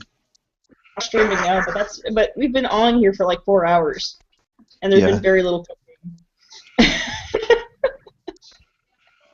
Terrible. Yeah, I'm just rampaging through New York City. What are you playing, Brian? Now I'm playing Lego Marvel Superheroes, and I just got run over by a bus and bounced right back. Wait. The game that you're playing so intensely is Lego Marvel Superheroes. Here I thought you were like doing something hardcore, like killing zombies or something. Playing Destiny when I first got on, and yeah. I enjoyed it, but like it was just it was a little. Turn on your cam, Brian, and maybe we should just see your gameplay technique. Quality is really low. I can probably figure out a way to put this up at the screen. So, I don't know. A Let's Play guy that does like. We like your Doge though. We like it. I like your Doge. Your Doge. My Doge, yeah. I like my Doge. What the hell? You know, that dog is, if I'm not mistaken, is actually a female dog. Yeah, it's a Shiba Inu, isn't it? It's a Shiba Inu, yeah, a female Shiba Inu. I'm trying to remember what her name was, but I think it's actually in Japan. Yes, it is. Well, I think it is. Or it's a Japanese woman. I mean, well, I know it's a Japanese breed, but I think it's actually Shiba Inu from Japan. Yeah, you can. I remember when I was first in the market for a dog, before I settled on Leslie here, who's like curled up next to me. I wanted, because I think first of all, to me that's the ninja dog, right? So I want a dog that I can put like a ninja scarf on. I thought it was just really cool. That was like when I was younger. And then I found a breeder in Canada that actually was selling one, but they were really expensive. So I'm sure I could probably find a Shiba They're Inu. also hard to train too because they have a strong prey instinct. Yeah, so does Leslie here. Although I've gotten her to. Well, you should show us your dog. You should show us your Doge. Okay. I can do that. It's kind of dark where I'm at. I can. This. Let me see. Sorry to you, my cat. We're already to a level of intimacy. Where's the camera mode? Oh, There's no going back anymore. You will be assimilated. do you see her? Wait, I see something. I'm not really sure what the Yeah, something it's is. kind of dark. My tablet is too low. Hey, Lesbone, look. Oh, it's much too dark. Yeah, you probably can't see her. Can you see my screen? Oh, you probably can't. No. I'll sit a little. No? Oh, it did for a second, and Are then you on a nope. phone? Oh, Brian, there are it you is. on a phone? Oh, I see. That's Marvel superheroes game. Yeah, I see. Yeah, no, my dog. This is my apartment. I'm not. My It's not dog is. That's not happy. She is right there. Sweetie. Oh, she's such a sweetheart. Oh, oh, she looks so sweet. Oh, oh, she looks like a, oh, she looks like a big sweetie. So yeah. Animals, you don't. Yay, Brian. Hi, Ryan. Hi, I Brian. need shaved. And a haircut Yes, you. for 2 bits. Oh, I do. I just did Movember, and I waited too long. Now it's like hard to get off. Yeah, I keep bugging out. Like this gets really buggy. I'm going to need to find a way to. I think the next hangout will be probably on my actual computer, which is a proper computer. Probably won't die as badly hosting a hangout. Yeah, what are you doing now? It's So, not on. yeah, now that we've lost all of our viewers, so I think we should just go. We Good should. night, everybody. Yeah, we should. And I'll meet you upstairs on Skype, because, yeah. Okay. Okay. Things. All right, see you later. Bye, All right. everybody.